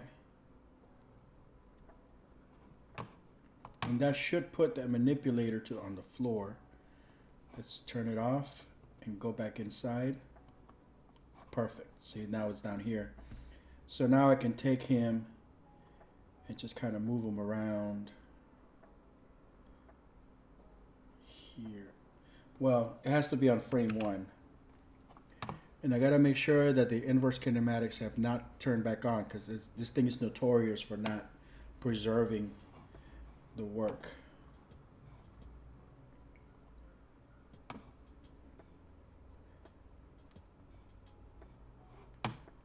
See how that manipulator is up there again? Gotta make sure.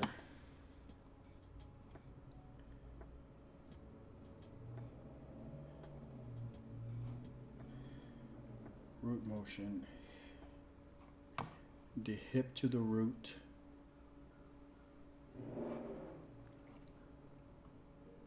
Perfect. Hopefully it stays like that. Maybe I have to bake it again. I don't know.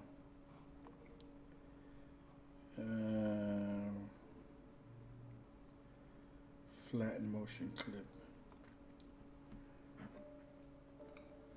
I just got to make sure that root point, whatever the hell they call it, stays there. Because there won't be that many chances to fix that later.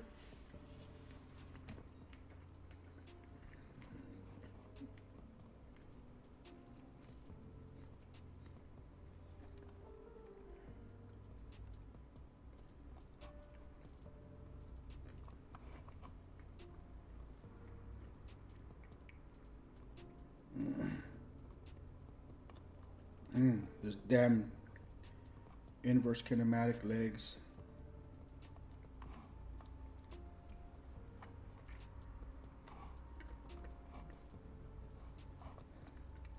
Just not doing it.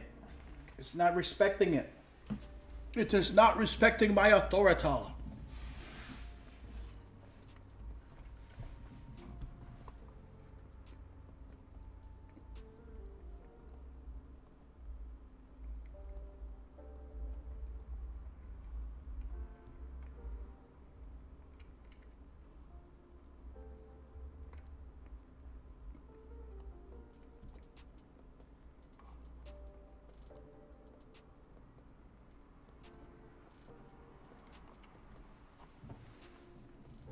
Damn, why is it not doing it? That's fine. I gotta do it like this.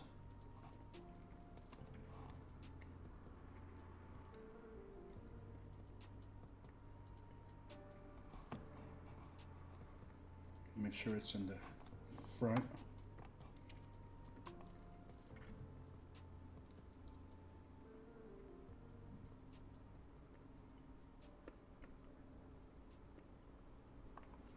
All right. So I need to try to align this as much as possible to avoid a lot of unnecessary cleanup. So maybe I'll start with this.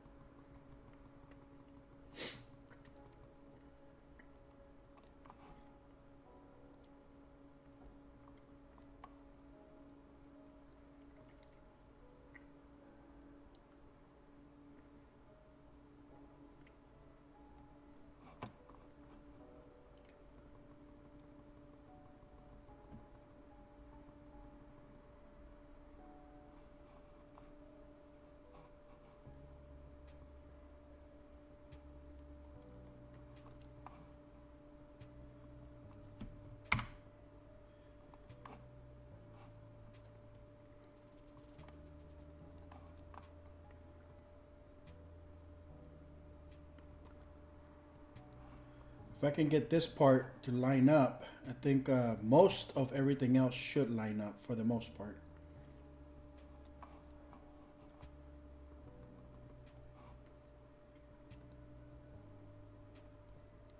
Honestly, I'm not really worried about things like foot sliding or anything like that because I'm not going to be recording the feet.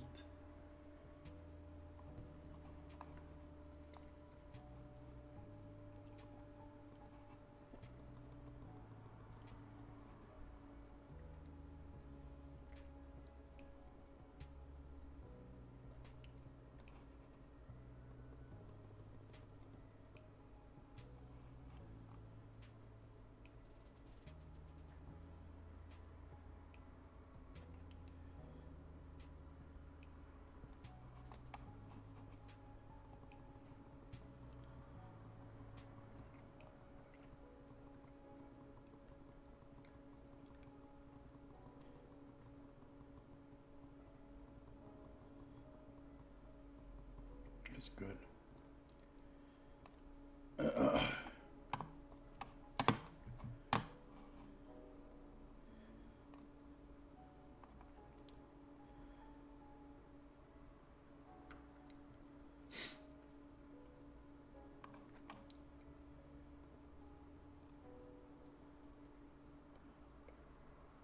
Bam.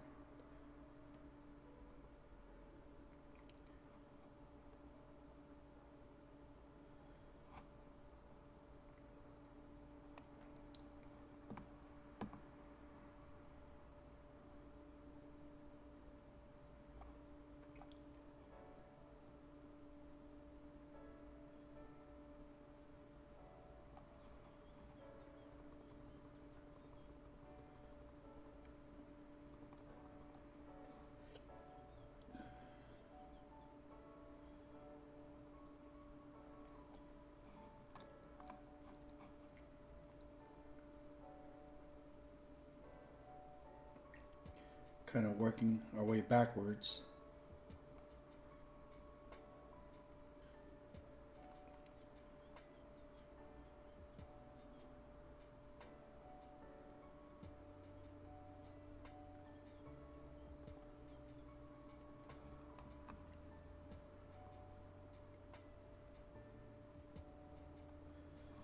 And I'm just going to manipulate his position like that. And hopefully it lines up okay. We'll see. This is the least of our problems because the motion capture looks fine. For the most part. Bam. Bam. Bam. Bam. Uppercut. Yeah, it looks fine. I think it looks fine. I don't know. I'm not paying too much attention to the legs, but I'm gonna look at it right now.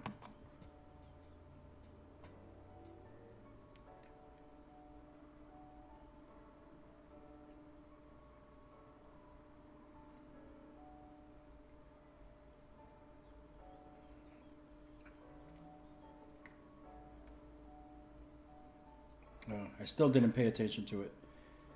I guess it's because it's not very obvious. Okay, so I'm just gonna look at the legs right now. Boom, boom, boom. There's some sliding right there. It doesn't matter. It's not very obvious. It's not that big of a deal. The legs are not going to be in the picture once I actually film this.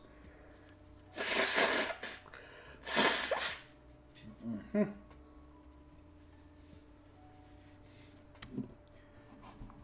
Okay.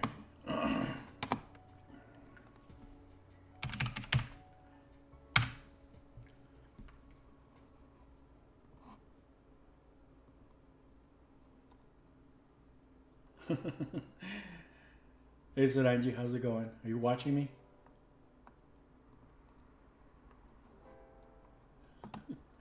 Xochistecca. Saranji, how's it going? Maestra. Are you watching me? ¿Cómo está? Xochistecca. Saranji, how's it going? Maestra Xochistecca. ¿Cómo está? Todavía tengo problemas pronunciando el nombre. Xochistecca. Xochistecca. Todavía tengo problemas pronunciando el nombre.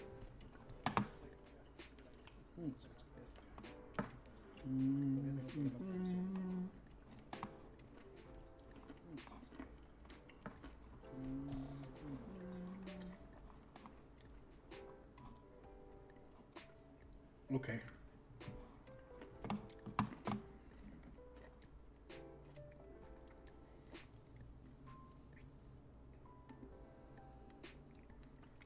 Bam. So that arm is going to have to get fixed. Okay, so that looks better. Uppercut. Goes through the ropes. Don't care about any foot sliding there. Looks perfectly natural.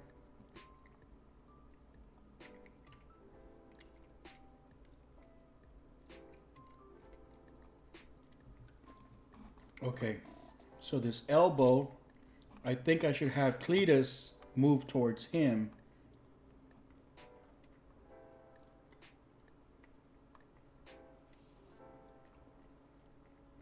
Although the leg is in a kind of weird spot. Let's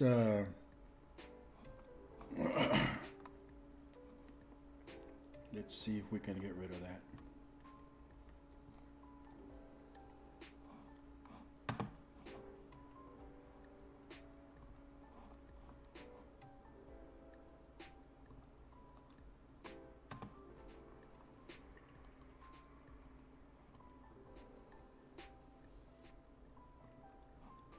Okay. So I want to see if I can get rid of that background, or I can turn on the global illumination thing. There we go. I want to see if I can get rid of that background, so we should be able to see the characters a little bit better. Global illumination thing. There we go. I want to see if I can get rid of that background, so we should be able to see the characters a little bit better. There we go.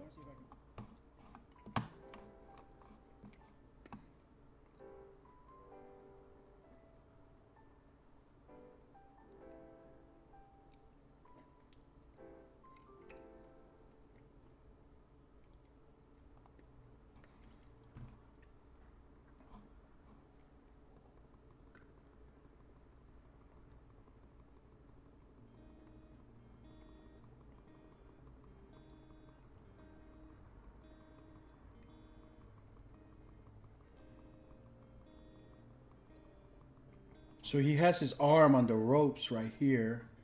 I think I should put a keyframe there and continue to hold that keyframe.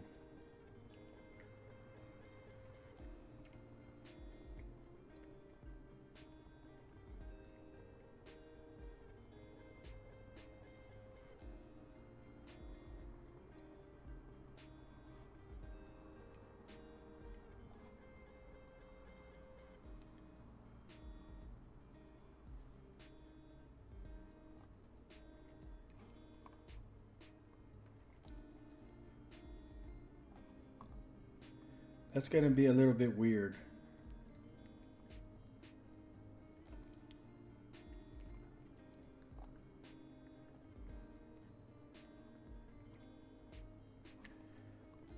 I'm going to have to move this guy here somewhere.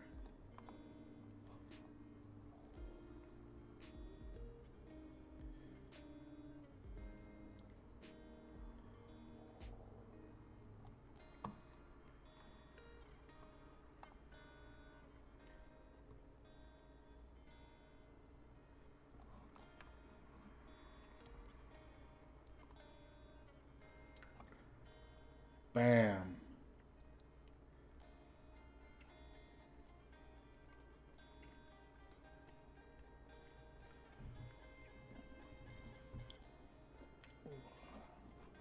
So that's some heavy sliding right there that I have to fix.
frame 302.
Okay, so here I'm definitely paying attention to the position of the legs.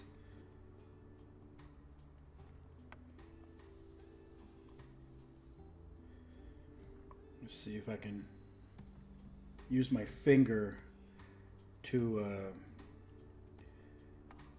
keep track of where the leg is.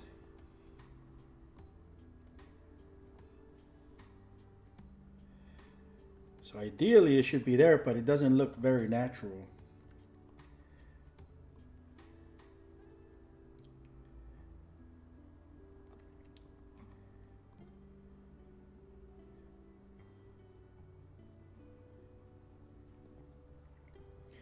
Yeah, ideally it should be there, but it's not working out. So let's see what else.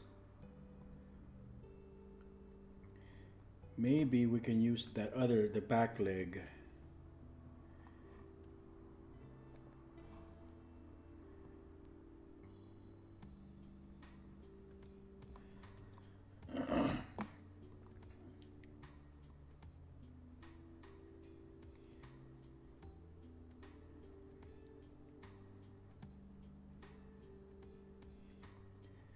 Okay.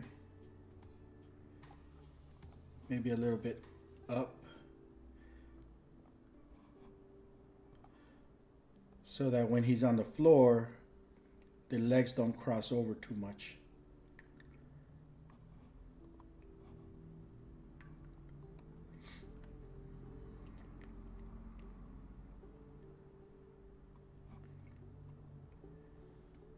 Would be nice if he was a little bit more back.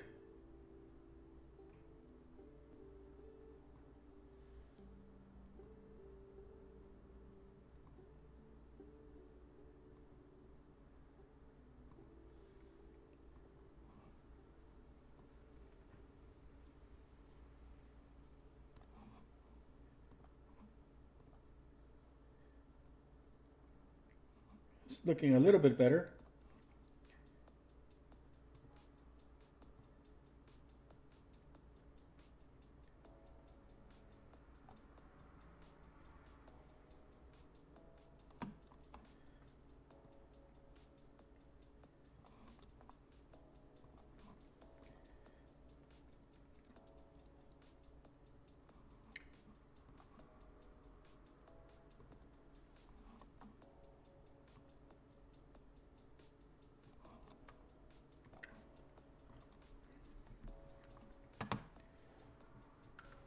It's good enough, right?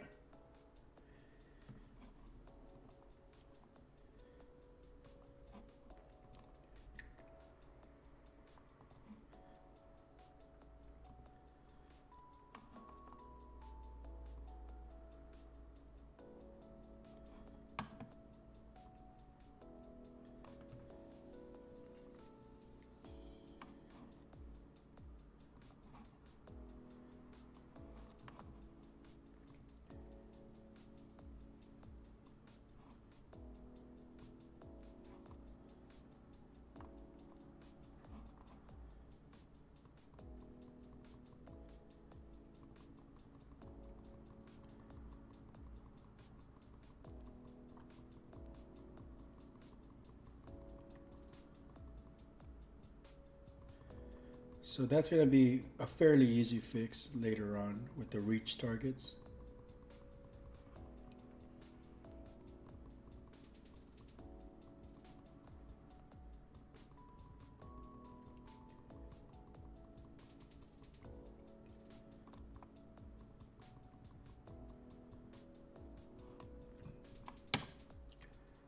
I could just try and get it done now.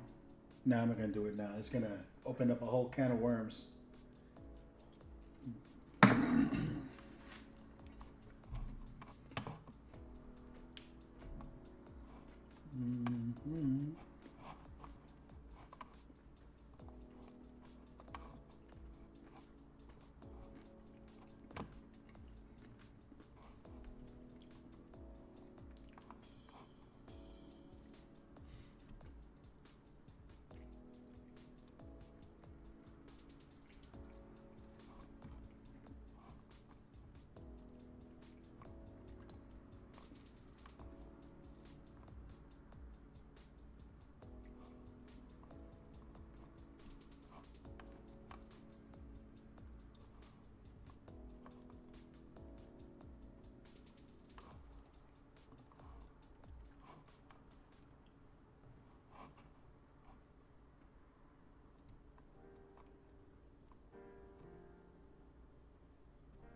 All right, so this might be a little tricky, but no, it's gonna be easy. Bam.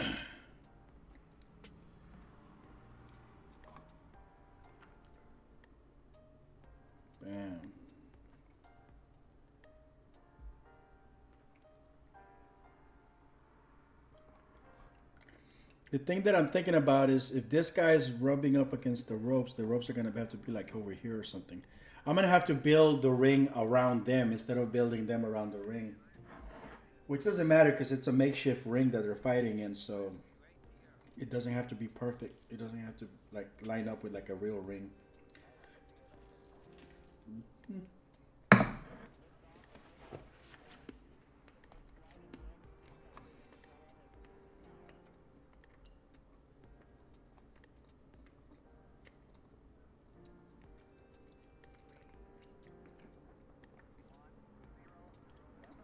Okay. So this is when this guy is going to try to kick him, but he's going to get up real quick and push him off. He's going to grab the leg and push him off against the other ropes.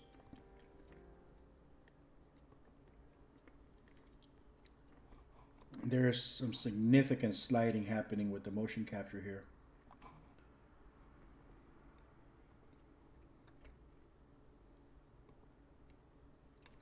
See, I don't know what happened there, but we can't have that.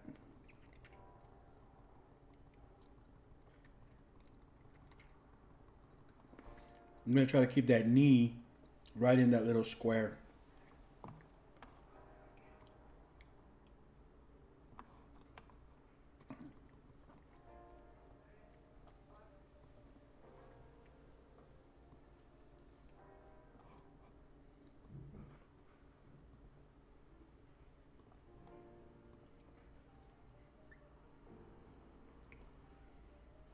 That seems to work. Nice little cheat, but it works.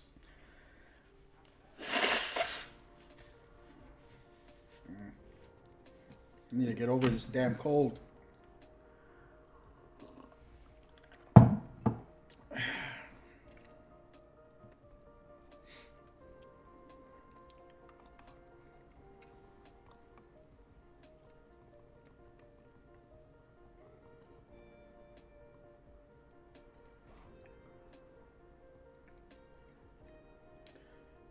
Put that knee right there.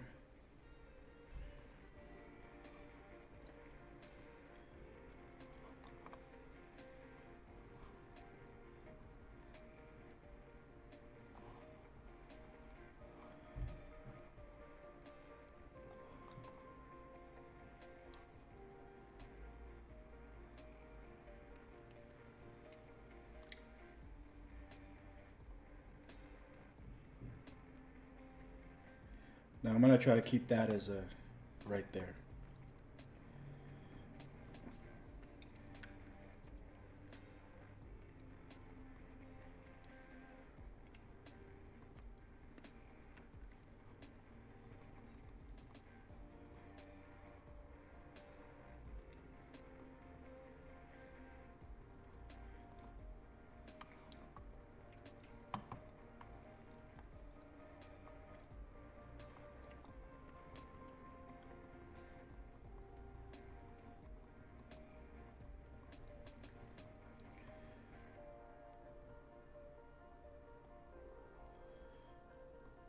It's a really good move.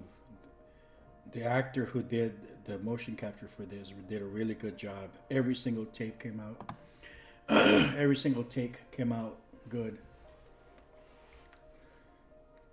You know, a few jitters on the arms, but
that looks decent. When you see it in fast motion at full speed, you can't tell that they're not making contact or, you know,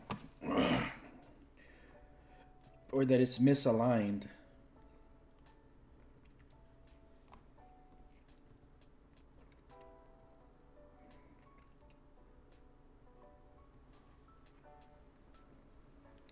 And based on the position of the camera, it should sell pretty well.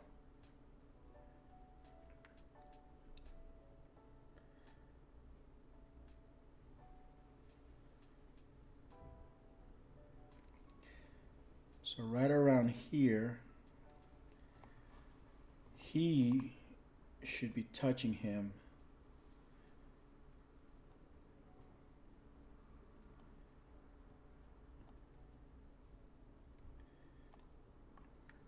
Because he's going to push him one more time.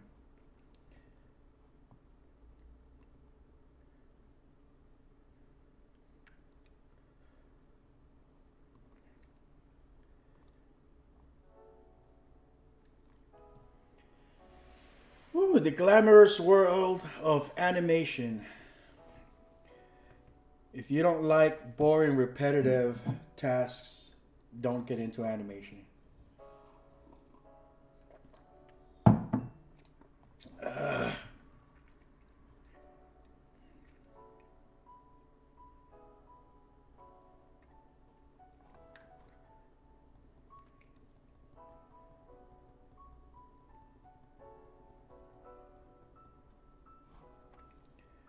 That knee should still be here.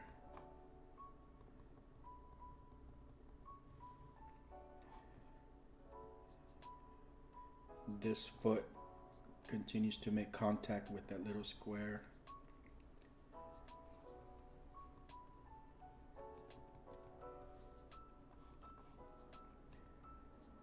Gotta try to avoid that little bit of sliding there.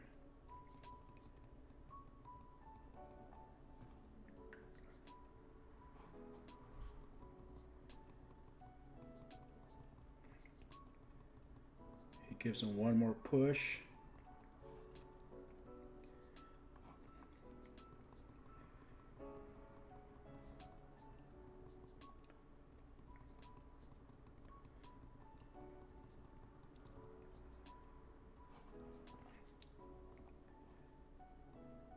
I'm going to place him right there.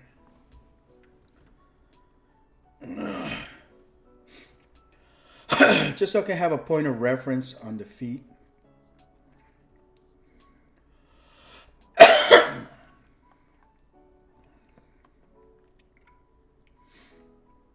is going to be a great scene. This is the first scene in the movie, so it has to be heavy impact. Almost as good as the last scene.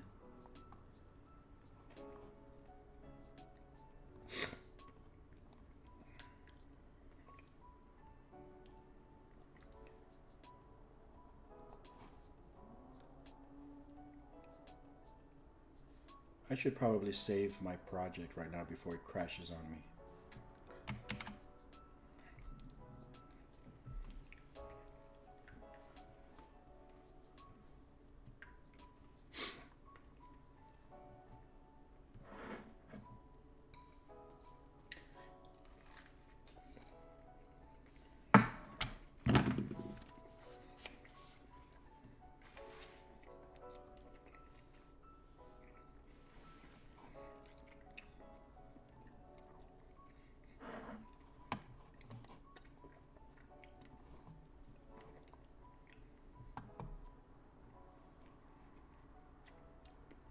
Please don't crash. You've been doing good today, Reallusion. You haven't crashed on me.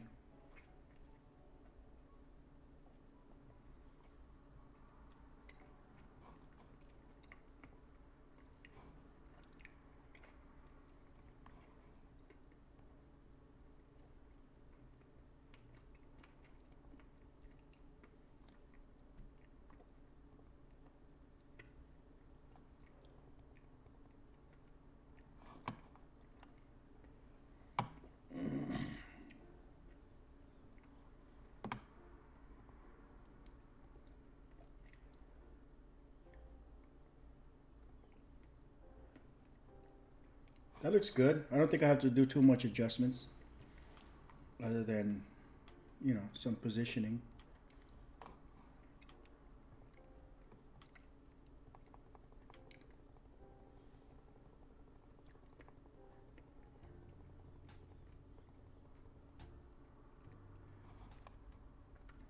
So naturally, he has to end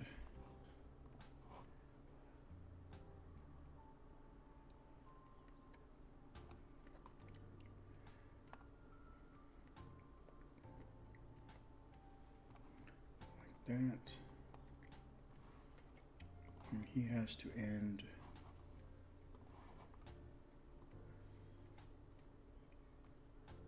un poco más cerca de allá.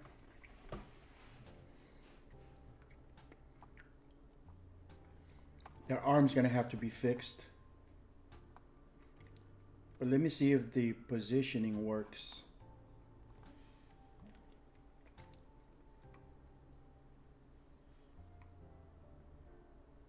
Oh, yeah. That works great.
I really do feel like flattening the animation down so I can fix that arm. But I have a feeling it's gonna put me in a whole new can of worms trying to fix that stupid arm.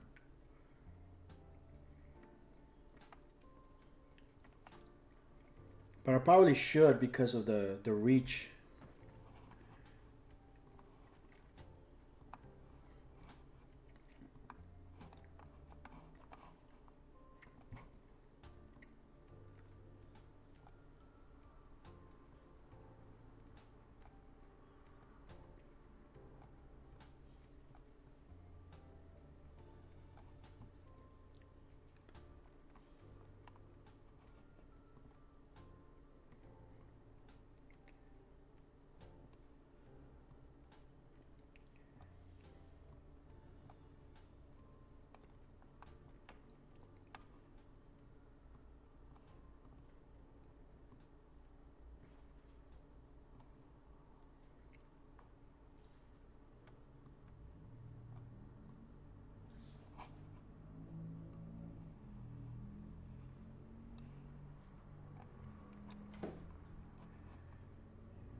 And I should be able to reduce that weight on that to normal. And then here I should be able to put it at 100. And here I should be able to put it back to 0, which should get me what I want.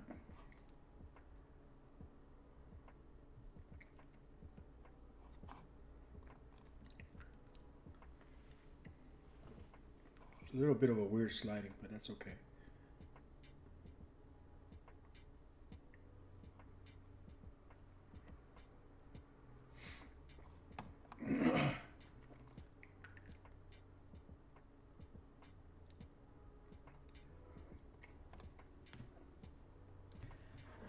Oh man, that's a complicated scene.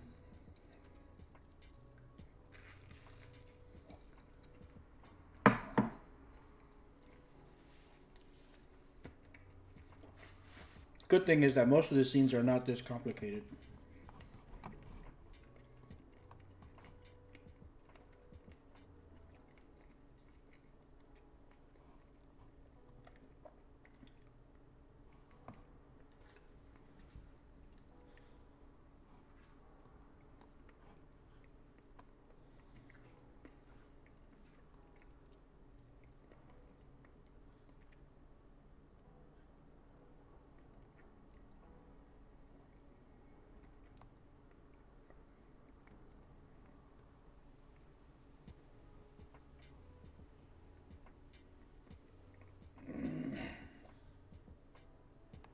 Is that the first punch?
All right, let's see what that looks like.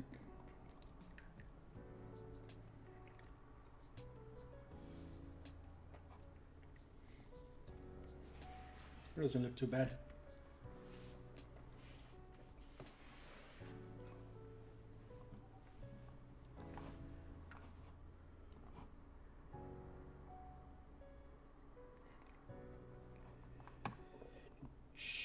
Excuse me.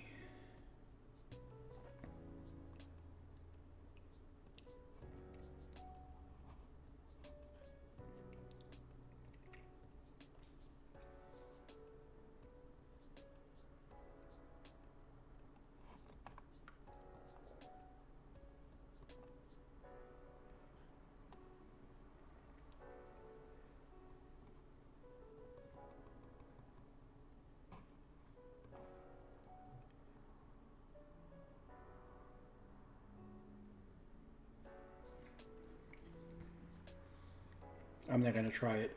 I'm gonna flatten it and I'm gonna start again. But before I do that, I'm gonna save it. Because that's too risky.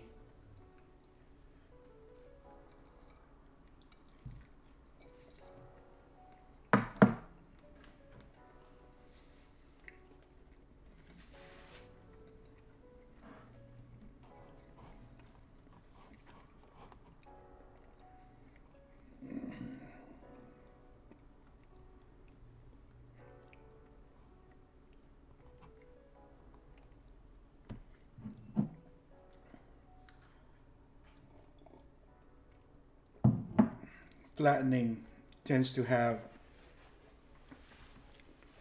consequences in the prior parts of the timeline that are not foreseen. So let me review this, because see, I can already see that there's some kind of weird shit going on with the arm right here. But maybe, look at that. That's not right. I'm glad I saved it.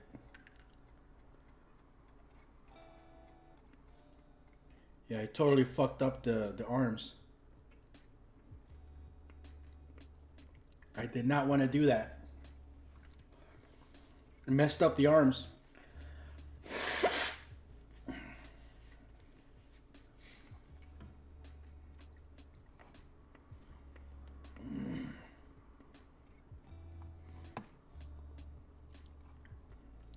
Maybe I can undo without having to reopen the file.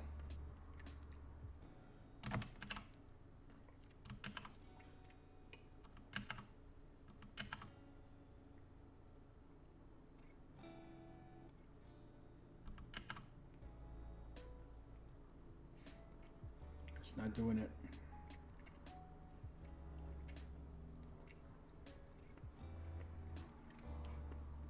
Well,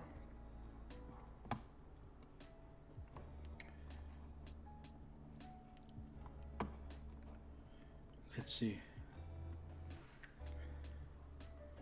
Mm, mm, bam.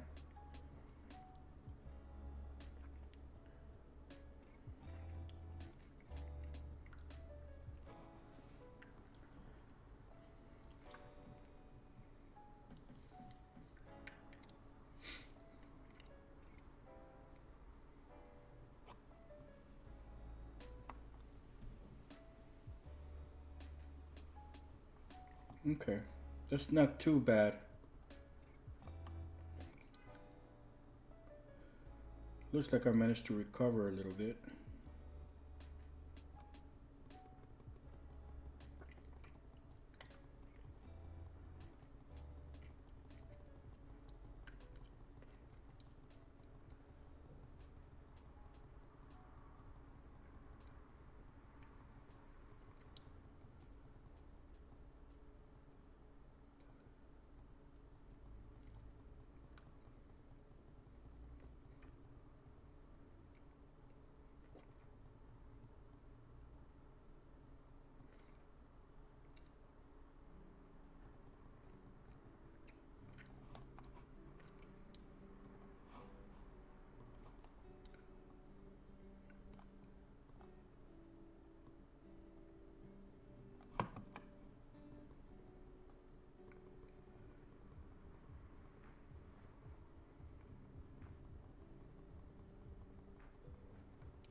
Gotta remember to always go back to the first frame and put everything down to 0%.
He's just flailing his arms like an idiot, man. He doesn't know how to fight.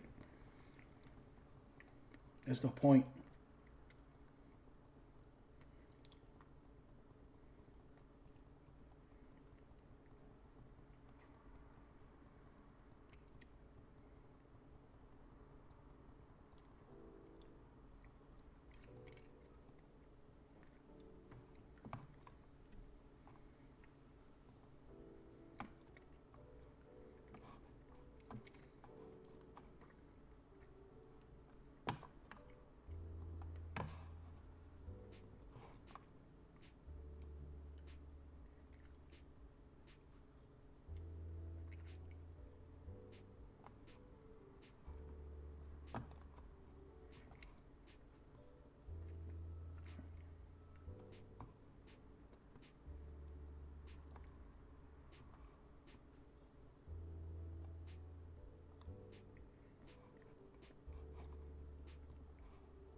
Oh shit, I messed up.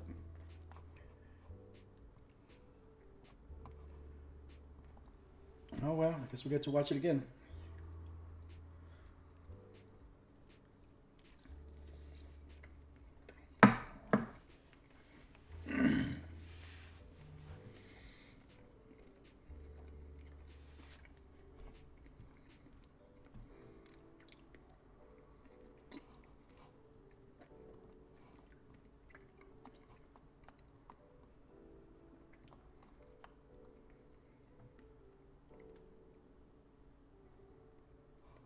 He just looks stupid.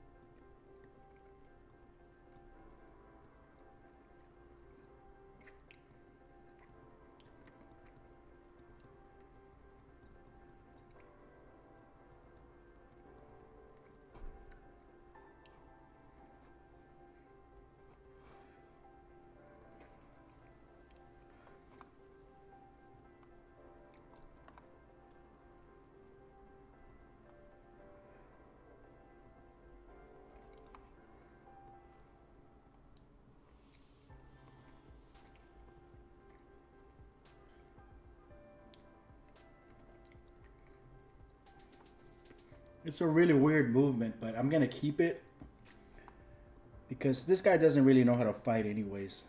He's just tough.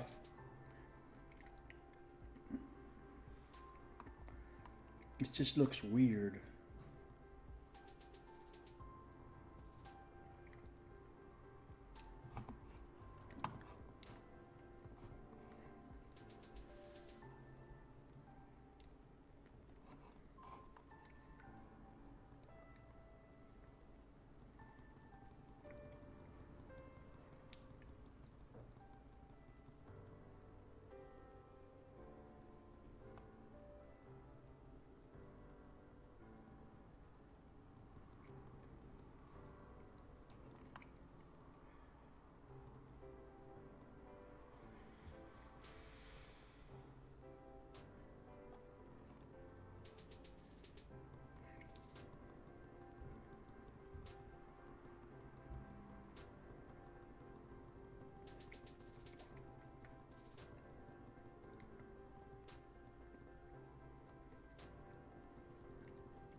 Maybe I can play around with the transformation.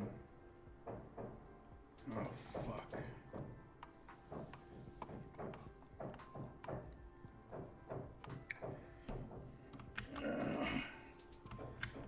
The hip.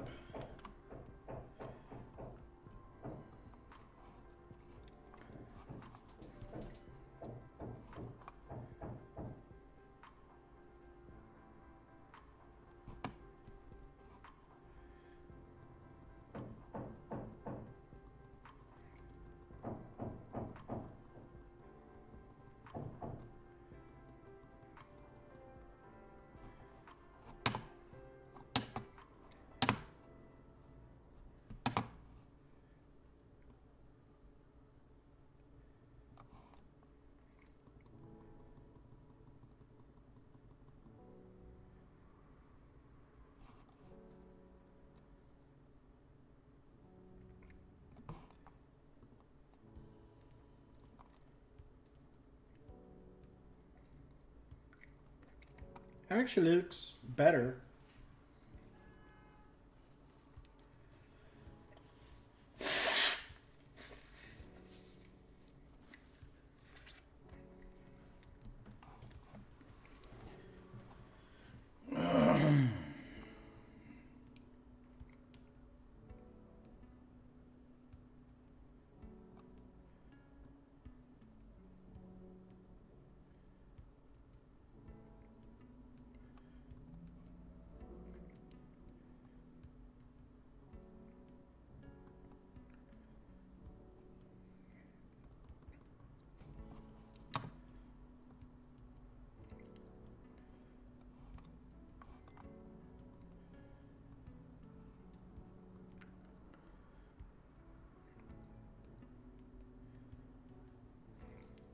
Yeah, some heavy foot sliding, but I honestly don't care about the foot sliding. The feet are not going to be on camera. And I have a feeling that if it's really an issue, I can do some kind of that foot lock the feet to the floor stuff that they have in the one of the features in the software.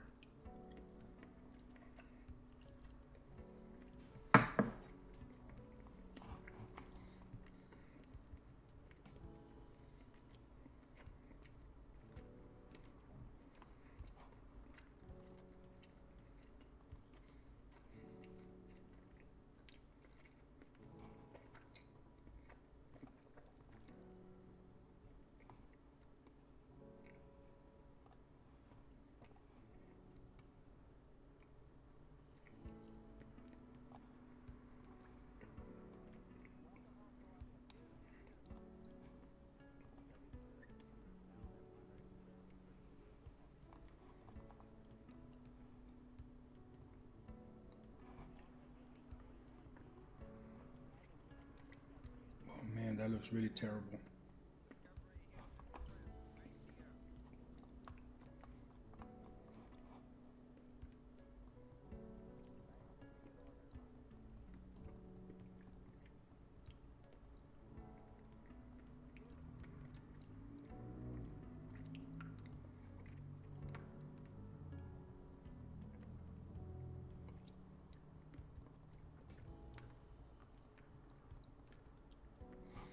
Okay, so this I'm gonna have to pull it off by transforming like this.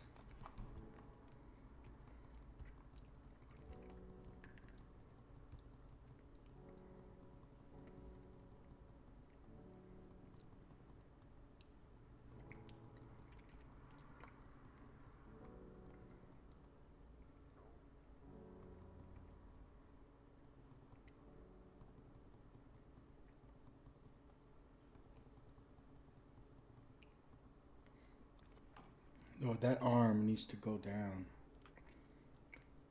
Not that one.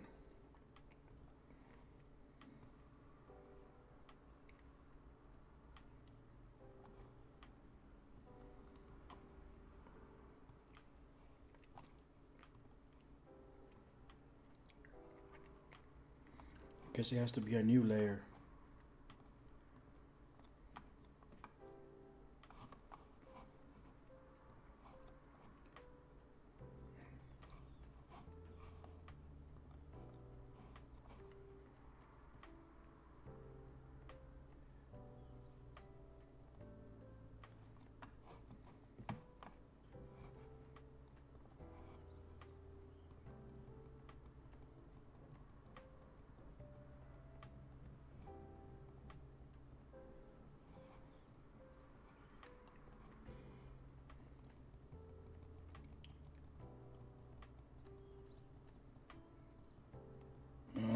Totally messed that up, huh? Yeah, we're not gonna do that.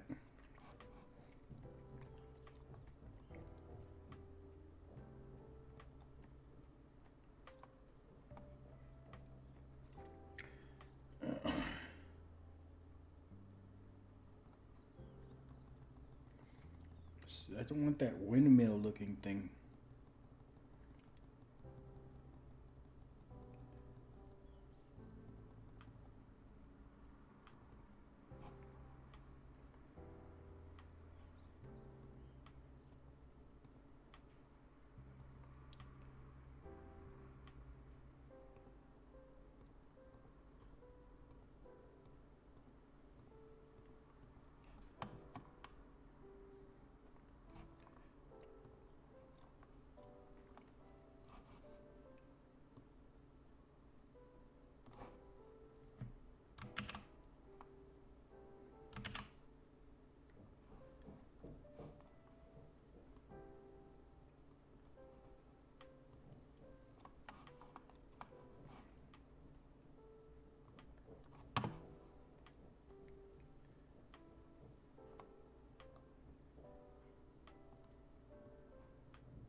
Okay. All right, let's see what that looks like. Woo! Man, what time is it? 5. It's almost quitting time. I did a pretty good amount today, though.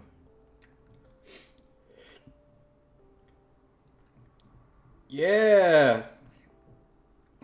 It looks more natural. Still a little wonky, but more natural.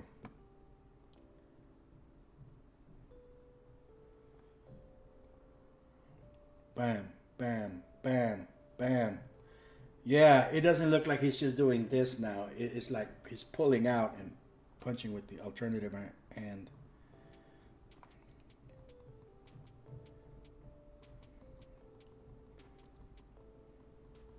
I mean, that could be tweaked a little bit, but I'm not going to worry too much about that. Those are small tweaks.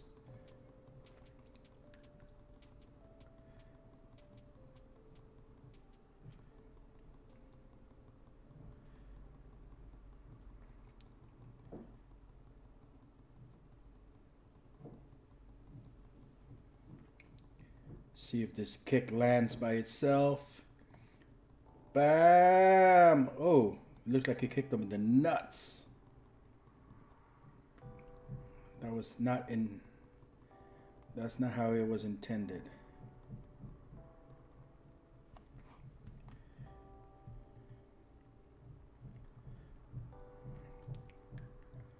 So I'm going to have to use a transform.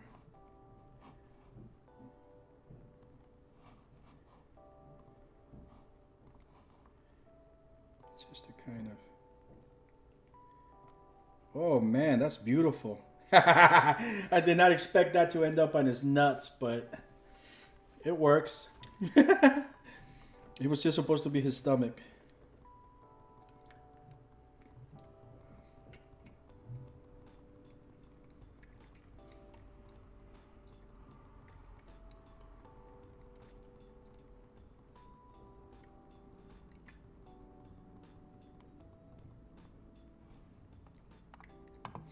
This is a very complicated scene, man. Very complicated. I better get an Oscar for this shit.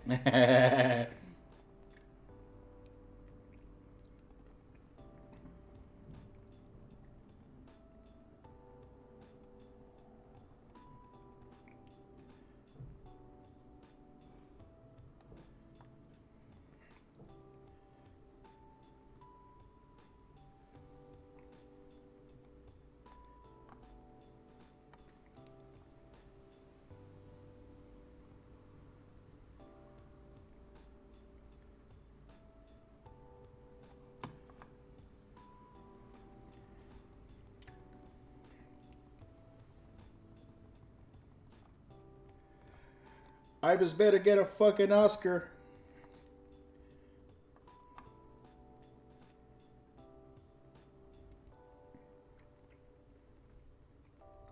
I love it.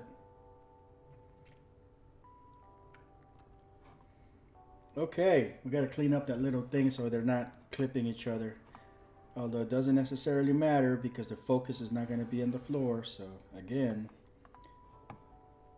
it doesn't need...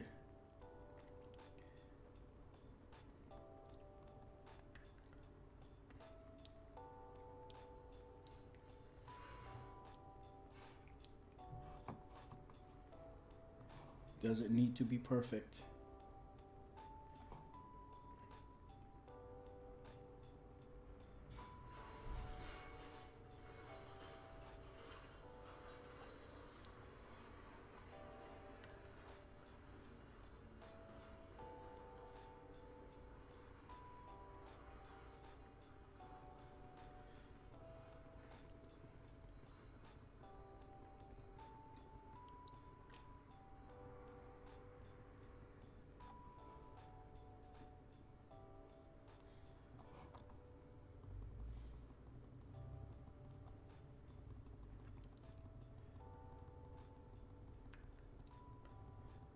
Gonna have to fix his arm right there, but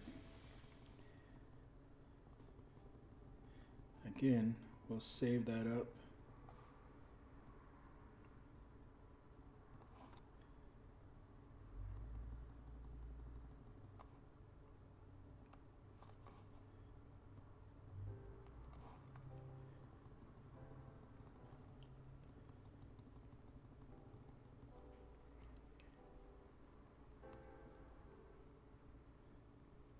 Oh, that's good. That's perfect. That's just the right amount. Okay, right there. That's where I gotta fix. And maybe the fix should be to just kind of turn this guy.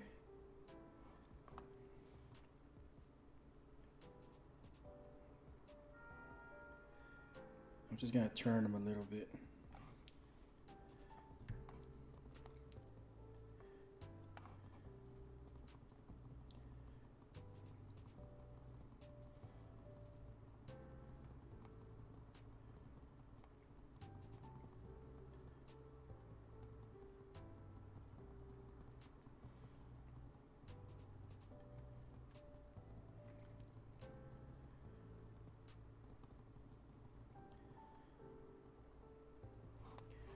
I'm gonna see if I can put a keyframe.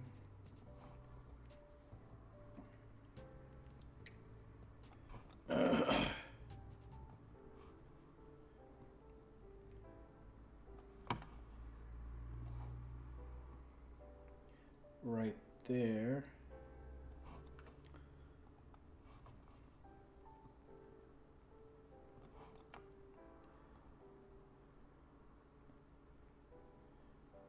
That doesn't look too terrible.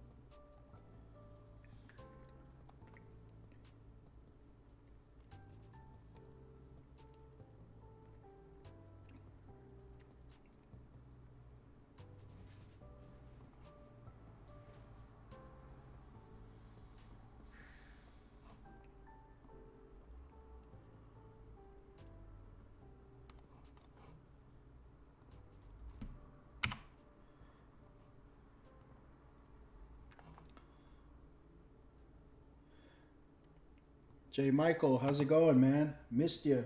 Where you been?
I'm running out of dry spots on my booger rag.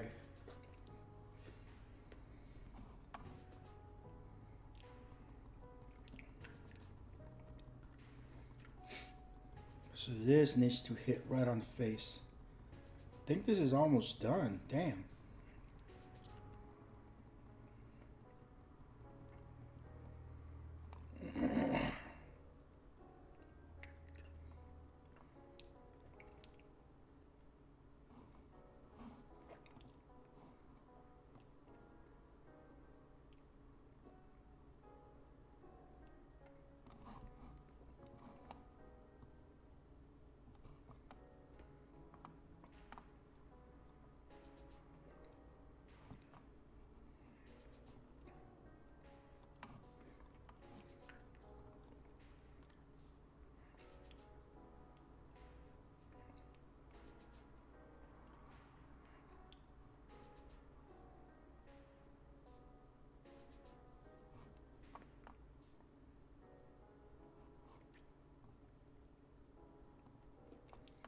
Okay, so I have to fix the rotation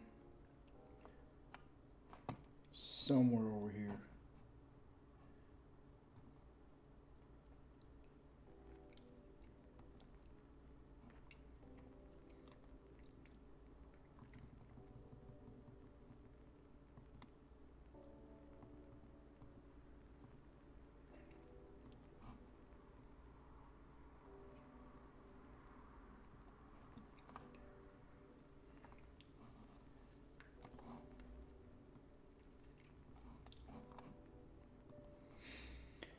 Woo!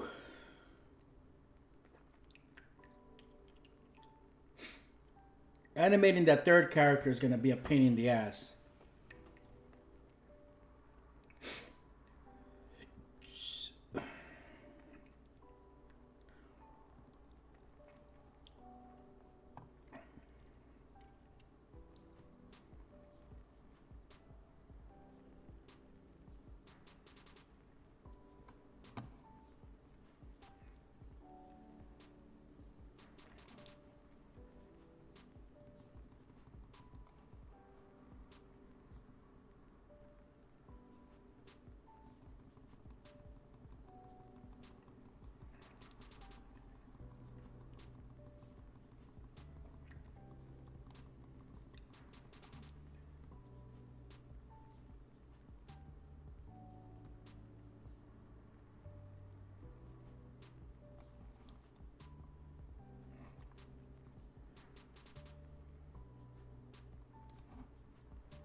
Wish I could do ragdoll physics so it could just go automatically. That would be awesome.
I'm on frame 2443.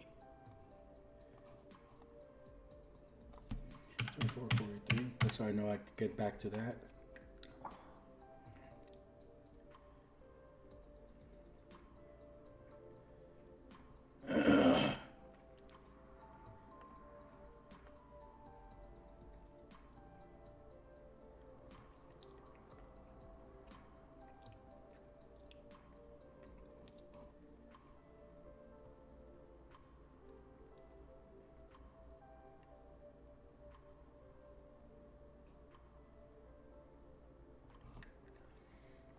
Wonder if I should go ahead and animate the faces today.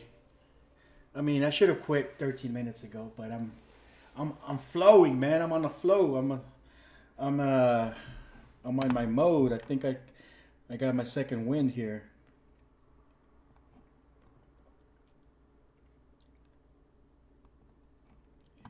That head bobble is a little too early.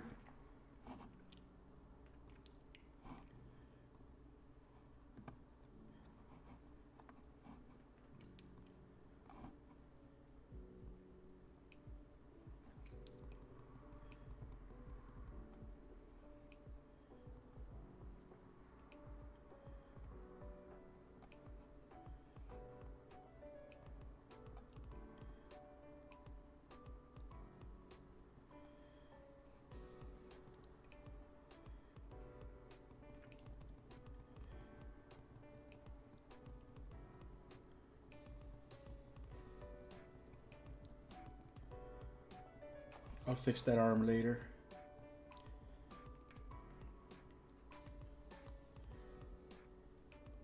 What the fuck? He's still getting up? I thought it was over. What the hell's going on here? I thought this was the last kick.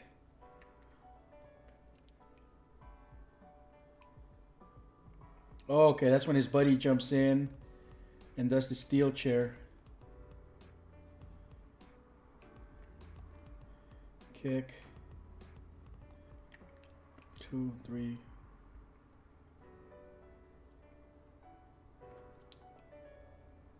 Wow, I still have a lot to go.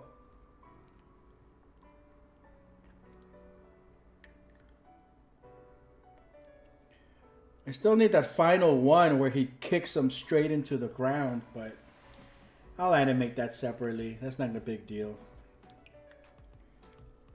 It needs to be more brutal.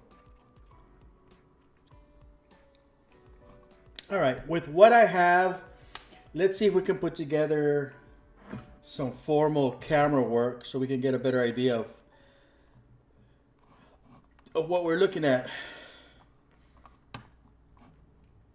Okay, so I'm going to delete these previous cameras.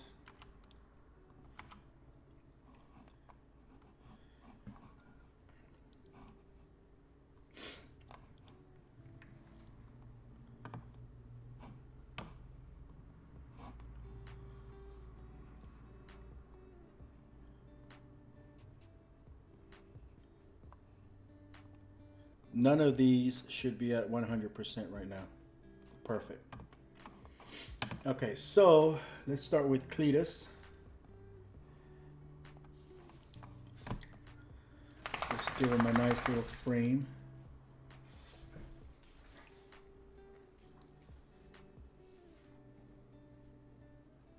We want to see Odie's face a little bit. Does Odie have his own light yet? He doesn't, huh? Let me see.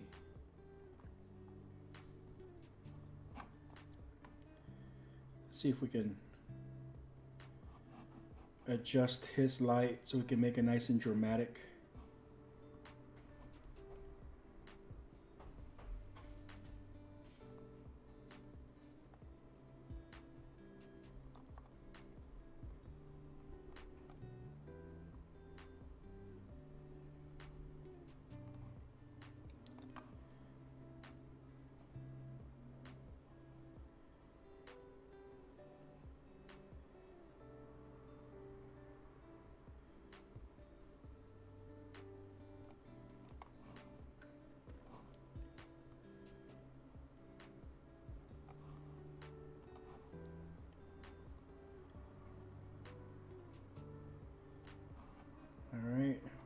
attach it to the waist.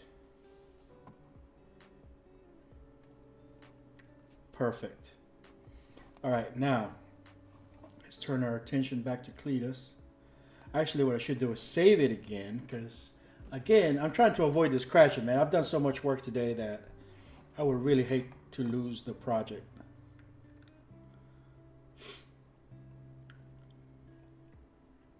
I don't know how I'm going to animate that third character, because I don't have it as part of the main motion capture, and I need to be able to time it so he reaches the ring while he's getting beat up, and then jumps on top of him, gets flung around, gets hit a couple times. Oh, this is taking forever. This shit's going to crash on me. This thing is going to crash. Please don't crash. Yes, thank you. Thank you, Reallusion, for not crashing. Thank you, Reallusion, for doing your job.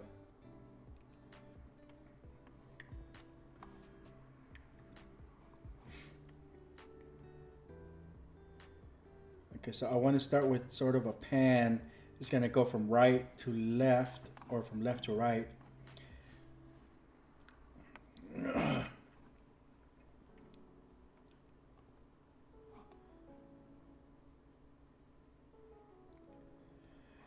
And we're going to do create camera. And we're going to animate this camera.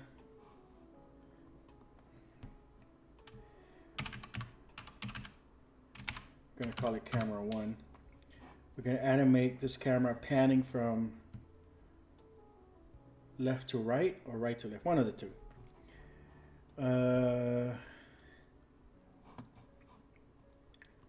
How far into it? I don't know.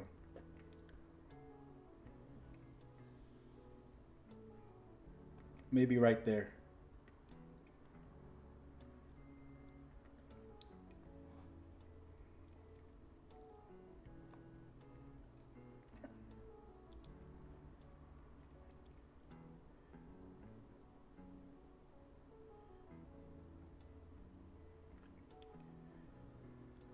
Like that.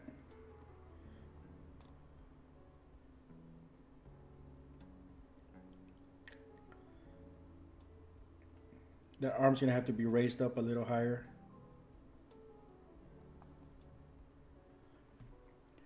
Let me hit pause on this because I think I saw a delivery guy, and they've been delivering to the apartment in front of the house lately. So I will be right back. Alexa, what's that notification?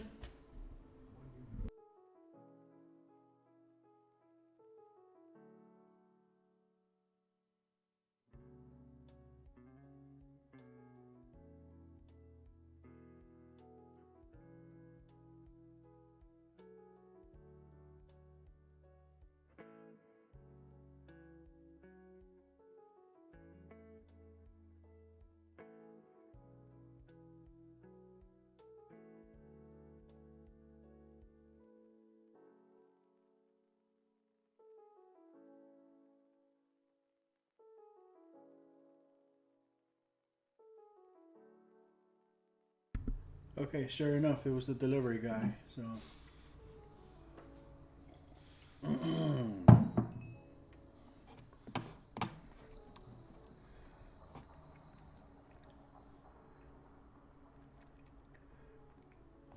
when this uppercut happens, this needs to be fudge.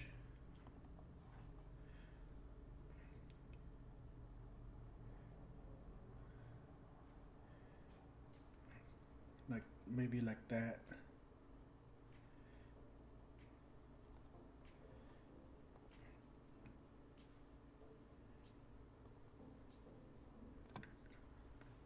Maybe slow down the rate of the pan so that the punch happens as it's panning.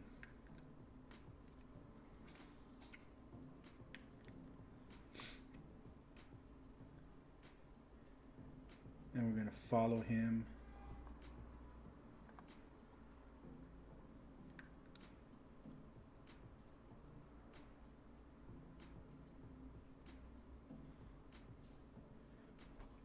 I'm gonna do multiple cameras, so I'm not too worried. Right now we're just doing the from behind Cletus. I'm gonna get rid of this in-between keyframe here.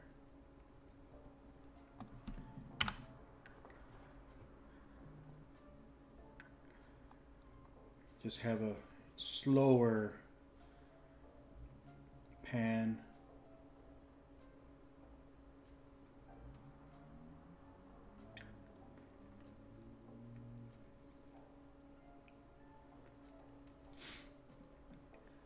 Yeah, that looks interesting.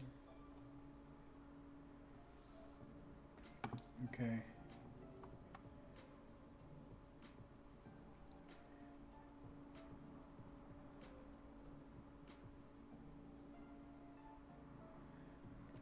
I'm going to stay from this angle with this camera.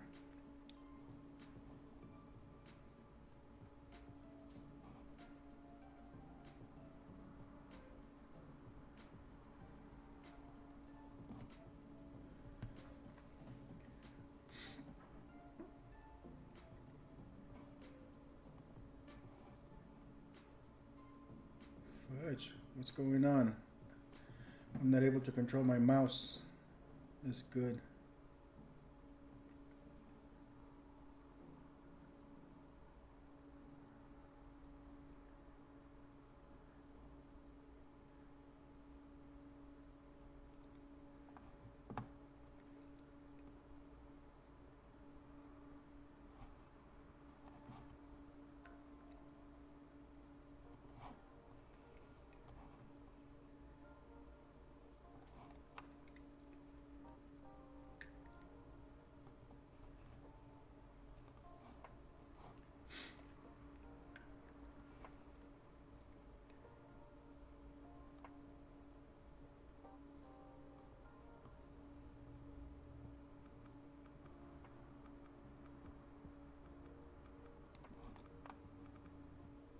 All right, let's see what that one camera looks like. I'm not trying to do too extreme. I'm trying to keep it within the same plane, like, or Z depth, I think that's called.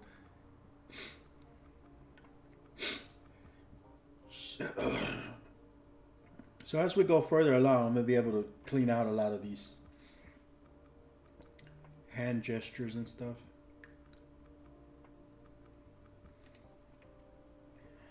And I'm leaving plenty of negative space as far as the camera. This is not the actual cameras I'm going to be using, because obviously we're going to be doing this in Unreal Engine. But the reason for the plenty of negative space right here is because there's going to be a lot of crowds and stuff, and I want that to be a major feature of the sequence.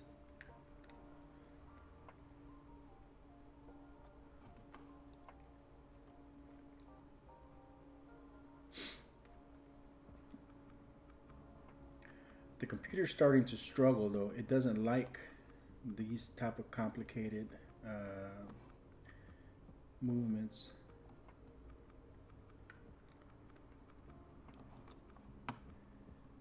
That's nice, man. It fills up the frame very nicely, the character.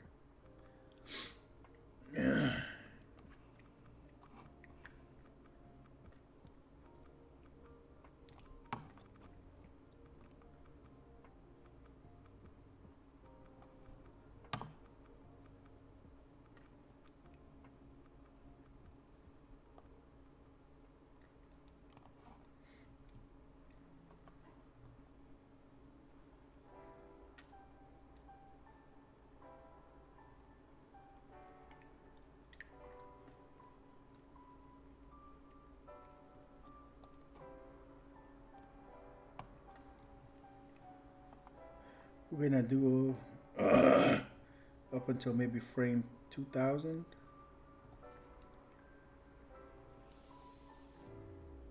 this one.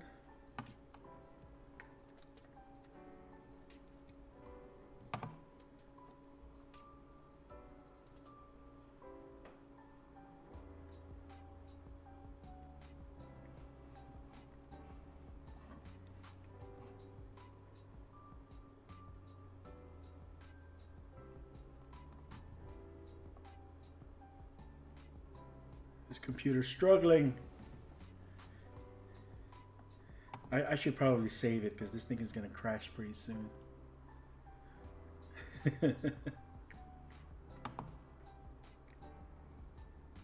Save. Free disk space insufficient. The minimum disk space requirement. Do you want to continue?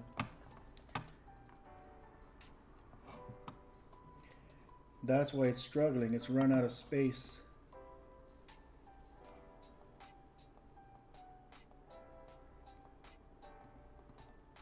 Let's see if there's some stuff that we can get rid of. Man.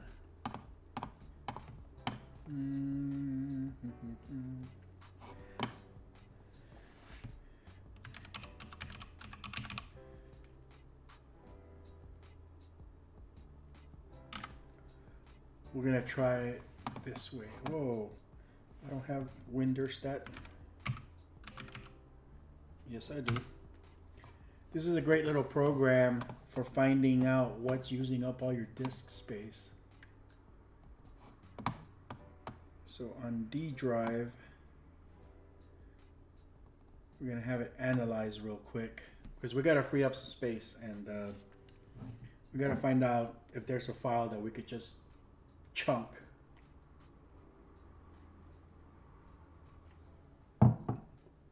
We'll see how long it takes. I'm gonna hit no for now. Keep it from doing anything dramatic. But we're obviously running out of space in our cache. So yeah, we don't want to do anything that's gonna screw this up.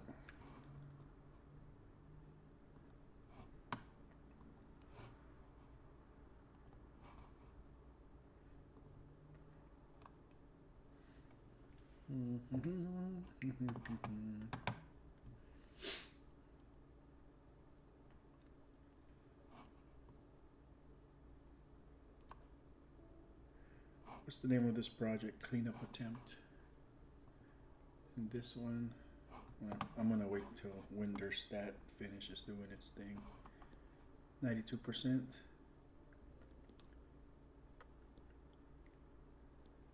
About a minute left, supposedly. I don't need to do the C drive, but I don't know how to stop it.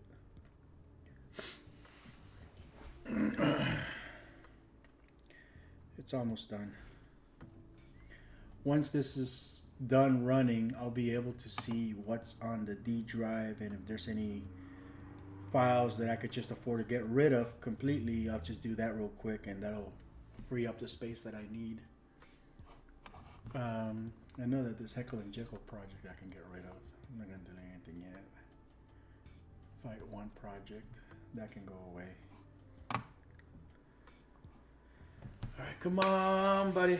Come on, buddy.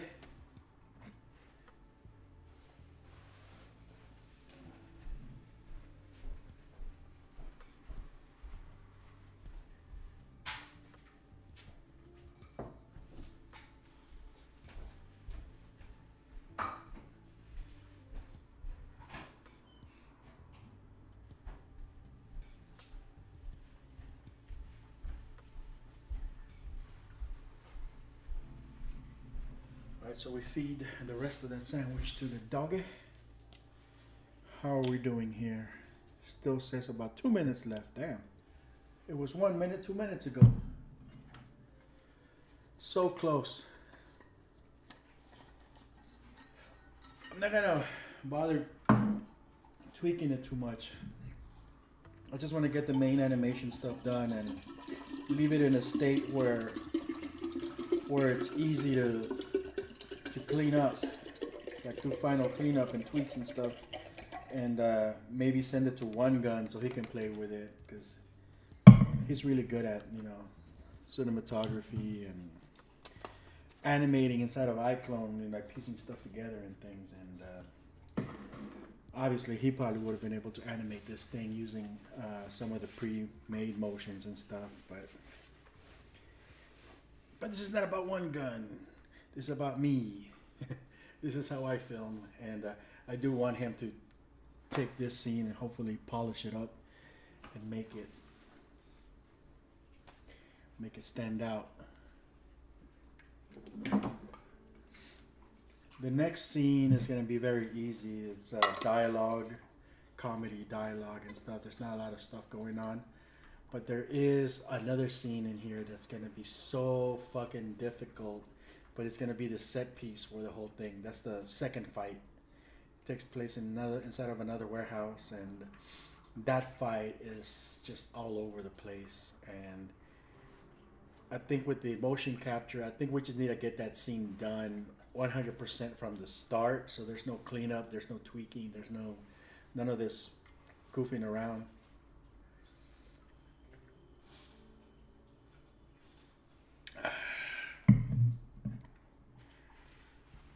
Oh yeah. Come on. Almost done. If you guys don't use this program, I highly recommend it. It's a free program. It's called WinDirStat, and basically analyzes your disk, and it finds all your files and analyzes the disk's space usage, and you can see it in a visual format. So then you see this big old square, you click on it, and it tells you, oh, this file belongs to this. And if it's not a good file or something that you should have deleted a long time ago, you could just delete it, you know. But it's a great way to see where all your files and file sizes are being utilized. It's almost done, you can see here.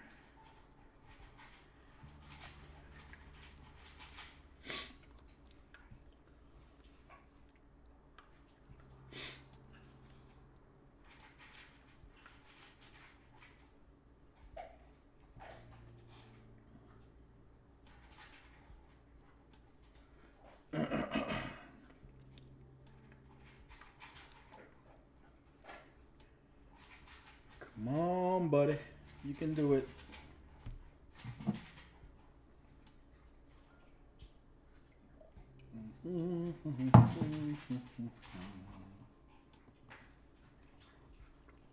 Ah.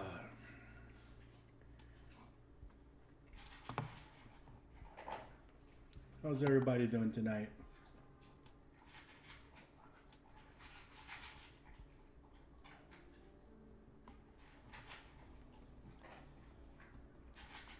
How's everybody doing tonight?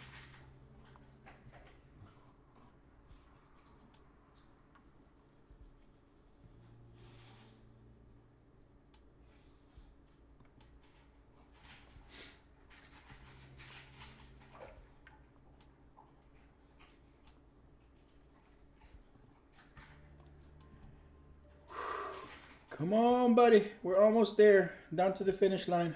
You can do it. Can't be screwing up our computer now. I might have to upgrade this damn machine, man. I need to put bigger hard drives in this thing just to handle the cache. Oh, crazy, crazy. All right, here we go. So, you see where all these colors are? These are all the files that are on my computer. That's on my C drive. But for example, there's this giant square right here.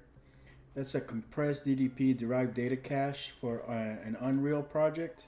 23 gigabytes. I can delete that, and if I ever need it, the program should be able to redo it. And there's all these blue ones here. These are videos from the 360 camera.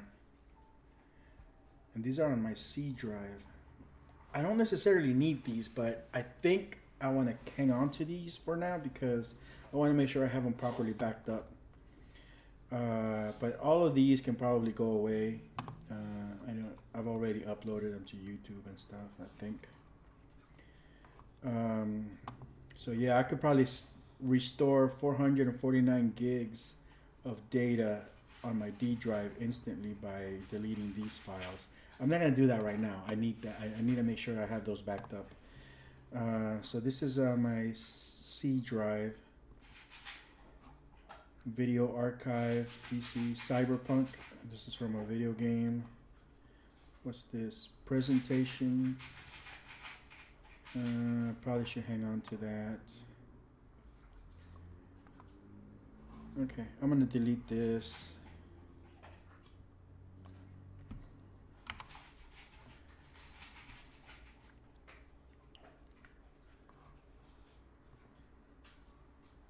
It should give me a 4 gigs.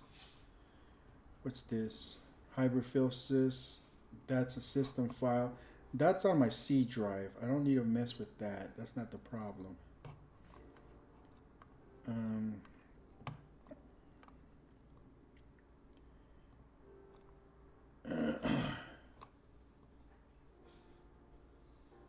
It's a 30 gig file.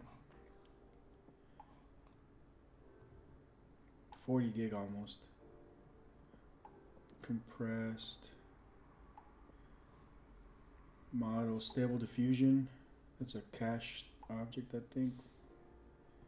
Git, extensions, models. I don't want to mess with my stable diffusion stuff. Sometimes I end up breaking it and spend too much time fixing it.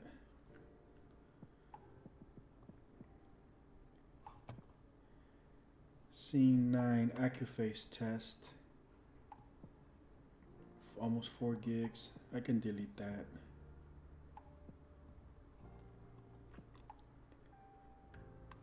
Cleanup attempt. That's the project that I'm working on now. It's from a previous version of the fight that I was working on. I could probably get rid of that, since I'm basically redoing it from scratch. Okay. Another 1.2 gigs.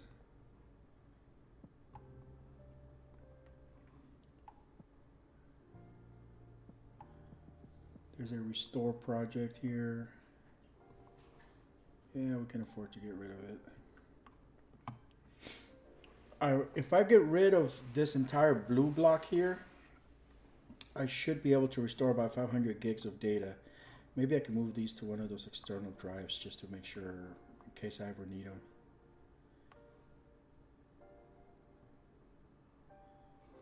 What is this? Raw file.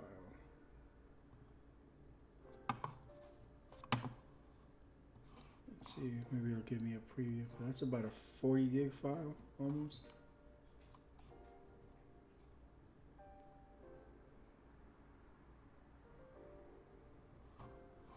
What's it called?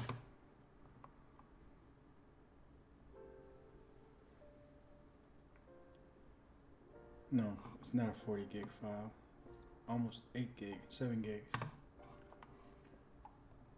Yeah, I'm gonna get rid of that. That's a video file from when I was experimenting with stuff.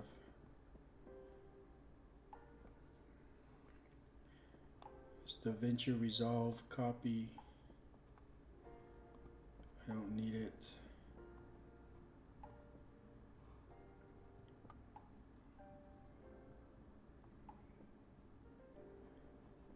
Gigs. What else we got? Those are system files. I think that should give me enough space already to be able to save my project without it crashing, hopefully.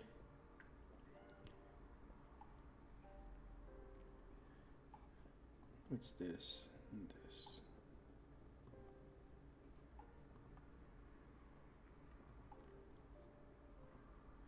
It's all my stable diffusion stuff. 5 gig file. These are temporary for my blog. Alright, I think I should be good. So I'm going to try to save it again.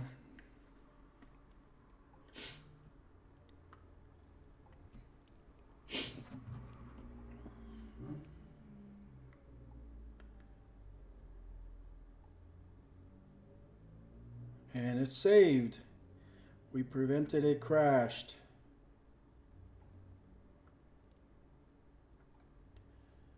All right, so tragedy averted. Excuse me.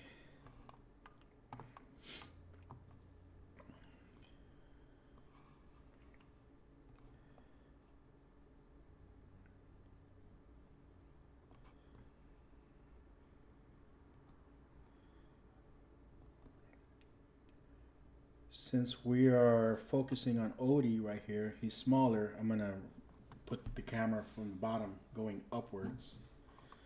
Make him look smaller and make the opponent look bigger.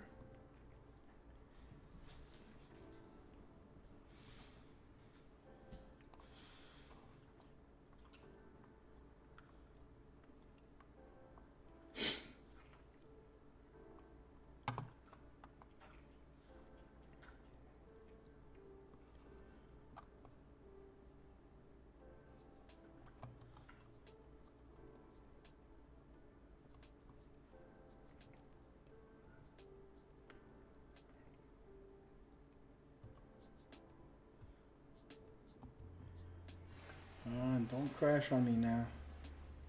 I gave you space.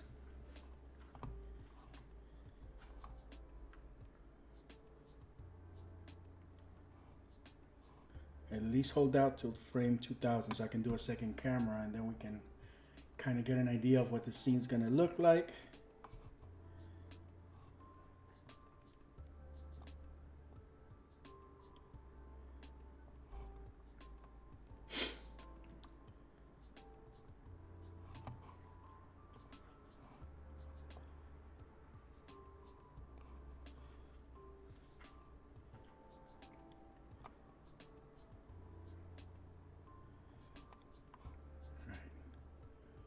We're gonna stop at frame 2000 for now.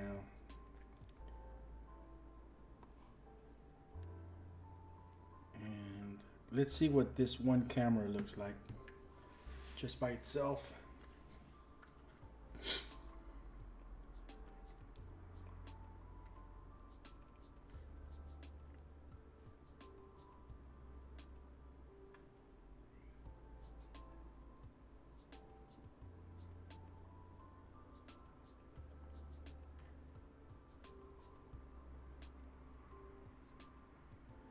Some of the angles are not very convincing.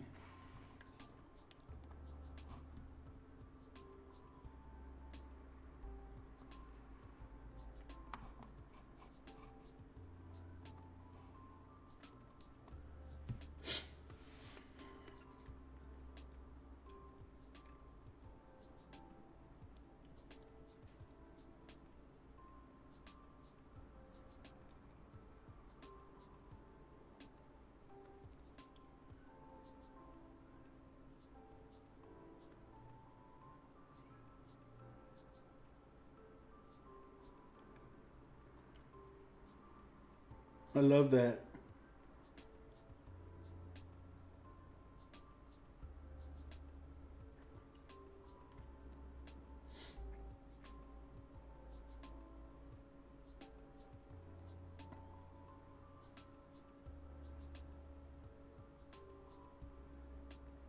Oh my God, that looks beautiful.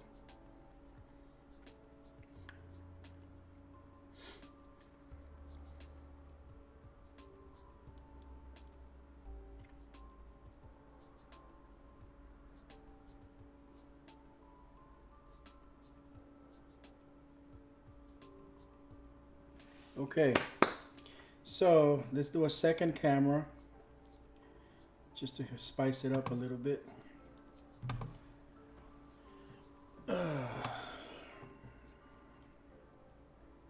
Create camera, orbit camera, camera 2.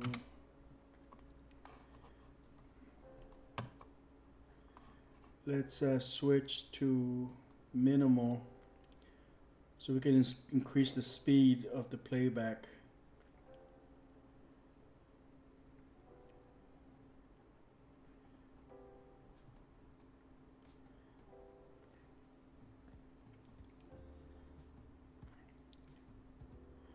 We're going to do sort of an overhead view, semi-Dutch angle.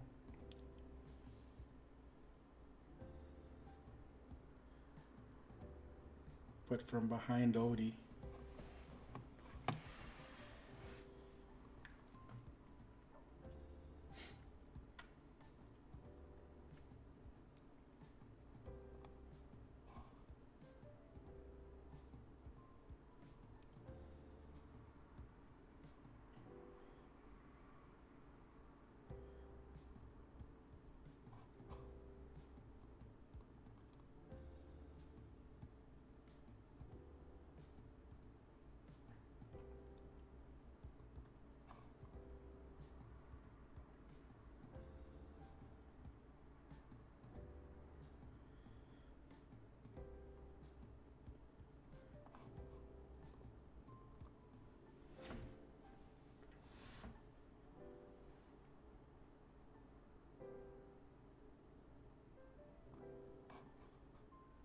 Something about that I don't like.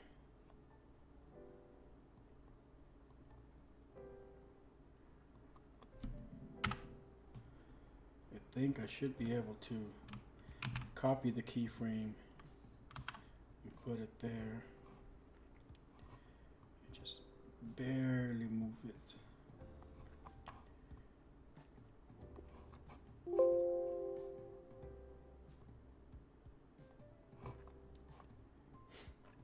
Yeah, I'm starting to run into memory issues. Hopefully it doesn't crash, but if it does, I think we have the project saved, so no big deal. It's about quitting time anyways.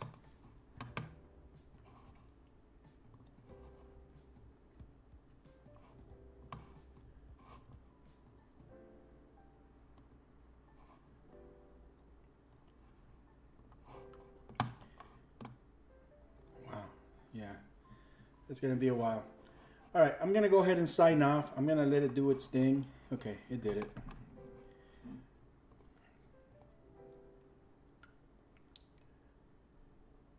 And I'll stream some more tomorrow. And I think this is gonna be the project file. Okay, so tomorrow I'm gonna do some more cleanup and I'm gonna do a rough edit on the camera stuff and we'll be able to see an animated sequence.